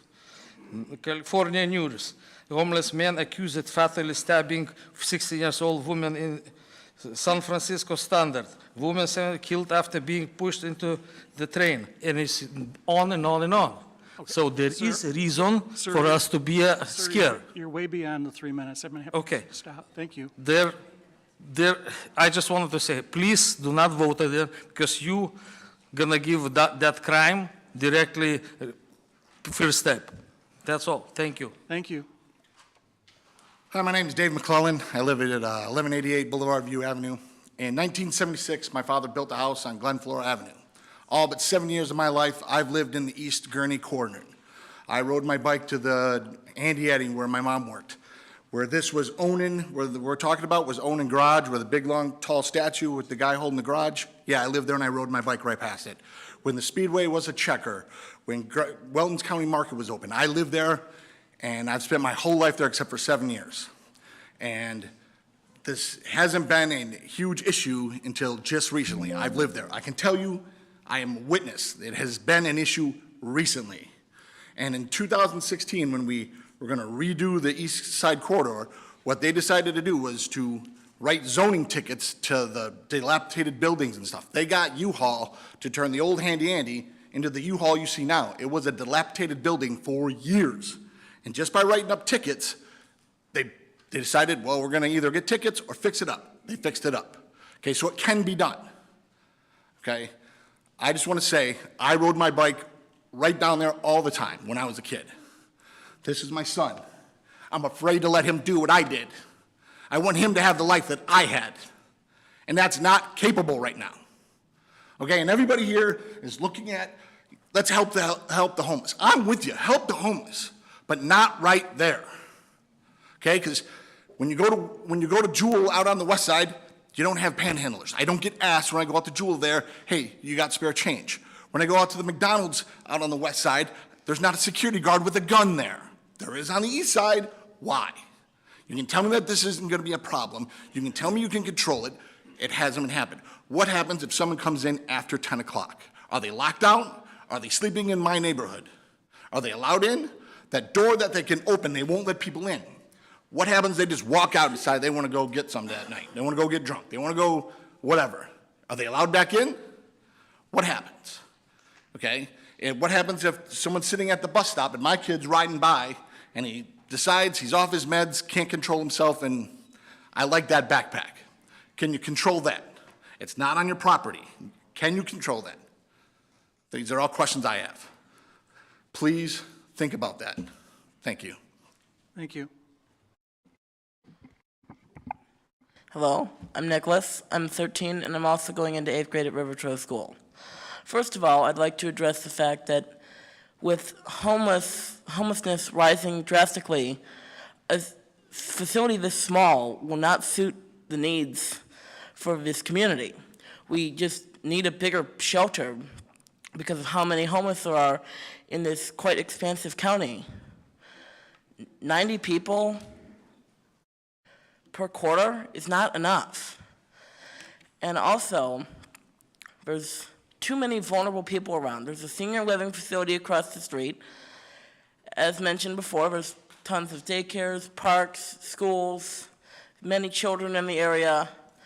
And with how many facilities PADS has looked at, there has to be a much better suited facility that is not surrounded by a vulnerable population that can suit the needs of the homeless community, which is a very needed issue because they do need to be taken care of, but this isn't going to be enough. There's not enough space. We're trying to fit 3 people into every room. These people need more privacy. They need to rebuild their lives. Instead of just being under a roof, they need to progress and get back in the swing of society. This just isn't going to do it. Thank you. Thank you. Hello, my name is Carrie Wagner. I'm kind of winging it because I didn't even know if this meeting would still be going on when I stopped by. So I wanted to discuss a few points. I've heard about compassion, empathy. Those are my 2 points I want to talk about right now. I don't think that only the PADS supporters are the only one in this room with compassion and empathy. To say that seems like an overstatement to say you need compassion and empathy. So I'm going to start there as a baseline. Some of my key points are, I've heard many people talk about why they support helping the homeless and PADS. What I haven't heard a lot about is why they support this particular location.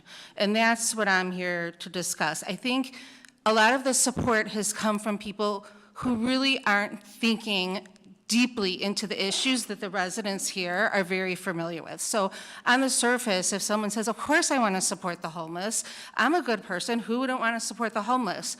Are they aware of all the crime that is currently in our area? Do they know everything that we already have gone through in this community. I'm going to cover a few points that I just happened to think of while I was sitting here. One of Mr. Sweeney, I believe he said that the men and women would be in different floors. They wouldn't be together. Is that correct? Well, this shelter, according to their literature, does allow couples. So I'm assuming that that would be an exception that wasn't mentioned. And I'm not sure how that would work with men and women on the same floor. Also, statistically, men tend to be more violent.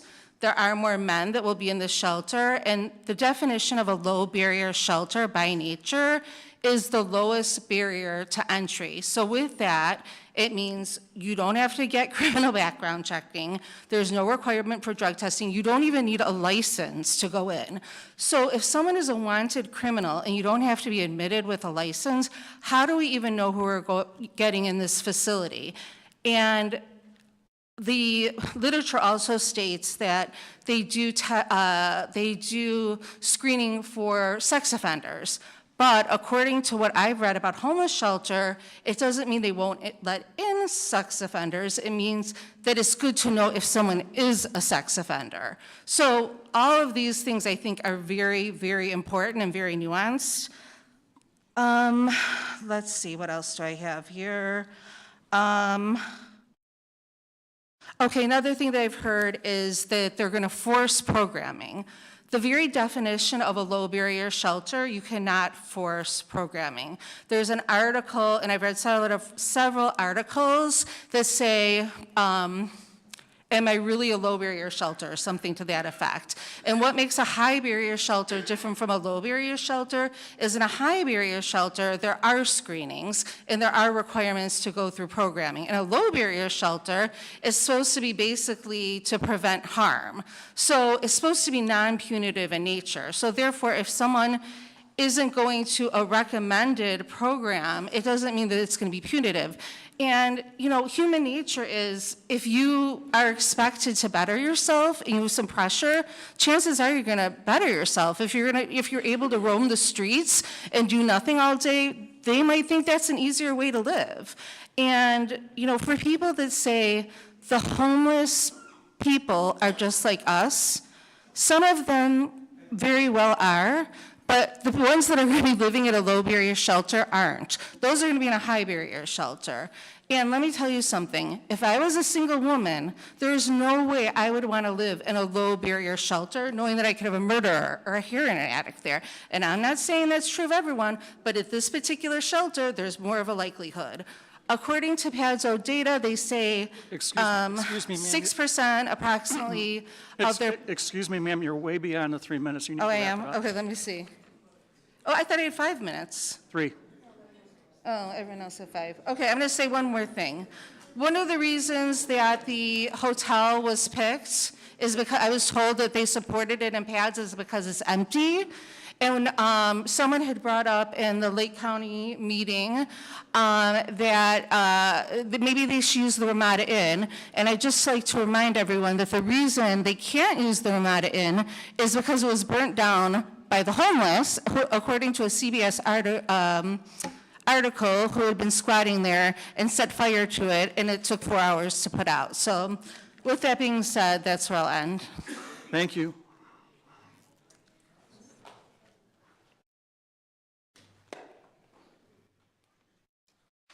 Good evening.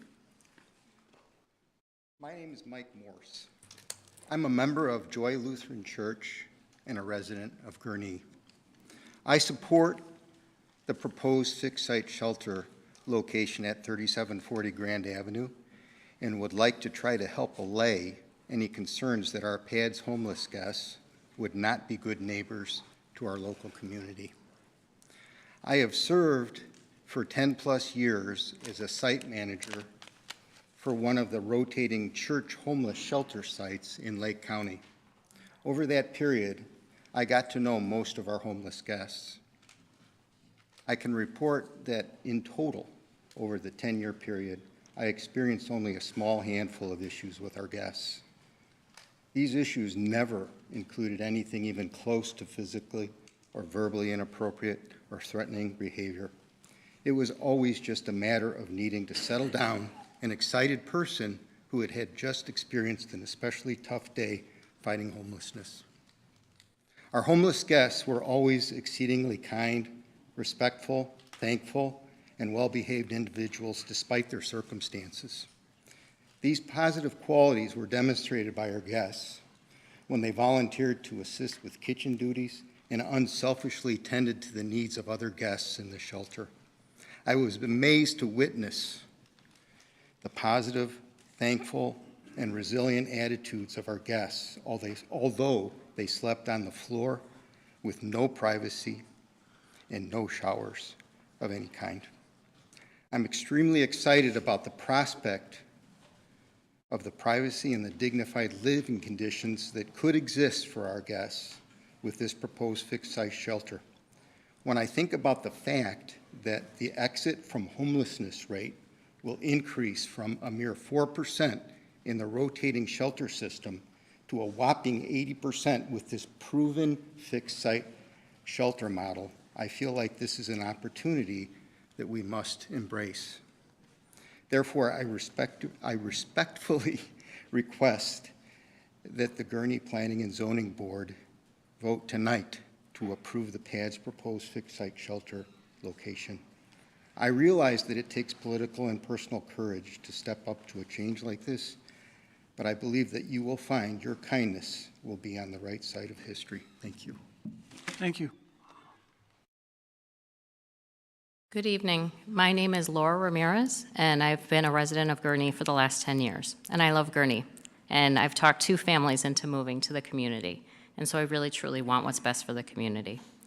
For the last 25 years, I've worked in the social service field in Lake County.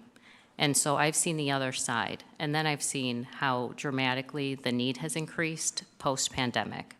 And I'm telling you with all certainty that this is a Gurnee problem. That the fact that Gurnee has seen its low-income population more than double in the last 5 years is a reality that I encounter and my colleagues in the social service field encounter. Gurnee is in the top 4 municipalities requesting rental assistance and housing and shelter. It's a Gurnee issue. These are our neighbors, and this is an opportunity to really enact change. Gurnee residents are the top 3 communities that are utilizing PAD shelter. This isn't someone else's problem. These are our neighbors. This is our community. In my day job, I'm a library director, and libraries are one of the few places that are free to go to. And we have homeless guests all the time. And I have yet to encounter some of the horrific examples that I've heard of what has happened. I can say, though, with complete authority, that I have relied very heavily on the PADS team. I'm not a PADS employee, I'll point that out. They're not paying me to say that. They've really come, and I've seen the way that they've worked with individuals with dignity, and I have a lot of faith in that. In my volunteer time, I volunteer for the Healthcare Foundation of Northern Lake County. I'm their vice chair, and I'm the chair of the Beneficiary Selection Committee. And over the last 9 years, I've helped to allocate millions of dollars to social service agencies in Northern Lake County, including PADS. And so I have read their grant applications for the last 9 years. And I can tell you that they exceed outcomes every single year. And it's a very tough vetting process, including site visits. I can also tell you that we fund the mental health care services that are provided on site. So it's a very comprehensive service that they provide.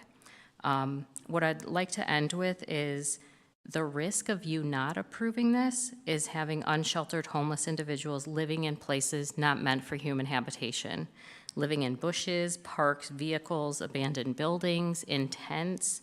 I don't think that's the Gurnee you envision, because it's certainly not what I envision or what I invited other families to be a part of.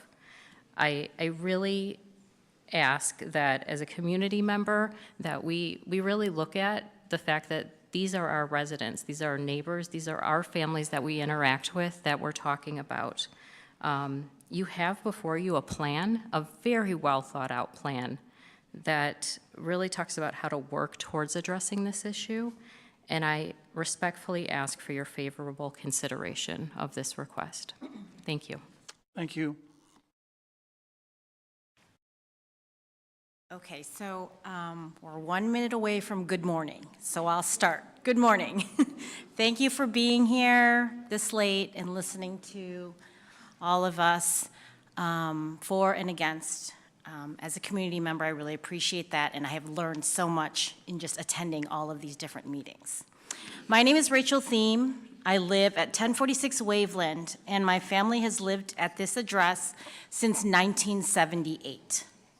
I grew up in this home, and now me and my husband raise our 3 children, ages 17, 13, and 11. We live 2 blocks away from the proposed PADS low-barrier shelter. I'm here to give a personal account of changes to the neighborhood since PADS has been sheltering homeless at the Fairbridge. The PADS representative stated in recent years that only 3% of the hotel stays were sheltered homeless. With only 3% of the sheltered homeless, we as a family of 5 who live 2 blocks away see the activity outside the Fairbridge daily. We have personally experienced individuals loitering in the private parking lot of Fairbridge, on the public sidewalks, and private parking lots of the surrounding businesses. We continually see anywhere from 3 individuals up to 12 individuals loitering in the parking lots belonging to the Fairbridge.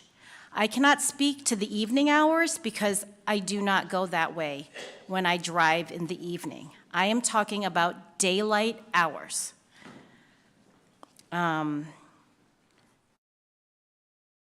I've seen them in the garden center, in the public sidewalks, and I'm concerned about this much activity with only 3% of stays of homeless. What will happen when there is 100% of stays there? In recent years, since PADS has begun to shelter, I personally witnessed police activity at the Fairbridge at least 2 to 3 times a week. Also, in the 45 years my parents and now my family have lived in this home, we have never had to call the police. Just since PADS has started putting homeless individuals in, I have personally had to call the police 2 times. One specifically because an individual was pacing from the Fairbridge garage to the bus stop on the corner of Waveland and Grand. He was flailing his arms around and yelling, and he was just all by himself. One of the points in what you're looking for when voting is the establishment maintains and the operation of the proposed special use. Does it endanger the public health, safety, or welfare? Yes, it does. I've personally witnessed an increase of food garbage, empty and broken beer bottles and cans, drug paraphernalia around the parking lot on the sidewalks of Grand and Waveland Avenue since PADS has been housing homeless at the Fairbridge. This litter is unsafe material, and the drug paraphernalia endangers the public health. I want to clearly note that my 17-year-old son used to use that specific bus stop to get to work at Great America. I no longer allow him to use that bus stop since I've seen all the loitering and I had to call the cops on a gentleman close to the bus stop. I call him an Uber, which means that this activity at the Fairbridge has now affected the PACE revenue. I also want to clearly note that my 3 children used to walk with their neighborhood friends to Speedway. During the summer months, this was at least a few times a week. We no longer allow our kids and their friends to walk to go to Speedway for snacks and drinks. This activity at the Fairbridge has caused loss in revenue to Speedway. This type of loss of revenue to neighboring businesses will be detrimental to the community. The proposed special use is not compatible with the general land use of adjacent properties and other properties within the immediate vicinity. The immediate vicinity are businesses that want to make money. Excuse me, ma'am, you're way beyond the 3 minutes. I need you to wrap Okay, it up. then I'll finish to the end. I do want to address the woman here who asked about walking to the school. I want to note, as a response to your question about children walking to school, I used to let my children, 17 and 13, walk and ride their bikes to Viking Park and Viking School. I personally used to walk to Viking when I was a child. I no longer allow my children to walk and ride their bikes to Viking and Viking Park due to the activity we personally experience. I do have a question for PADS. In your presentation, you showed that the top 3 communities experiencing homeless were Waukegan, North Chicago, and Zion. Gurnee was number 4. When individuals are let go from PADS, where will they go? Will they be returned to North Chicago and Zion and Waukegan? Will they be returned to the other communities that they came from? You mentioned that the residents would be half women and half men. Does that mean that 45 men are admitted and they will no longer admit any more men and just admit women? The representative also stated that they're considering separate floors that are but there are only 10 rooms on the first floor. I do support and recognize a need for fixed shelter, low barrier shelter. And I do not believe that this specific site is the best location due to the vulnerability of the community and the young children, families, and elderly in the area. Thank you. Thank you.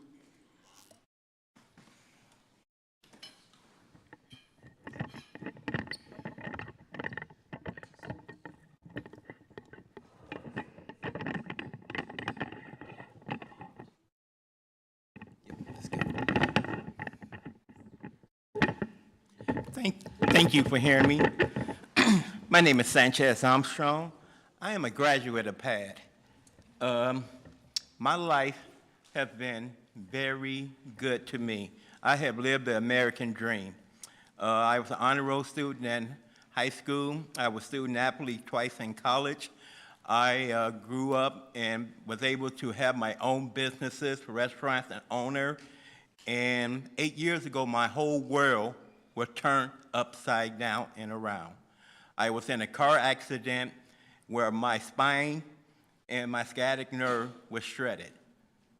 It took me 2 years to be able to walk again on a cane. About the time I was able to walk again, all of a sudden I found out I was born with PAD. I started having arteries and they started deteriorating in my body. I lost both my legs. I lost my businesses, I lost my home. When I was released from the hospital, I had nowhere to go, had no home. I stayed in motels for 3 months until I reached out to PAD because I was running low on money. And PAD gave me a lifeline. PAD extended their arm out to me and showed me a better way and stored that confidence and stored a more comfortable way of life, gave me all the tools to be successful. Now I live in Fox Lake in the senior housing that is handicap accessible. Everything I need is there, beautiful. And I'm gonna have another chance at life. My story will continue because of PAD, because they did not, as I hear from a lot of people here today, shun me because I was homeless. I do not drink alcohol. I do not take drugs. I'm not mentally ill. All these things I've heard tonight, because these are fear factors that some of the town people here have.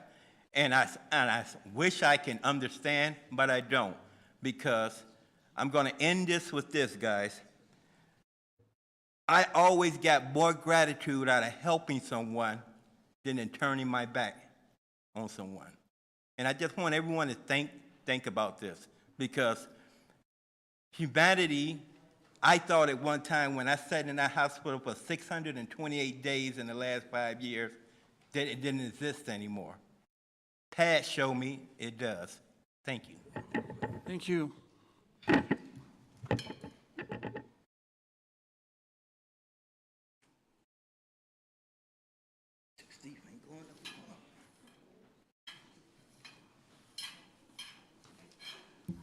Hello. My name is Jude Squires. I'm 18, and I'm a resident of Gurnee and a recent graduate of Warren Township High School. I grew up here, and I believe that this PAD shelter will be extremely beneficial to PADS, the community, and the hotel state. It seems like there is a lot of disturbance around this hotel, and the implementation of PADS, in my eyes, would solve a lot of those issues. the shelter would be way more controlled environment run by great people.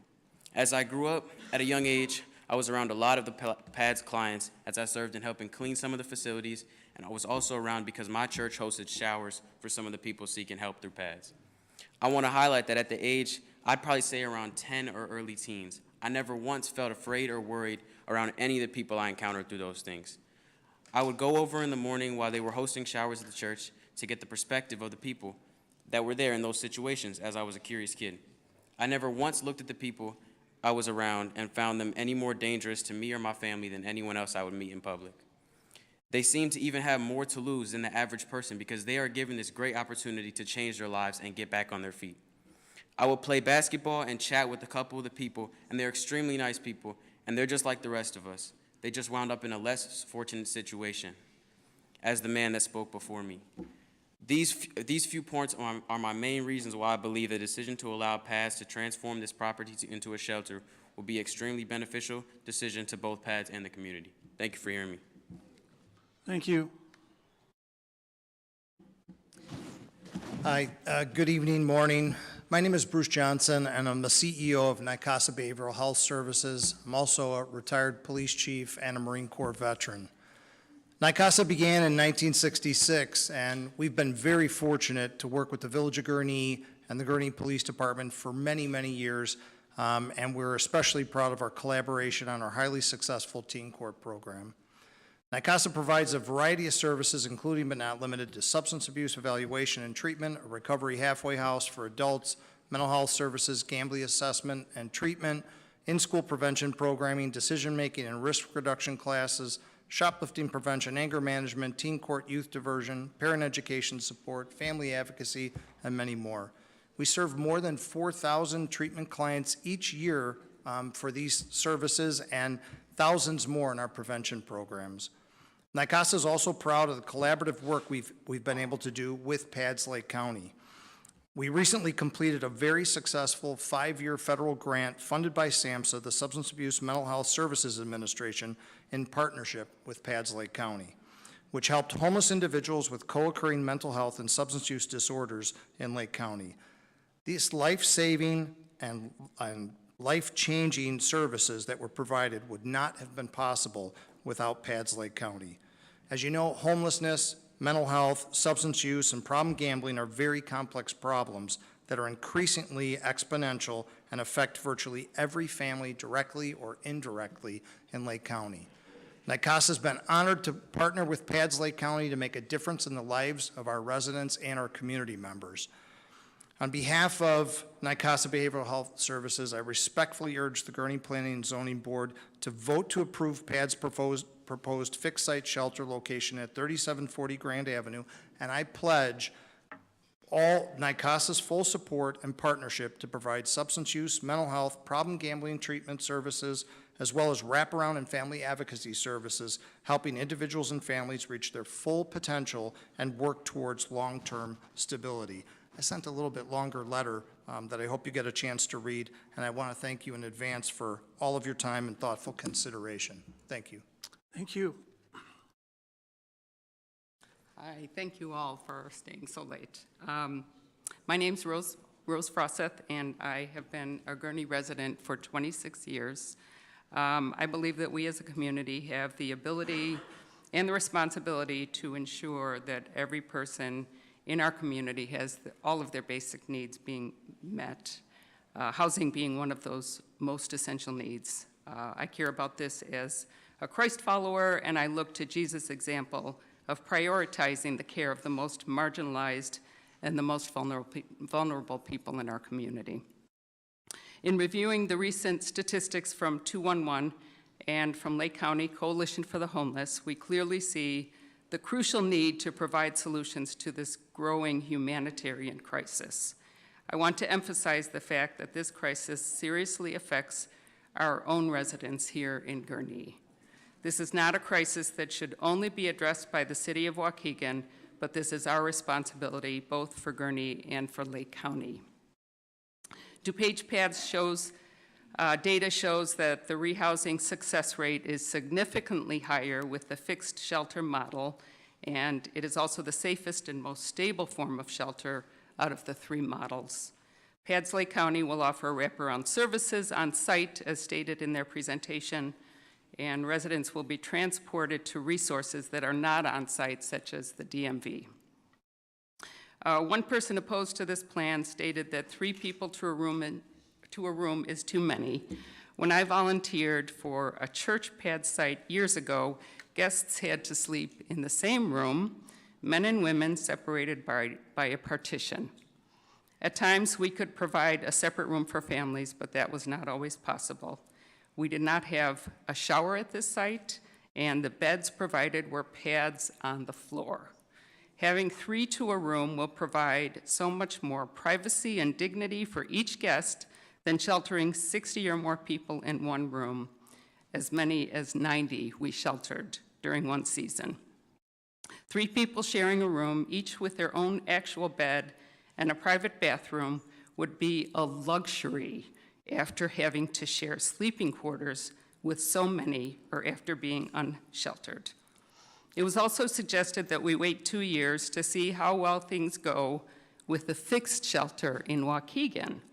I encourage you to take another look at the statistics. Are we to wait until the situation is even more dire than it is now?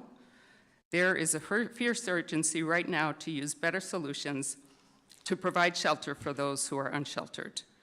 Connections for the Homeless in Evanston opened a fixed shelter in an area of Evanston with both businesses and residences nearby, and it's in such a beautiful and well-maintained area. The most recent report of the Margarita Inn shelter states that the neighbors reported a quiet first quarter of 2024, and at least one of the neighborhood folks who had not been a fan of opening this shelter admitted that this was not such a bad thing after all. It's kind of quiet. Ma'am, you're beyond the 3 minutes. I need you to wrap it up. I will wrap it up.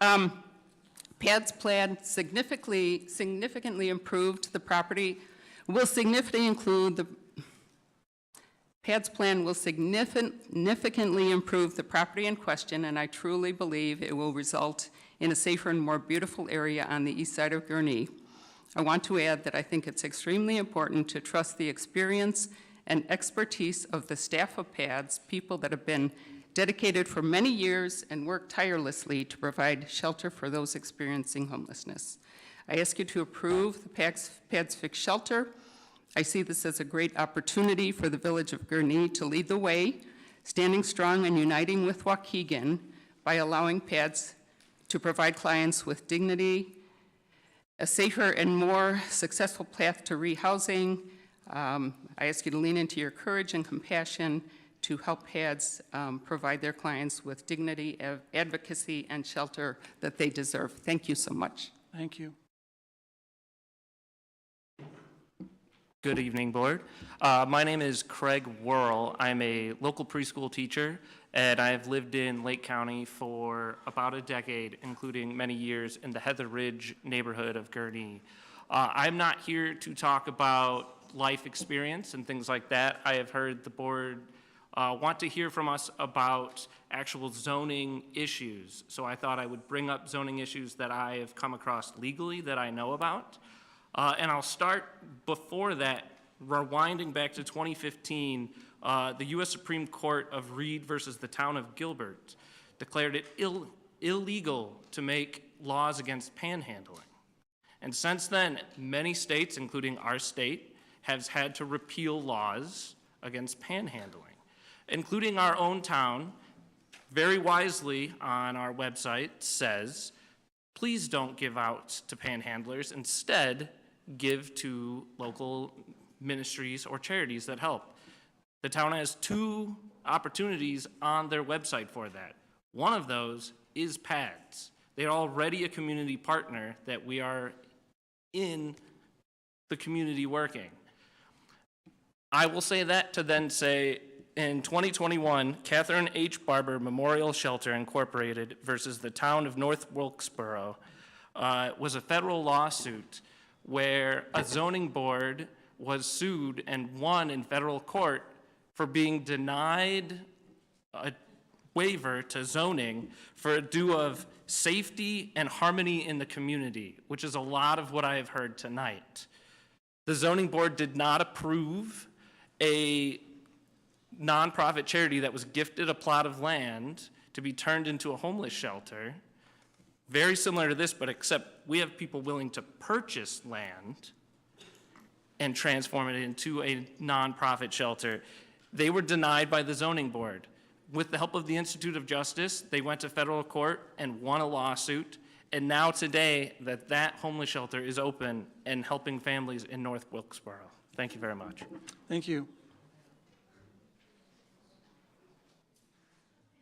Hi, my name is Candy Reimholtz. I am going to try and be respectful of your time, and I cut most of what I was going to say tonight. And I'm just going to stick to a letter I have from an expert that couldn't be here tonight. But before I do that, I'd like to say I'm tired. I'm tired of seeing friends and neighbors fighting. I'm tired of the personal attacks. I'm tired of this us versus them mentality. I'm tired of seeing really good humans being targeted simply because they want to help those in need. But mostly I'm tired of being made to feel like an outsider in a place that I consider home. I am on the border of Gurnee and Waukegan. I have lived in this area for 42 years, and I grew up on the east side of Gurnee. This is my home. I'm a part of District 56, Warren Township, District 121. My county board member spoke tonight. I'm in the Warren, I feel like I belong in this area. The two proposed shelters that are coming into Lake County right now are Waukegan and Gurnee, and I live right on the border. I feel like this is my home so much, in fact, that we named our daughter Ellis after the street I grew up on, Ellis Avenue in East Gurnee. So I take it personally when you guys say that I don't have a right to be here and to speak. This decision affects all of us. We have every right to be here. So, and I said, so yes, I'm tired, but I'm here anyway because I have a voice. The people I'm fighting for do not. If I'm tired, I can't even imagine how exhausting it would be to constantly worry about where I'm going to sleep tonight, or hear people talk about you like a criminal, sleep in shifts for safety, or try to conserve heat in the car overnight during the winter. That is tired. The letter I'm going to share is from our Lake County coroner, Jennifer Bannock. She said, I'm writing to express my strong support for the Gurnee Planning and Zoning Board and the Village of Gurnee to vote to approve the PAD's proposed fixed shelter. Since 2020, the Lake County Coroner's Office has investigated the deaths of 32 individuals who were unhoused. Research consistently shows that a fixed shelter is the safest and most stable form of housing, offering comprehensive wraparound programming and achieving an impressive 80% success rate in securing permanent housing for residents. It is deeply troubling to consider that rejecting the establishment of such a shelter in Lake County could potentially contribute to further tragic outcomes for individuals in our community. Additionally, let us imagine that any of those 32 lives might have been saved had they had access to a fixed shelter and the resources it will provide. It is crucial that the Gurnee Planning and Zoning Board and Gurnee Village Board knows that they have the backing of their constituents as they deliberate on this important matter. Therefore, I am submitting this letter to add to the collective voice of support for the project. By demonstrating our unity and belief in this endeavor, we aim to empower the board to make a decision that aligns with the best interests of our community. Thank you for considering my support for this project. I am optimistic about the positive impact it will have on our community and trust that the Gurnee Village Board will make the decision that reflects the collective aspirations of its residents. Regards, Jennifer Bannock, Lake County Coroner. Thank you. Thank you. All right, you're getting to the end, I know. My name is John Fallon. I actually live about 2.5 blocks from the main PADS shelter administration. I've lived in the Waukegan, Gurnee area for 27 years. I remember this hotel when I worked at Allendale School for boys only back in 1985. It wasn't a great place when it was Fantasy Suites. And I think that we can, I really look forward to, and I hope that the city of Gurnee does not allow federal money, which this is ultimately federal money passed through, to flow to another state because we can lose it because of zoning issues. This is a strong project. I've been to Margarita Inn. It's a great project. It really does get those 80% success rates, even no matter what anyone says. They work with the hardest people. I'm very familiar with Beds Plus, which is in LaGrange. I'm familiar with pads, and I think this is a good project. I hope that Gurnee Gardens, with 43 employees, can train more people into horticulture from this population too. That's an amazing business, and I think you should be very proud of the work that you've done all those years and a partnership. I know it's a scary thing. Change is hard, but it's a good project. I think so. Thank you, sir. Hi, my name is Eric Foote. Thank you, everybody, for all your time tonight. We had several people lined up who were going to read letters into record from concerned citizens as well in support of this project. In recognition of the late hour and your time, we asked them to take a step back from that. And so I'll submit these to you so that you can consider them on the side. And just want to add my final plug that I really appreciate your time, and I do believe sincerely that this is going to be a net gain for everybody concerned. I look forward to a yes this evening. Thank you. Thank you very much. Sean Depke, 4606 Grand. Thanks for staying so late. I appreciate your service. I know a little bit about public service. I don't know why this is even being brought up. This should have never been brought to the table. This is not a good place for this pad shelter. I've heard about this hotel, blighted hotel tonight, dilapidated hotel. My question to you or your village, why did the village let this hotel get dilapidated? I know I'm in business, and if my grass is 2 inches too high, I get a letter from the village that says mow my grass or I'm gonna get fined. Here, I won't use the word I was gonna use, but it's not a good place. You all know that. The mayor knows it. This is not good for Gurnee. It's not going to bring you tax revenue. It's not going to bring you good business. I've talked to plenty of businesses up there and people. They don't want it, 95% of the people. I don't understand it. I got a list of names I'm going to read. The downtown, the east side's been forgotten. 100%, I think we all agree. I got a business in downtown. Downtown's been forgotten. We used to have 10 or 12 businesses. I'd read the names, but it's too late. Downtown's forgotten. Well, there is no downtown now. I still have a building there, and there's a few other businesses, but downtown needs help too. So this project is not good for Gurnee. The residents don't want it. The businesses over there don't want it. I don't even know why you're thinking about it. Please vote no. Thank you. Hi, my name is Mary Marquez Barrera, and I live at 1575 Belle Plaine in Gurnee. I really am upset that this is being considered in my neighborhood. I really do think that there's other neighborhoods that you can find. I have a grandchild who's 7 years old. He is ADHD. He woke up yesterday morning at 7 o'clock in the morning and took his bike and went out, and I was trying to find him in the neighborhood. Well, I have a homeless person living right in my backyard. I have the pictures right here if you would like to see them. And it's very upsetting because I can't let my kids go out and play, my grandkids go out and play. I really want to say that if anything should ever happen to any of my grandchildren, my children, even my dogs, because someone was let out of this facility and allowed to just wander all over the place by our house. I feel violated. I can't even sit there and have my back window, my patio door, my shades open because I feel violated that somebody is living behind my fence. So I urge you to look and figure out what's going on over there before you decide to vote yes. Thank you. Thank you. Good morning, and thank you so much for your patience. I've sat quietly listening for the last 5 hours, and it's been riveting, to say the least. Prior to moving to Gurnee a year ago, May, I spent 10 years in West LA, and I have to tell you that I saw a case of homelessness that struck me to my core. I'm sorry, ma'am, I don't recall. Did you state your name? My name is Lori Isaacson. Thank you. Thank you. As I was saying, I spent 10 years in West LA prior to moving to Gurnee a year ago, and the state of homelessness struck me to my core. I was a member of a congregation. I've heard a lot of people talk about their faith. Well, I happen to be Jewish, and I was a member of a synagogue that's nationally known, B'et Teshuva. Anyone can look it up.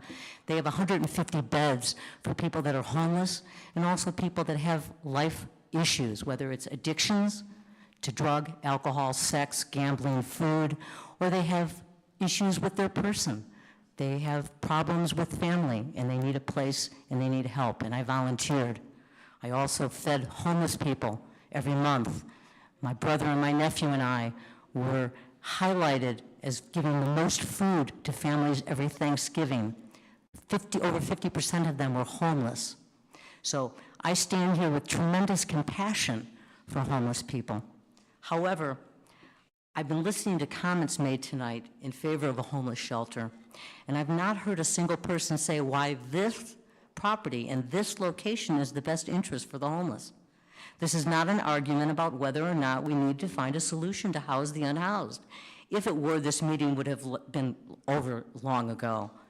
We are stating that the Fairbridge Inn in this location will not serve the homeless with dignity and will endanger the safety and welfare of a vulnerable community.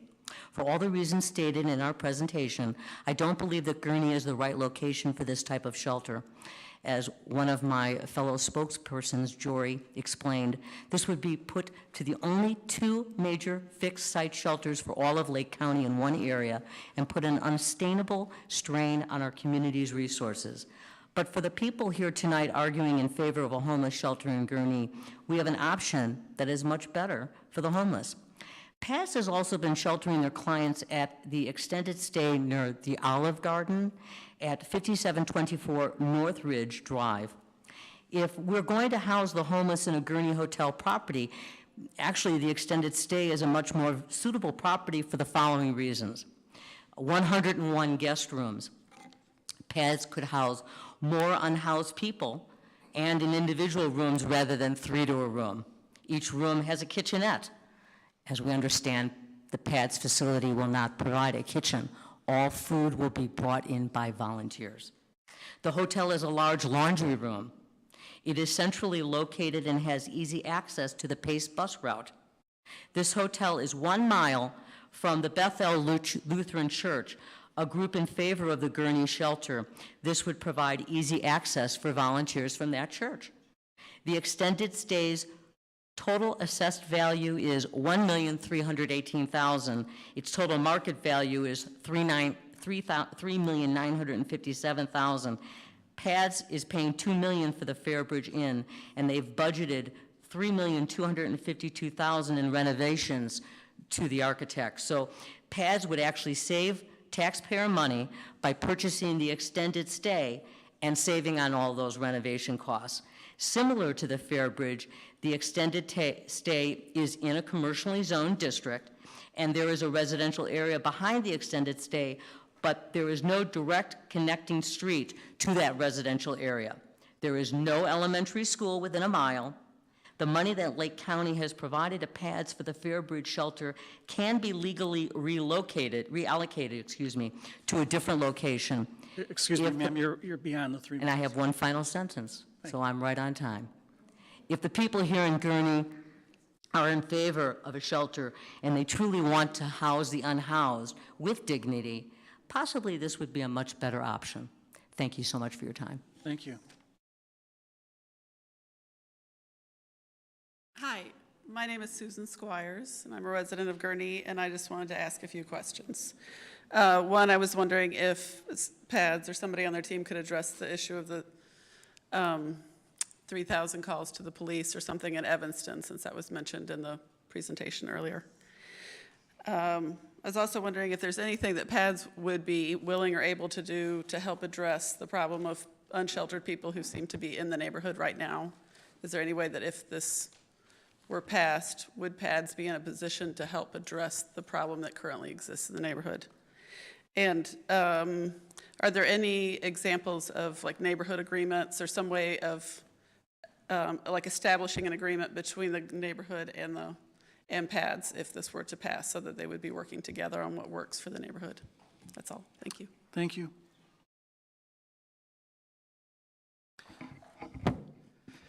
My name is Matt Gurnee, and I'm a Zion resident, but I lead a ministry called Street Chaplains, which was mentioned earlier, along with the churches that are endorsing this project. And we have strategic outreaches on the streets in this community. You know, not just like Waukegan and Zion, but this area that we've spoken of tonight. And what we do is we help people in poverty and those who have been impacted by crime, including those who perpetuate crime in some way. But I'm also a father of 3, with my oldest being 5 years old, and I've got 2 13-month-olds at home. And my heart just like breaks for what's been heard tonight. And you all are still here because you are passionate about this community. You're passionate about your families, and you care about fellow human beings. And so I thank you for being here.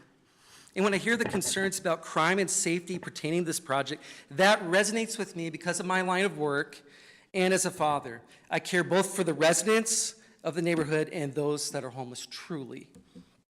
And I think one thing that has been missing tonight is hearing the facts of what is truly going on when it pertaining to crime in this part of the community. And I would love to hear, and I encourage you to seek this after tonight, comments from law enforcement, specifically what's going on, because there's real pain in this room. It's real. You know, they're experiencing something very real, and we cannot deny that. But what is actually going on? And I can speak from my experience in terms of doing work on the street. The problem is multifaceted. It's not just homelessness. I can't tell you how many times I've seen people that I've known to be homeless that have been preyed upon by people that do have homes. And I know they do. I've seen drug deals that have happened in this community to people that shouldn't be getting that at all. And that's a problem that needs to be addressed. And I guarantee you, if we did not approve this project and we were to demo the Fair Bridge, there would still be crime in the East of 41 community. There would be robberies still, occasional shootings, theft that goes on. And there's, in my experience with PADS, is there are many hardworking individuals, we've heard of some tonight, that life has happened to them and they need to seek help. But there are those that have refused time and time again to get help from PADS. I remember Melvin and the work that he would do and going out in the streets and talking with people. And I do some similar work as well. And I can't tell you how many people that have refused to even walk through a PADS door. There's so many of them. There's so many of them. So why did they stay? For multiple reasons. Excuse me, sir, you're past the 3 minutes. I need you to wrap up. Okay, I will. One of those is a lot of the services they need are located in this area, especially Waukegan, right? There's a lot of relationships that they have. And a lot of those relationships are not good. And the unsheltered is pretty diverse. But another one of those is the panhandling problem. They are continuing to make money. As long as it is profitable, they will stay. I really do need you to wrap up. Thank you. And I just want to ask that the board endorse this plan, but please consider what's being heard here tonight.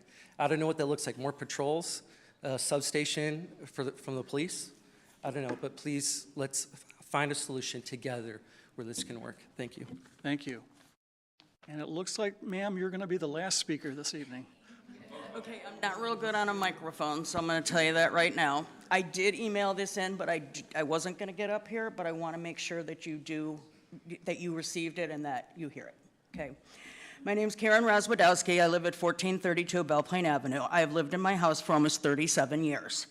I am not really good at speaking. Of course, I wrote that in my email, or emails, because my kids usually do that for me, but not this one. Anyway, and so I'm going to touch some real quick on what I've been through and from my heart, okay?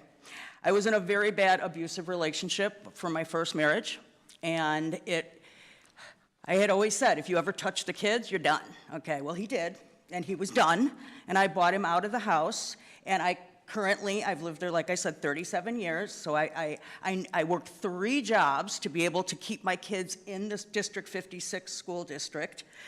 And because I had to keep food on the table, pay taxes, and, mortgage and everything else that we all have to do. I didn't put this in here, but I did, I worked for a church in Zion, and I used to go in and cook 350 meals every Wednesday. And people could come in and eat a meal and take food home from the pantry. So I'm not heartless, okay? But this is my neighborhood, my hood before anything else was here. Like they said, Welton's County Market, Welton's Meat Market on Old Grand. There really wasn't anything out here. Well, in 2010, just when I thought my life was the worst, 2010, I lost my son to a tragic accident, and he was 27. And I live with that pain every day. And my middle son bought a house on Magnolia, so he lives 2 blocks from me. And he purchased that in 2016 because he liked our neighborhood. Well, now he's starting to rethink things. And my grandchildren and my family, and it scares me. I live right kitty corner across from a park.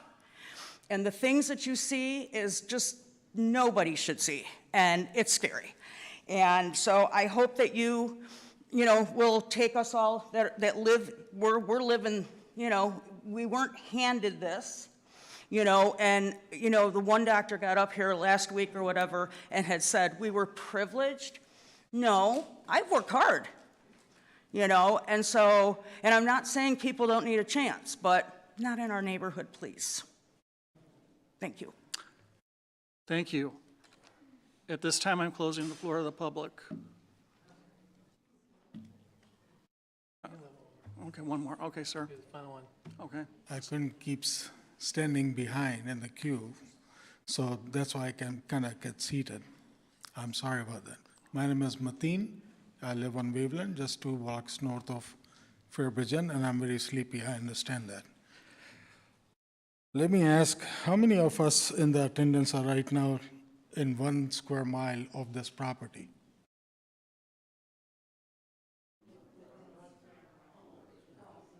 Oh.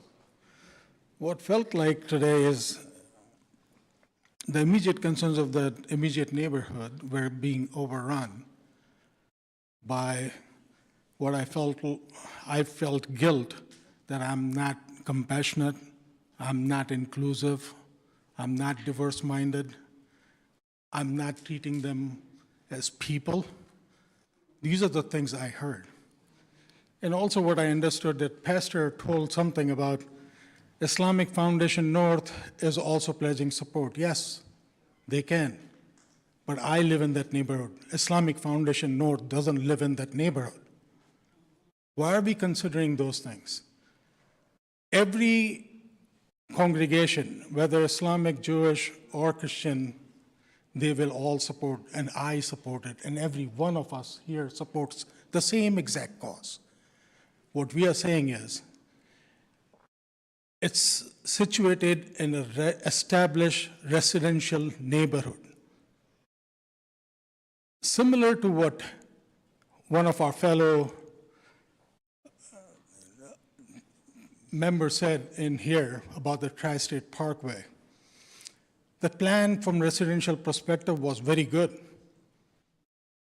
It was flawless, but it was situated in Tri-State Commercial Parkway, and they denied that request.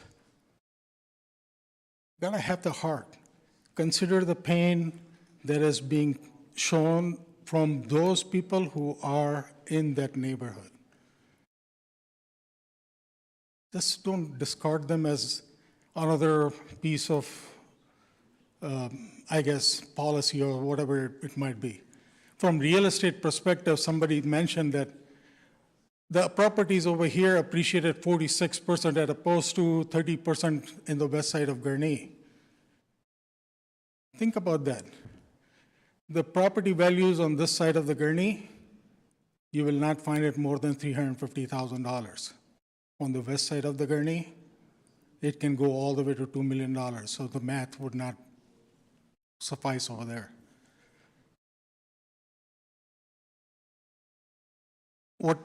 It puts my heart to a dark side when I saw this initial beginning of this. This does not begin with transparency it needed to be. PADS is a recognized organization. They do good work. They should have reached out to the neighbors in the neighborhood right there. They did not.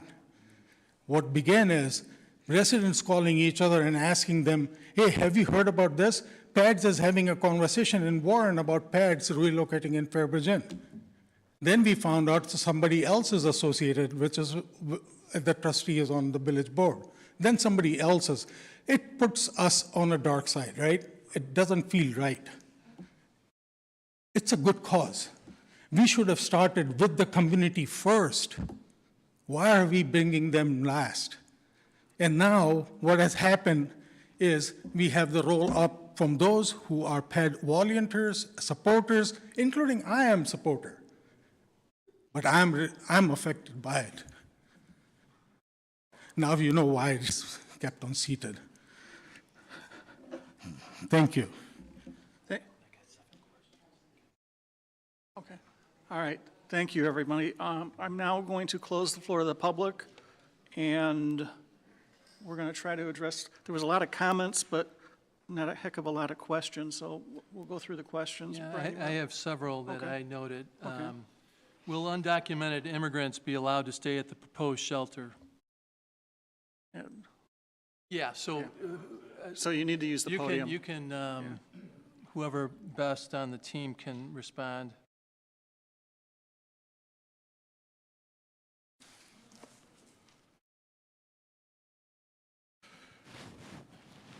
If individuals can show that they are Lake County residents, which means if their last stable address is from Lake County, then they can be considered for shelter. Next question. How will couples be accommodated at the proposed shelter? Currently, we have two options. We can allow for those kinds of relationships. However, the structure of the shelter would make it so that it would be almost impossible to do that. And what I mean by that is 3 beds to a room means that there would be someone that is not a part of that relationship that would sleep in that room. So the structure of the rooms themselves makes it difficult for us to have couples stay in a room together. So couples, the female would have to stay in the female's room, the male would have to stay in the male's room. But chances are we've had experience with this, and oftentimes there are challenges when it comes to those relationships. And so we would have to take into deep consideration whether or not to even have couples in our shelter at the same time, regardless. A related question, can the applicant provide additional information about room assignments for women versus men within the proposed facility? We cannot. What I would share is that it would always be equitable. And so one thing that was mentioned is that there are more rooms up top than there are on the bottom, which is why what I shared is we may not be able to separate gender by floors, but we will be able to separate them by room. Another question, if a client leaves the site after curfew, will they be allowed readmission during curfew hours? If a client leaves the site after curfew, and it depends on what that is for, we do have clients that work overnight, but if we have clients that are not compliant with our shelter curfew hours, and they do come back into shelter, we will let them back in so that they are not on the street, and then we will reevaluate them in the morning. Can you provide information about placement locations for clients after they leave the proposed shelter? A part of our work, and we do have clients that are non-compliant with our rules and regulations. And when we exit clients, they return to our processing center at 1,800 Grand, where they work with a case manager to determine what their next steps are. Does the applicant have any additional responses to the problems and concerns described by the neighbors tonight? Do I have any additional requests or? Responses. I think one of the last speakers asked whether, in terms of the neighborhood agreement, and then I think the follow-up question was, does the applicant have any additional responses to the problems and concerns described tonight? Yes, there are a few things. One, no matter how you vote tonight, we're going to continue to serve Gurnee. We're going to continue to do the hard work. We're going to continue to put our head down. It doesn't matter. It would just make it that much harder to do without this opportunity. And so I hope that you vote in favor of this. But aside from that, there was some data that was misinterpreted when it came to the Evanston location. And what the CEO of Connections wanted to share was that over the last 2.5 years, there have been only 75 police, fire, and ambulance calls to that location, and that the radius is a much larger radius representative of downtown Evanston, where bars and other businesses are. And so the reason why I want to bring that up is because the police calls and the crime is one of the main categories of conversation tonight. And so I wanted to just highlight that. The other thing is we are more than happy to enter into a community agreement about what that looks like. If that means, making sure, and we've tried to accommodate the opportunity for this inside of our application. If we, some options to this would be a 24-hour line where people can call. We're more than willing to do those things. We're more than willing to host monthly meetings to share updates. We do believe that we could transform the community into one where our residents are integrated into that community, and it is a thriving area. And to do that, it would take some serious engagement. I know that people are scared, and I'm really just hoping that we could begin to build their trust. I know it's going to be difficult, but I'm dedicated to that. And whatever it takes for you guys to build whatever that trust is inside of us, I'm willing to take that step.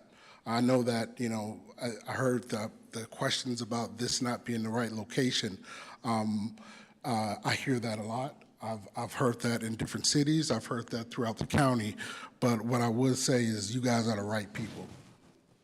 It might not be the right location if you say that, but you are the right people. You are passionate, you care, and you're going to lead the charge for the county. I see it.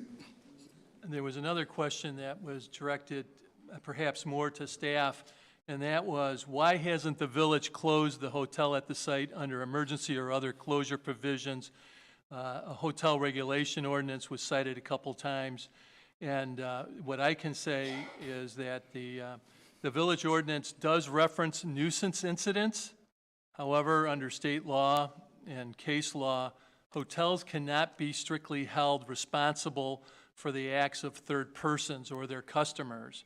So what the ordinance does provide, though, is, the village does recognize that sometimes customers staying at a hotel within the village might commit a crime, and so what the ordinance provides that if hotel authority personnel, and I'll just read from the ordinance, consents to, facilitates, cause, allow, or encourages a nuisance incident, the village then can charge the hotel with a nuisance violation. So the fact that crime or criminals or alleged criminals are staying at a hotel, what incepts the ordinance is if the front staff or someone else aids and abets illegal activity. I can also report that as part of that ordinance, every hotel lobby now in the village does have surveillance video.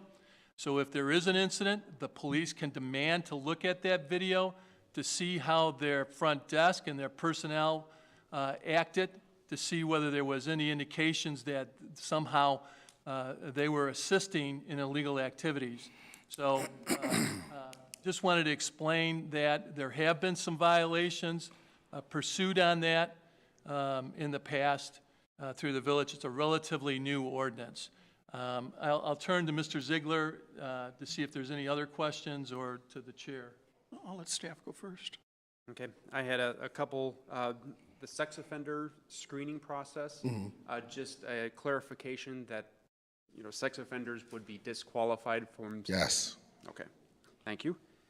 And then citing the drug test prohibition, what is the citing for that, you know, gentleman? Yes.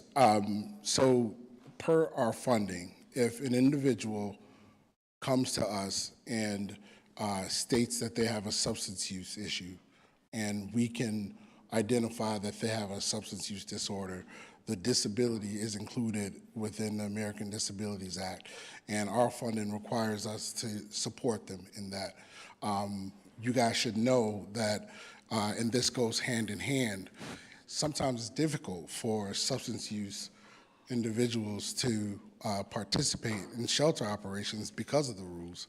And so there is a larger percentage of substance use homeless individuals in our population, but that doesn't necessarily mean that they're in our shelter. So our shelter population has 6% of our shelter population has alcohol substance use issues, and 3% has drug substance use issues. And the majority of that is because of the fact that there are rules, and it's just difficult. Sometimes people are just not ready for shelter. There was a gentleman up here who shared that we reach out and, you know, we have an outreach team that supports individuals who are on the street, and sometimes people are just not ready for that based on their current behavior and their current need. And so we meet them where they are as best that we can. Okay, and then would you mind just reiterating what your, nothing on premise, and that you do room searches? You do have the capability of doing room searches. We have frequency for that. We do, yes. We do room checks twice per shift, so that's 4 times per day, once overnight. And those room checks ensure that, and oftentimes these rooms will more than likely be empty because people will be at work, but those room checks not only ensure that people are where they're supposed to be, but it also ensures that we have a practice of pushing our clients into the programs that we have. So one thing that you're going to find with us is the hardest part is not necessarily the crime, it's, you know, the motivation. Getting clients to actually like believe in themselves and like go search for work and go do the things necessary to get back on their feet. Oftentimes clients may want to lounge around a little longer than what we can allow. And so those room checks is a process that allows us to continue to create this environment where we're pushing our clients up and out during the process. Those room checks are separate from the property walks that we'll do hourly. And so we will do hourly property walks just to ensure that the garden area is, you know, kept up, and that because we'll have an opaque fence, we just want to make sure that, you know, the area on Grand and Waveland is okay, and, you know, people are not lingering around, and not necessarily our clients, but anybody.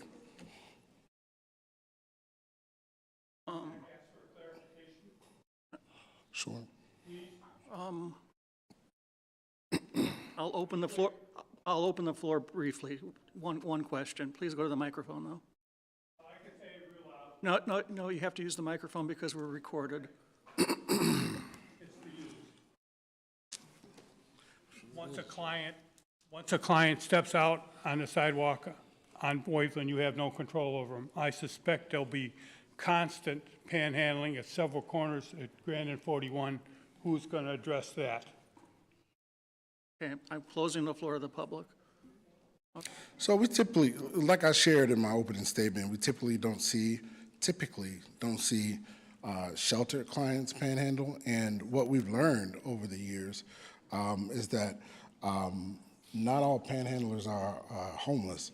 And it should be noted that these are people, and they will walk. They will walk to the bus stop. They're going to walk to work. They're gonna walk to the store. And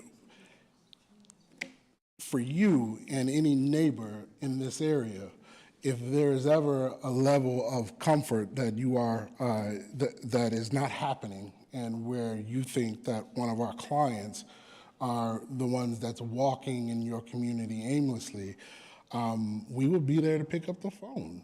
And you can call us and let us know, and then we would address it accordingly. The only challenge is we just don't see that, and we wish we would walk. They would walk more and get out and work towards their plan, and that's the work that we have to do. That's in front of us. I didn't have anything further. There was one thing that I just wanted to share, and I'm sorry, I know it's late. I saw that look, Chairman. No, I was going to ask a question. Oh, okay. Sorry, go ahead. Because one thing that did come up was when you mentioned the private security force that you employ. What's their role, and how do they coordinate with the Gurnee PD? So they can. I would like for our staff to coordinate with Gurnee PD first, and the security team to coordinate with them. Secondly, I want to be as close a partner as possible with Gurnee PD. Now, obviously, the communication would be there, but the role of the security team, which actually started today, is to what is the word? I'm sorry, it's 1 o'clock in the morning. to patrol the properties that we own in that radius. So 1800 and the Fairbridge Inn throughout the night, overnight. And so they'll be checking in with staff who are already on site, and they can communicate with Gurnee PD as needed. I don't see a problem with that, but I would definitely want to be proactive and communicate with them. So they're basically just walking the properties and They're making sure that everybody's safe. Okay. At any given time. Yeah, Audrey, did you have anything? Just one question. Given the location of the property along Grand Avenue, which is everyone says that people will exceed a speed limit, how are you guaranteeing the safety of your residents, who they are fully basically reliant on foot for traveling? Well, I just, like any other, I don't have control over the cars that drive up and down Grand Avenue and the speed that they go, so I can't necessarily go there. But I understand that, the assisted living facility across the street, that may be something that they have to think about and deal with.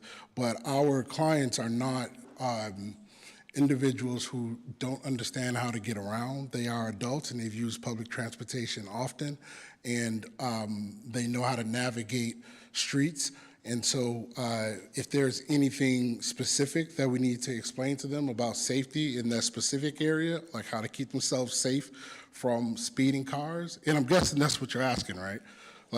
We would pursue those conversations at the Monday meetings. So something may come up, right, where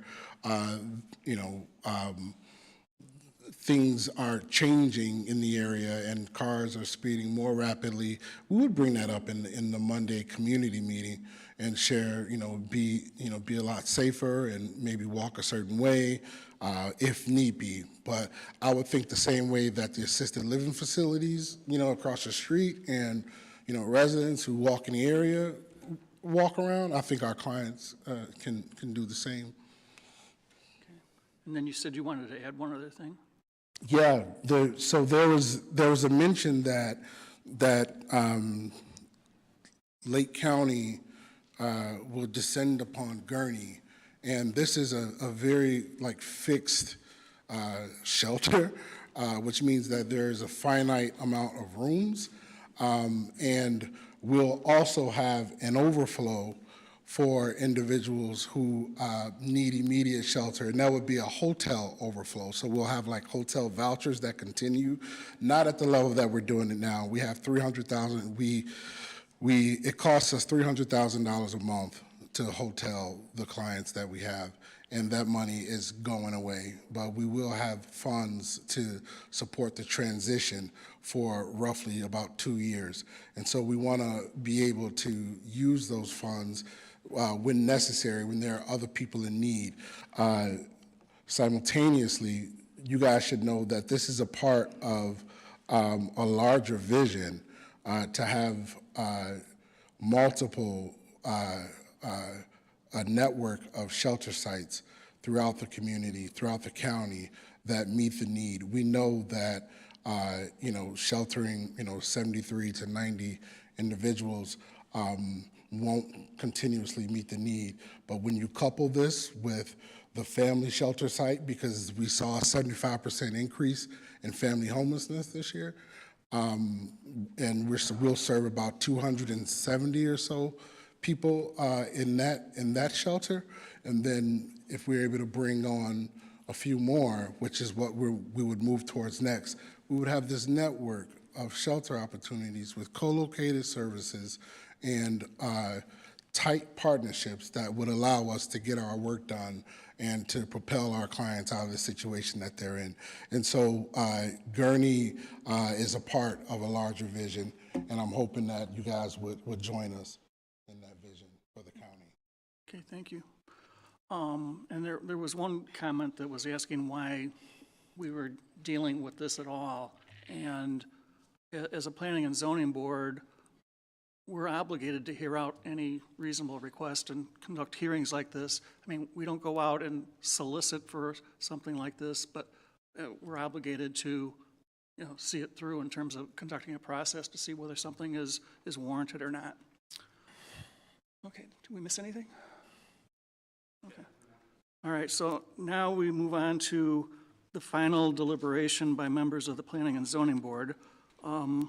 We'll take the items individually. The first, let's talk through the appropriateness of doing a text amendment to allow emergency shelters as a special use permit in the East Grand Gateway overlay. Who'd like to start the discussion?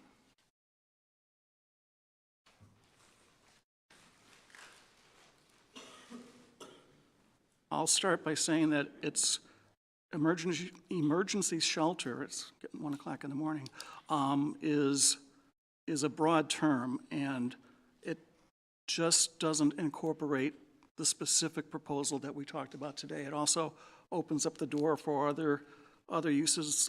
For example, if Red Cross wanted to construct some sort of a shelter operation to house people temporarily that are victims of natural disasters or fires or anything like that. So it's a pretty broad thing. So does anybody have any comments or insights? Dave? Does that mean you're in favor of it or not in favor of it? It means I'm just pointing out that it's broader than just pads. And is that a good thing or not a good thing? I think it's an okay thing.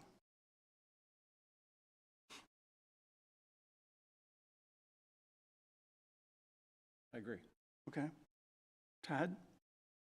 I didn't take into consideration Red Cross, but yes, that Okay. Leanna? Agree. Any other discussion? If not, as we've indicated before, we are a recommending body to the village board. So motion in the form of a recommendation to the village board would be in order. And just as a point of order, because the application is requesting the text amendment, it's customary for the motion to forward a favorable recommendation. But the person who makes that motion or seconds that motion, they can vote any way they want. It's just fulfilling the obligation of voting on the application as presented. So there are 5 members tonight. To pass a favorable recommendation would require 3 votes. We'd have to establish a majority. If the motion does not receive 3 votes, it will not receive, I mean, that will be forwarded on and it becomes an not recommended, essentially. So I just wanted to make that clear. The motion should be presented by one of the commissioners as a favorable recommendation to be consistent with the application. And no matter what the outcome of the vote is, it's a recommendation to the village board, and the village board makes the final decision. That's correct. Okay. Who'd like to advance the motion? Todd, did I see you move? Sure. Okay. I make a motion to forward a favorable recommendation on the petition of the village of Gurnee to amend Article 7.1.2 titled Use Permission as follows. 7.1.2, Section A, add permitted use, and Section B, emergency shelter special use. Did I get that right? Permitted use, shelter use? As a special use, yeah? Yep. Do we have a second? Second. Second by Mr. Nordentoff. Any discussion on the motion? Joanne, can we have roll call, please? Aye. Aye. Aye. Aye. Aye, motion carries. All right, now let's have some discussion about the specific request regarding the PAD's request for a special use permit for their operation.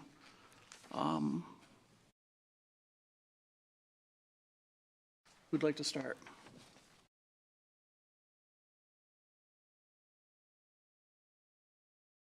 Want to start? Okay. For me personally, based on everything that I've heard tonight and before tonight, and I've fallen in this before and other things outside of even this particular instance. No problem, I apologize, I'm a little tired. To me, it falls into whether it meets the standard related to the compatibility in the adjacent property. And, we've held that standard to a lot of other projects around the Gurnee over the years, and I don't see any reason why we should view this any differently. Again, we have this roadmap and these tools to use for this. The thing to remember here is that we're not living in a vacuum, right? So, if this doesn't go forward and conditions continue to exist, it doesn't guarantee that the things that we still want for East Grand will happen. Will new businesses come, and will we get the things that we want? So conversely, if it goes forward, it doesn't necessarily also mean that all the things that the neighbors are concerned about take place. And somewhere in the middle, there needs to be the reality of our situation on this part of town. And, but again, I tend to look at it through the lens of the tools and the things that we have in front of us today. And so based on the facts and the things that have been presented to us, it's my opinion anyway, that it doesn't meet that standard. Okay. Leanna? It's a hard decision, and I try to listen to both. And I agree with David. It is a tough decision. It is a tough decision. I see both good and bad, but I tend to agree with Liliana.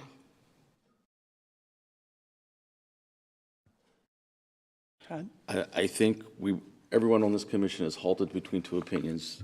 We all have a certain amount of faith in our religious beliefs that, yes, we're supposed to help the homeless, the poor. That is our our tasks, but we also have an obligation to the citizenry of Gurnee. What is the best interest? And I don't, my gut feeling is that this is not a viable thing for this location. So. Where I'm struggling with this particular one is I think there's a lot of emotion involved in terms of trying to reconcile with what people are seeing right now versus what it could be. And I don't necessarily think that what we're seeing right now automatically transcends into what would happen if it gets converted to an emergency shelter. As far as the East Grand Gateway Overlay District goals, it checks a lot of the boxes in terms of improving the streetscape, removing the access on Grand Avenue, the landscaping, the whole concept of making things look better. I think, putting money into the building and, rehabbing those god-awful looking garages that are out there right now, putting the community garden in, I think it ticks a lot of boxes there. In terms of the actual use, it's a hotel now. I don't view setting up a pad shelter with like 90-day rotational occupancy is much different than an extended stay hotel room. So I'm a little torn on it. And I fully appreciate the emotions of the people that live there, but I don't view it as much of a stretch as some of you might. I'm partially on the fence with that also because I'm thinking, what could it be? Could it really be what PAD says that it could be? It is a marked improvement over what is there now. And I think it checks a lot of boxes, but I'm still struggling with the impact that community members feel right now because they're living through it right now, and there's no way I can guarantee that nothing bad will ever happen again. And that you feel that you won't feel uncomfortable letting your children go out or walk to school or go to the park. There's no way I can guarantee that'll never happen to you again if PADS comes here. But I think bringing PADS here could be an improvement to that eyesore and that crime spot to the neighborhood. I'm just really torn. And just further to my point, or what I was trying to say is, I don't automatically come to the conclusion that the people that are going to be the PADS residents are going to be the ones that people are seeing out in the neighborhood at 2 o'clock in the morning. It doesn't fit with the model in terms of what we've been told how it's going to function. And I perceive PADS to be a very reputable organization, and I find it hard to second guess that. So.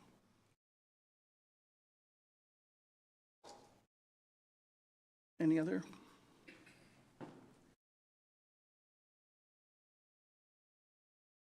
If not, a motion to the village board in the form of a recommendation.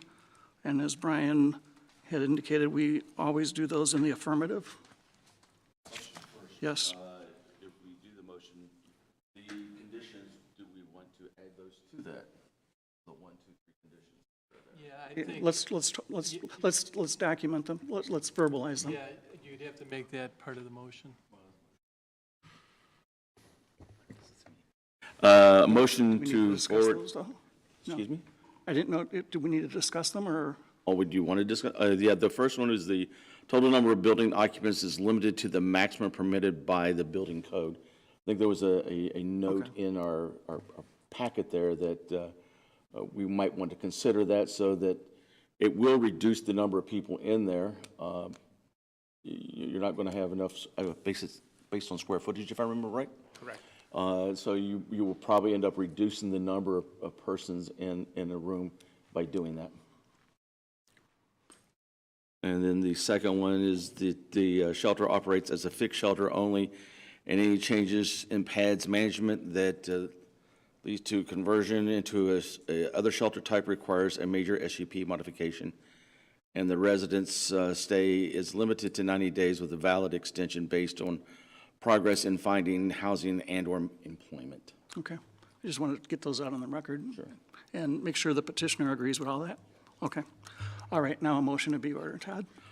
Motion to forward a favorable recommendation on the petition of Pads Lake County for a special use permit to allow the establishment and the operations of an emergency shelter on property located at 3732 through 3740 Grand Avenue in substantial conformance with the materials substance as part of the application and the additional conditions that the total number of building occupants is limited to the maximum permitted by the building code, that the shelter operates in a fixed shelter only, and any changes in PADS management that leads to conversion into other shelter types requires a major SUP modification, and the resident stay is limited 90 days with a valid extension based on progress in finding housing and/or employment. We have a motion. Do we have a second? I saw Ronita grab for the microphone first. I second. Any discussion? Could we have roll call, please, Joanne? Nay. Nay. Nay. Nay. Aye. Motion does not pass. As we've all indicated prior, we are a recommending body to the village board, and staff will keep everybody posted in terms of when the village board might hear this. All right. Next item on the agenda, we have a. Thank you. Oh, no. Huh? No, I'm not going to. Thank Do you, we have a thank meeting? you, thank you. Thank you. Do we have, on the calendar, there's a meeting for August 7th. As of now, there is nothing. There is not, okay. As of now. I wasn't sure where the voice was coming from. Okay. All right. I'm going to skip public comment because we've had plenty of it tonight. Motion to adjourn? So moved. Second. Second. All in favor, say aye. Aye. Motion carries. Thank you, everybody.